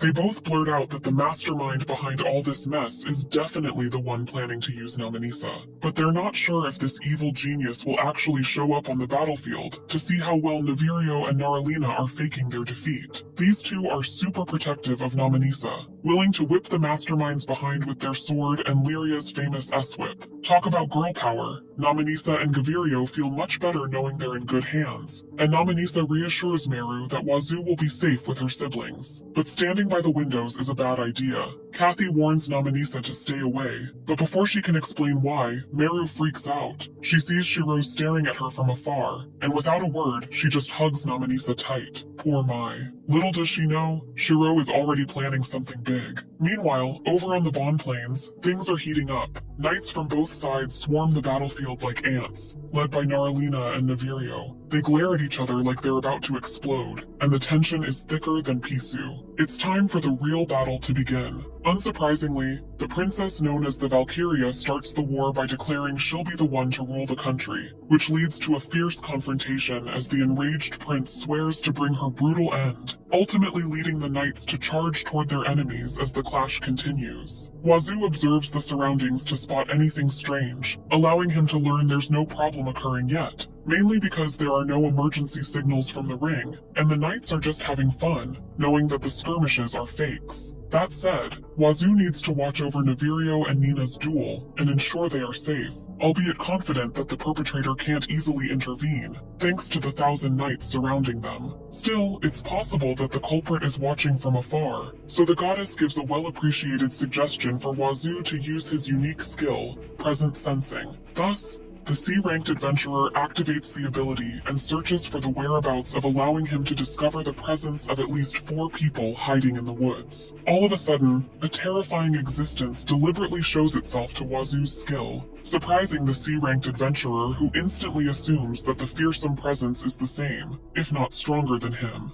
and is possibly an S-ranked adventurer. The royal blades flash and spin in the air before clinging to the ground with a dramatic thud. Naralina crumples unconscious, while Navirio, panting heavily, manages to kneel before finally collapsing himself. The battlefield hangs in stunned silence. Did their plan work? Did the mastermind take the bait? Navirio and Naralina, their faces betraying no hint of weakness, wait patiently for the culprit to emerge. Wazoo, eyes scanning the horizon, joins them in their vigilant vigil. Soon, the pounding of marching feet breaks the silence. But instead of the small group Wazoo expected, a vast tide of red-armored knights crests the hill, their numbers rivaling the royal forces. At their head, a familiar face contorted in a twisted grin. Denoga, the timid noble boy, looking utterly unlike himself. Wazoo, jaw agape, instantly recognizes him. He whips out the communication tool and throws Naminis's voice on the wind. Denroga, he's the one behind it all. Naminis's voice crackles back, annoyance tinged with grim determination. I figured, she says, her words echoing through the battlefield. Cassie Relia, join the fight. We'll crush this viper and his army together. Tension crackles in the air, thicker than wildfire smoke. Meanwhile, back in the castle, the king, oblivious to the impending storm, hums merrily as he plans a picnic. Can't anyone sense the danger swirling around them? And finally, the news reaches Denoga's ears like a thunderclap. Navirio and Naralina, free from the cursed accessories, his carefully crafted plan, crumbling before his eyes. Nonetheless, seeing Denoga's behavior change leads the prince and the princess to conclude that this is the noble's true color, rather than his timidness, which is obviously a fake persona. However, Denoga doesn't care about their opinions right now as he is focused on his plan to exterminate the whole royal family. Moreover, the Duke's son is unfazed that the cursed items are destroyed outside of his expectations, because he can just eliminate them himself right here and there with the help of the red-armored warriors who are merely waiting for orders. Apparently, these knights, who are the same kind as the ones Wazoo encountered in the Mema village, are under Denoga's direct control, which makes Navirio wonder why his sister's fiancé, all people, will commit such atrocities just to steal the throne for the Free Bond family. However, seizing the throne isn't what Denoga calls it, as he then drops a revelation depicting him as the rightful king. The Duke's son no longer intends to hide it, and informs everyone that he's not part of the Free Bond family, like what is publicly known, because this noble boy is actually the son of the previous king, Diogavirio Mabondo. In other words, Denoga is the deceased monarch's secret child, making him the true successor to the throne instead of the Mabondo family. In the middle of their conversation, Omnis arrives along with her entourage on horseback, and hurriedly heads to where Navirio and Naralina are, allowing her to hear Denoga that being the second princess's fiancé is far from enough to turn him into their kingdom's leader. After all, the so-called royal family of Mabondo is a hindrance to the true successor acquiring what's truly his possession, the throne. Nevertheless, Namanisa's arrival signals the complete attendance of all the actors involved, and what's left to do is to plunder their lives, followed by the king and queen's demise, and return the right to rule the kingdom to the Gavirio Mabondo and Freebon family. Neralina, her eyes blazing with righteous fury, tightens her grip on her sword. Denoga, the traitorous prince, stands before her, the mastermind behind their kingdom's woes. Across the battlefield, Lyria, a fierce warrior herself, learns a shocking truth. Fludel, the enemy's champion, is actually the son of the previous king. This explains his unwavering loyalty to their opponents, a loyalty forged in the fires of gratitude and duty. Wazoo, ever the perceptive one, senses the weight of Flugel's presence. He whispers to the guildmaster, seeking confirmation of the rumors swirling around this formidable foe. The answer chills him to the bone. Flugel, an S-rank adventurer, is a whirlwind of close combat fury, capable of dispatching enemies in the blink of an eye. His loyalty to the previous king binds him to their enemies, a debt of honor forged in years past. And yet, amidst the fear, a spark of excitement ignites within Wazoo. He, a humble C-rank adventurer, faces the strongest man alive. The absurdity of his guild card, the one claiming he could smash stars with a single punch, dances in his mind. It's a ridiculous thought, yet it fuels his determination. Flugel, with all his power and prestige, stands before him, a challenge begging to be met. Their eyes lock, a silent battle raging before the first blade is drawn. Orlando, sensing the urgency, rallies his knights. They are near the main forces when Orlando spots the red-armored warriors, and wonders why the enemies he and Wazoo encountered in the past are here in the Bond Plains. Eventually, Orlando reports his arrival to Navirio, allowing the prince to warn Denoga that his forces will not suffice for their 2,000 knights, not to mention the reinforcement of the adventurers who just arrived. Put simply,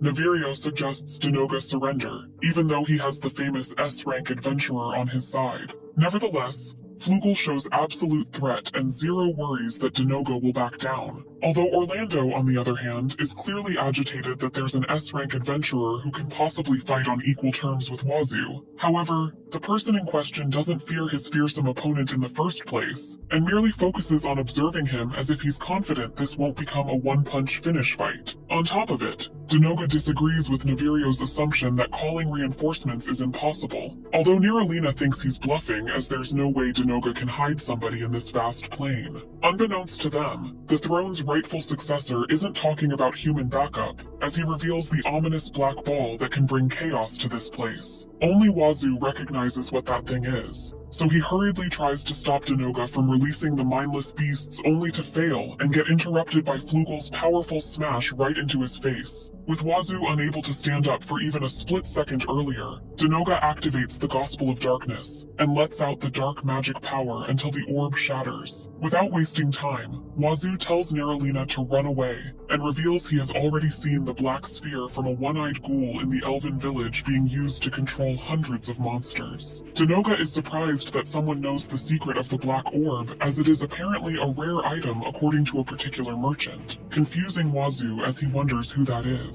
The air crackles with tension as Denoga brandishes the crimson orb, the key to his monstrous transformation. Wazoo's gut clenches. He recognizes that cursed artifact, his memories burning with grim foreboding. "Are you really going to turn into a demon?" His voice rings out, a desperate plea lost in the roar of the battlefield. Denoga's laughter chills the air. A twisted mix of amusement and malice dances in his eyes. He relishes the chaos, the despair he's wrought upon the royals he loathes. But a flicker of irritation crosses his face when Wazoo interrupts his fun. Suddenly the ground trembles as monstrous creatures materialize from the very air, their claws and fangs glinting with unholy light. The Knights of Mobando Kingdom, their faces grim with determination, form a protective circle around Navirio and his siblings. But Kathy and her comrades, their eyes flashing with fierce resolve, charge towards the demonic horde and the red-armored knights, ready to meet the enemy head-on. Navirio, Neralina, and Namanisa stand shoulder to shoulder, their eyes fixed on Denoga, the true usurper of the throne. They know his usual tricks won't prevail against Namanisa's prowess, so Denoga makes a desperate gamble. He throws back his head and swallows the red orb whole, the crimson glow engulfing him as he begins to convulse. Wazoo, a whirlwind of determined fury, lunges towards him, desperate to stop the transformation. But Flugel, the S-ranked Titan, stands in his way. A thunderous blow lands on Wazoo, sending him reeling, his C-rank body aching in protest. Frustration burns within him. How can this be? The guild card, a ridiculous testament to his absurd strength, promised immunity to even divine attacks. Yet here he was, battered and bruised by Flugel's relentless assault. Unfortunately, Denoga had already gulped the red orb, and the royal siblings could do nothing now but watch their enemy's transformation into a fearsome demonic beast. Denoga's sinister laugh echoes as he presents his new form, sacrificing his human appearance for an overflowing energy and strength that far surpasses the abilities of the prince and the princesses combined. Despite being oblivious to the exact improvement and changes his body has undergone, Denoga is 100% sure of one thing. His dreadful claws are more than enough to tear these insects of the royals apart. Enraged, Nerulina swears to bring the enemy down, regardless of whether he's a demon with excessive chickenpox or whatever, and swings her sword toward Denoga's large hand, ultimately shattering the blade instead of inflicting a fatal wound. While the first princess gets close to being devastated, Denoga maintains his devilish smile and mocks Nerulina for showing the opposite effect of what she has confidently declared. Immediately after seeing Denoga's claws, Nemunisa puts up a defensive barrier to protect herself and her sister from the demon's attack, all while telling Nerulina to get a new weapon. Unfortunately, Denoga is already on his way to destroy the barrier, but Rilia luckily makes it in time to hinder his movements with her whip, and prevent the demon from landing a fierce blow to their only reliable defense. Meanwhile, Navirio helps Wazoo to get up, ignoring his apologies for not being able to dodge the S-rank adventurer's punches, and instead asks if he can rely on his strength to keep Flugel occupied while they defeat Denoga and settle the royal family's problem. But rather than buying time, Wazoo assures the prince he will bring Flugel down, so the two wish for one another's success before continuing the fight. To Wazoo's surprise, Mii flies toward him and is strangely panicking as she informs the adventurer of her terrifying encounter with Shiro near the castle. Wazoo's ears are filled with Meru's frantic squeaks and cries, but the little dragon's message goes over his head. He's still processing the chaos around him. The monstrous creatures rampaging, the desperate cries of the knights, and the looming threat of Denoga's transformation. With a growl, he shoves Meru into a safe nook, telling her to stay put. Alone now, Wazoo turns his attention to Flugel. The S-rank adventurer stands there, a mountain of muscle and power, his eyes glinting with a mix of amusement and challenge. Done warming up? He asks, his voice a low rumble. Wazoo's lips stretch into a grin. He's been waiting for this. The previous blows, the pain, they've only fueled his excitement. This is the fight he's craved, a clash against an opponent worthy of his strength. He lunges forward, a blur of motion,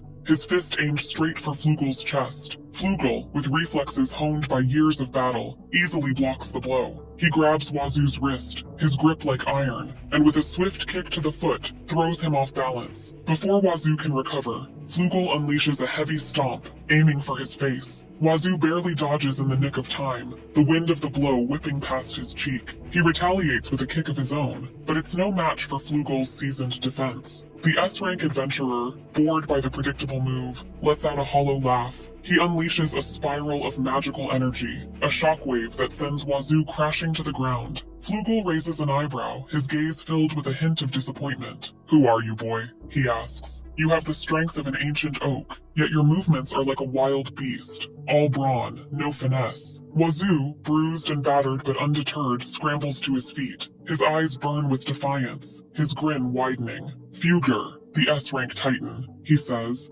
his voice raspy. "I'm Wazoo, and I'm just getting started." In the end, a monster will remain a mindless creature no matter how much they hone themselves, which is disappointing for Flugel as he concludes that Wazoo is not a worthwhile opponent, and joining Denoga's battle is more meaningful. Needless to say, Wazoo refuses to let him go, so he attempts to strike his usual one punch at his opponent, but Flugel swiftly dodges it again, devastating the C-rank adventurer as he simply listens to the enemy acknowledging his strength, yet emphasizing how weak his skills are, demonstrating the power of a real S-ranker. Flugel charges a ball of immense magic power, and sends the life-ending wave directly to the S-rank adventurer, ultimately inflicting a critical hit that leaves Wazoo screaming in excruciating pain. The flow of magical energy that dramatically resembles a droplet falling in an abyss-like body of water becomes clear to Wazoo, but that's the least of his concerns right now, as the damage of the punch is undeniably unfathomable. Perhaps for the first time since he struggled in the mountain, Wazoo coughs the infamous red human juice, allowing Flugel to freely reveal that S-rank adventurers acquire their nicknames from the way they fight, which in this case is his power to release magic into the opponent's body and deal internal damage. Destroyer. The name Wazoo needs to remember in his approaching eternal agony that the S-rank adventurer will deliver, as Flugel has already damaged the boy's internal organs, so what's left for him is to suffer. On the other side of the battlefield, Denoga destroys the defensive barrier and takes hold of Nominisa, lifting the second Princess Madar with his dreadful large claws. Once again, Lyria uses her whip to limit the demon's movements, and drags him away from Nominisa to save the princess's life. Denoga seems to hate it, however,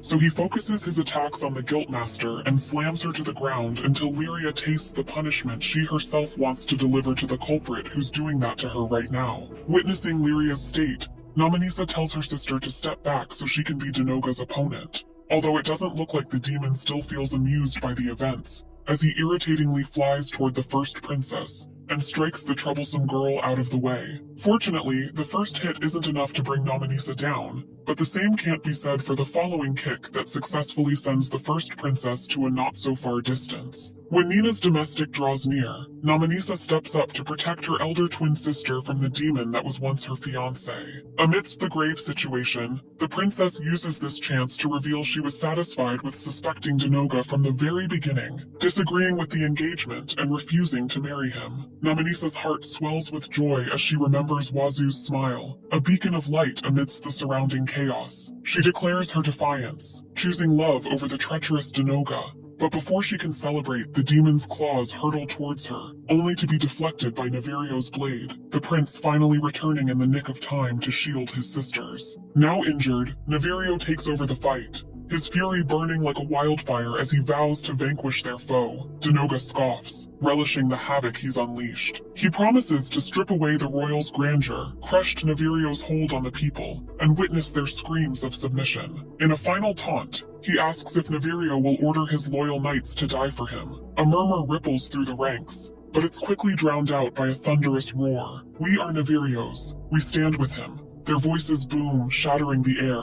"Nevilio is our prince, our leader, our friend. We will fight for him, for our kingdom, until our last breath." Denoga's smirk falters, replaced by a flicker of fear. The tide has turned, and the battle for the kingdom's fate hangs in the balance. In exchange, Denoga assigns a vicious beast for the female knight, and the prince is too little, too late to save the woman from being bitten by an exaggeratedly enormous dog with rabies. In the end, the demon maintains the privilege of laughing amidst the fierce battle, and he even advises the knights to run away and leave their precious prince behind before they turn into cat food for monsters. However, his prattle and brutality are getting too far, and Nevirio arrives to the point that it's impossible to forgive this demon any longer, which leads to a raging power-up as he approaches the throne's rightful successor. While that's happening, Wazoo recovers from his fatal internal injury with auto-healing, forcing Flugel to put a stop on his limiter and show no more mercy to the C-rank amateur. Unfortunately for Wazoo, the S-ranker attack slowly becomes terrifying in his eyes, and the young man comes to wonder how long he can last being hit with an unknown magic power. Wazoo's mind is in shambles, but Flugel gives him no time to think further and proceeds to slap the guy's face with his enigmatic ability. As he endures the one-sided trample, Wazoo desperately ponders a plan to withstand and counterattack, but his auto-healing can't keep up, and the destroyer crushes his internal organs one by one, until Wazoo arrives at a single tragic conclusion. This will be his end. Suddenly, Mir interrupts the fight, crying to protect her partner, which leads Wazoo to remember his grueling days in the mountain, and realize that what kept him alive at that time was his ability to eat everything. Despite the wounds and internal injuries, Wazoo gets up to thank me and assures the Dragon Princess he'll be fine because of a good idea that enters his mind. Thus, Wazoo tells Miru to go to a safe place. Now that his counterattack commences, He then finishes it off with a thumbs up, reminding Miru of his superhuman strength, which the Dragon Princess also approves with the same gesture as her partner. Now Wazoo is brimming with motivation to take on everything that comes his way, confusing Flugel a little bit, because this cheerful boy was just a useless sandbag a minute ago. Still, the destroyer has no intentions of holding back, and he releases a more massive wave of magical energy that instantly becomes a direct critical hit. The rock cliff slams into Wazoo, but fear has fled, replaced by a defiant roar. Still alive, he shouts, even as Flugel's relentless fists pound the ground. Each blow explodes with terrifying power, a stark reminder of the chasm between them. Wazoo grits his teeth, face pressed against the earth, scrambling back as Flugel advances, his eyes cold and unforgiving. No tricks, boy, Flugel boons, you can't win. But Wazoo, fueled by a desperate hope, crawls to his feet, ignoring the screaming pain. He needs time, just a bit more for his plan to unfold. Flugel, however, cares little for his schemes. A flick of his wrist sends Wazoo soaring through the air, hurtling towards a potentially fatal fall. In his half-dazed slumber, the S-ranker doesn't even bother to defend. Wazoo watches, the world spinning, as Navirio battles Denoga below, the prince battered but unyielding. Wazoo's own struggle pales beside the prince's courage. The fight isn't over, not yet. He, the unlikely hero, will not stay down. The battle for the kingdom, for everything he holds dear, rages on. Filled with rage and frustration, Navirio strikes back with flame magic embedded in the prince's sword, and his determination undoubtedly reaches Wazoo, who realizes that everyone is fighting with their lives on the line. The memories of Navirio entrusting him to handle Flugel's surface in his mind, and Wazoo also remembers Kathy calling him the hope of this war, as their plan relies on his strength. Evidently, frustration paints Wazoo's face because he's fully aware that his allies are counting on his power, resulting in deep reminiscing about his past since he lost to the hero, robbed of Aria's love, and almost perishing in the mountains. In those times when Wazoo can only depend on the power within him and his guild card, the C-rank adventurer gains growth, and this unquestionable realization triggers Wazoo to have an encounter with waves similar to those Flugel uses to subdue him. Using his pawns, Wazoo gathers the representation of magical power and slowly gulps the whole thing, devouring every drop possible. Eat before he feels the pain. This becomes the C-ranker's new plan as he once again eats the infamous internal organ ending smash from the destroyer, and eats the magical energy in a split-second chance before the excruciating pain befalls him. To Flugel's surprise, Wazoo is completely fine, and he looks better despite the absolutely overwhelming power of his punch. Then top it off with a thanks for the meal, and the S-ranker is 100% dumbfounded as to what in the world is happening. After all, Wazoo is standing like nothing happened, and this guy is clearly sparkling more than ever as he credits his fortunate survival to his days eating weird things in the mountain. Nonetheless, Flugel's reaction is gold when he hears Wazoo revealing his gluttony skill, and presenting himself as a gluttonous adventurer who can eat magic power. Oh, and you're right, commenter, Wazoo can give Ruto a run for his money, at least in that anime's first season. On the other hand, Shiro's excitement skyrockets each second he watches the battle from afar, especially after seeing Wazoo becoming more and more interesting, leading the peddler to wonder who come on top between the C-rank adventurer and a certain girl he knows residing in the north. Putting that aside, Flugel is having difficulty processing what his opponent says, so Wazoo repeats it for him. Confusion clouds Flugel's eyes as Wazoo gulps down the Destroyer Smash's magic, this kid who feasts on power like a starving beast. Convinced Wazoo's no human, the S-ranker throws another punch, his leg muscles rippling as he aims for the boy's gut. But Wazoo's quicker than he looks, slipping past the blow and catching Flugel off guard. A swift counter sends the destroyer crashing to the ground. Sorry for the payback, Wazoo smirks, his voice dripping with playful sarcasm. Flugel roars with laughter, a wild sound that echoes across the battlefield. The boredom's gone, replaced by a thrill he hasn't felt in years. He rips off his shirt, his chest bare and muscles gleaming. Not bad, kid, he bellows, a grin splitting his face. He spiced things up. Wazoo, let's turn this up a notch. And like a switch flipped, they're at it again. Fueled by the goddess's shield and his bottomless hunger for magic, Wazoo stands firm. He dances around Flugel's blows, devouring the energy that spills from each strike, his own fists infused with stolen power shaking the very ground. The air crackles with raw energy, a brutal ballet of iron and magic. The tide has turned, the amateur's no longer so amateur, fighting like a man possessed. his eyes blazing with defiance and newfound confidence. Even Flugel, the S-rank destroyer, feels a flicker of doubt. The answer echoes in the clash of steel and the roar of defiance, a melody played on the strings of fate. As the brawl continues, Wazoo slowly grabs the upper hand and strikes Flugel upward with his clenched hand, while proudly declaring himself as the strongest of all.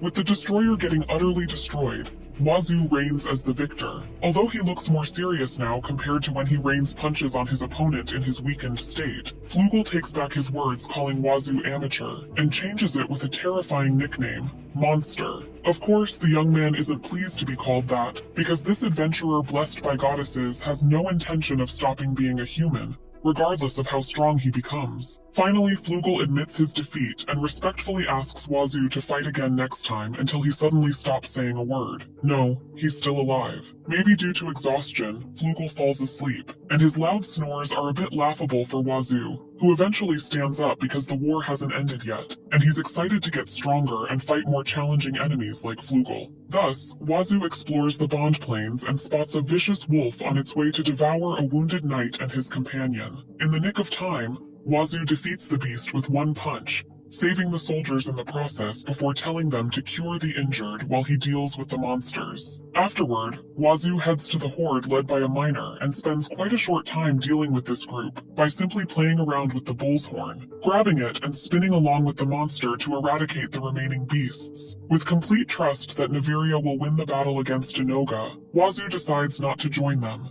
and instead enjoys a not-so-peaceful game of tossing, smashing, and wrestling. The list goes on with the ferocious monsters from the ball to top it off.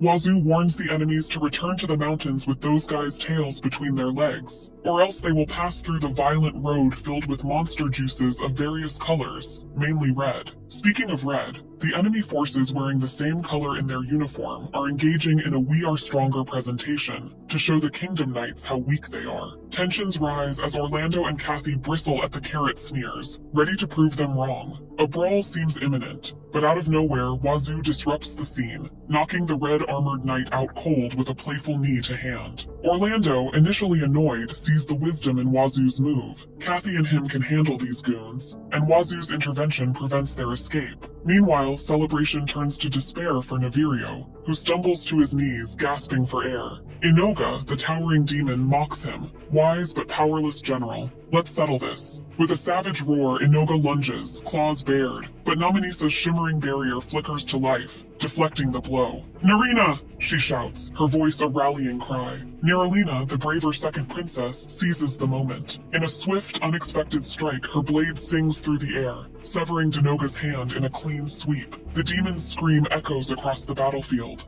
but it's music to Neralina's ears. She stands tall, her eyes blazing with defiance, a warrior queen filling the void left by her brother's weakness. But now that Denoga has acquired a fatal injury, Neralina happily declares the beginning of their counterattack, which unfortunately triggers the demon to fly up to a distance where they won't reach him. So as not to give Denoga the time to commence his plan, Relia ties his foot with her whip, allowing Neralina to eliminate the devil's wings and finally get that hindrance out of their way.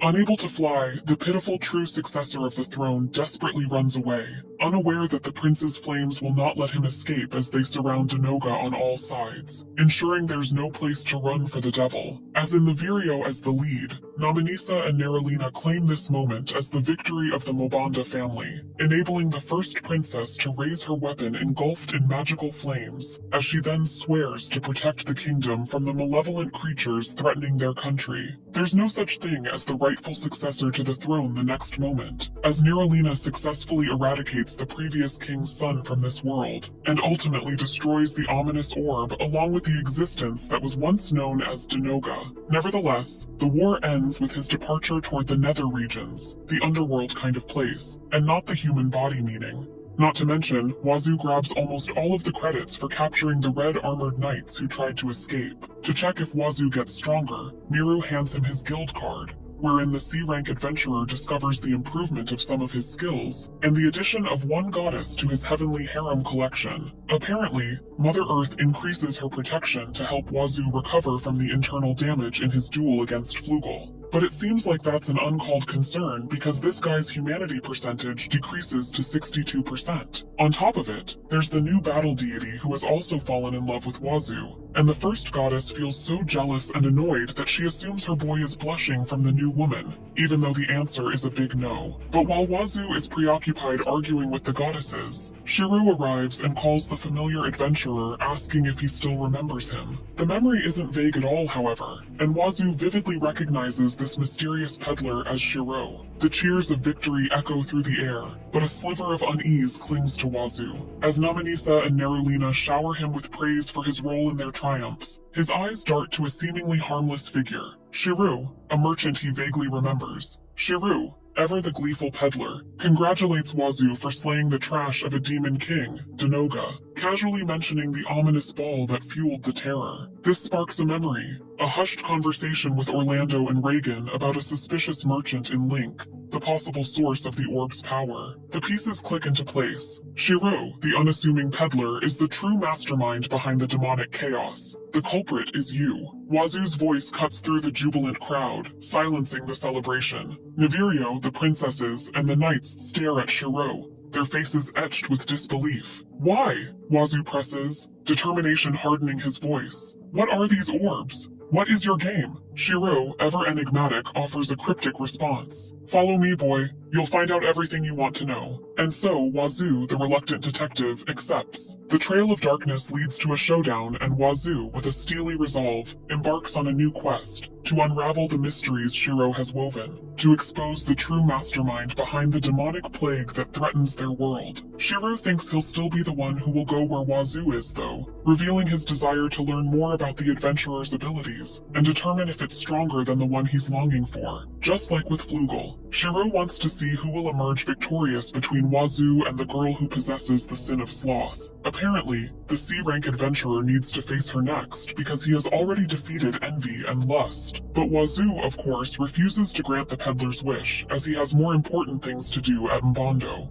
Unfortunately, Shiro has no intentions of letting him go, and he's driven by the desire to witness their battle. So he resorts to a forceful method using a forbidden item to absorb the dragon princess, leaving Wazoo powerless to stop the process with sheer strength that is absolutely useless this time. Seconds after the ominous spell traps Mirror inside a magical prison, Wazoo only yells and does nothing else in shock, while Shiro is on his way to the Devil of Sloth to bring the Dragon Princess, and force Wazoo to go to a spa town in the northern parts of the continent where the demon girl lies in wait. Surely it'll be as enemies when these two meet again, as Shiro suddenly disappears out of thin air with a single snap of his fingers, and raging Wazoo, although all he can do is glare at the skies now that Meru is taken from him. Therefore, Orlando and Naviria rush to Wazoo with the latter asking if he'll go after Meru, which is of course an immediate yes, as the adventurer apologizes to the royal siblings, because there's no time for a proper goodbye.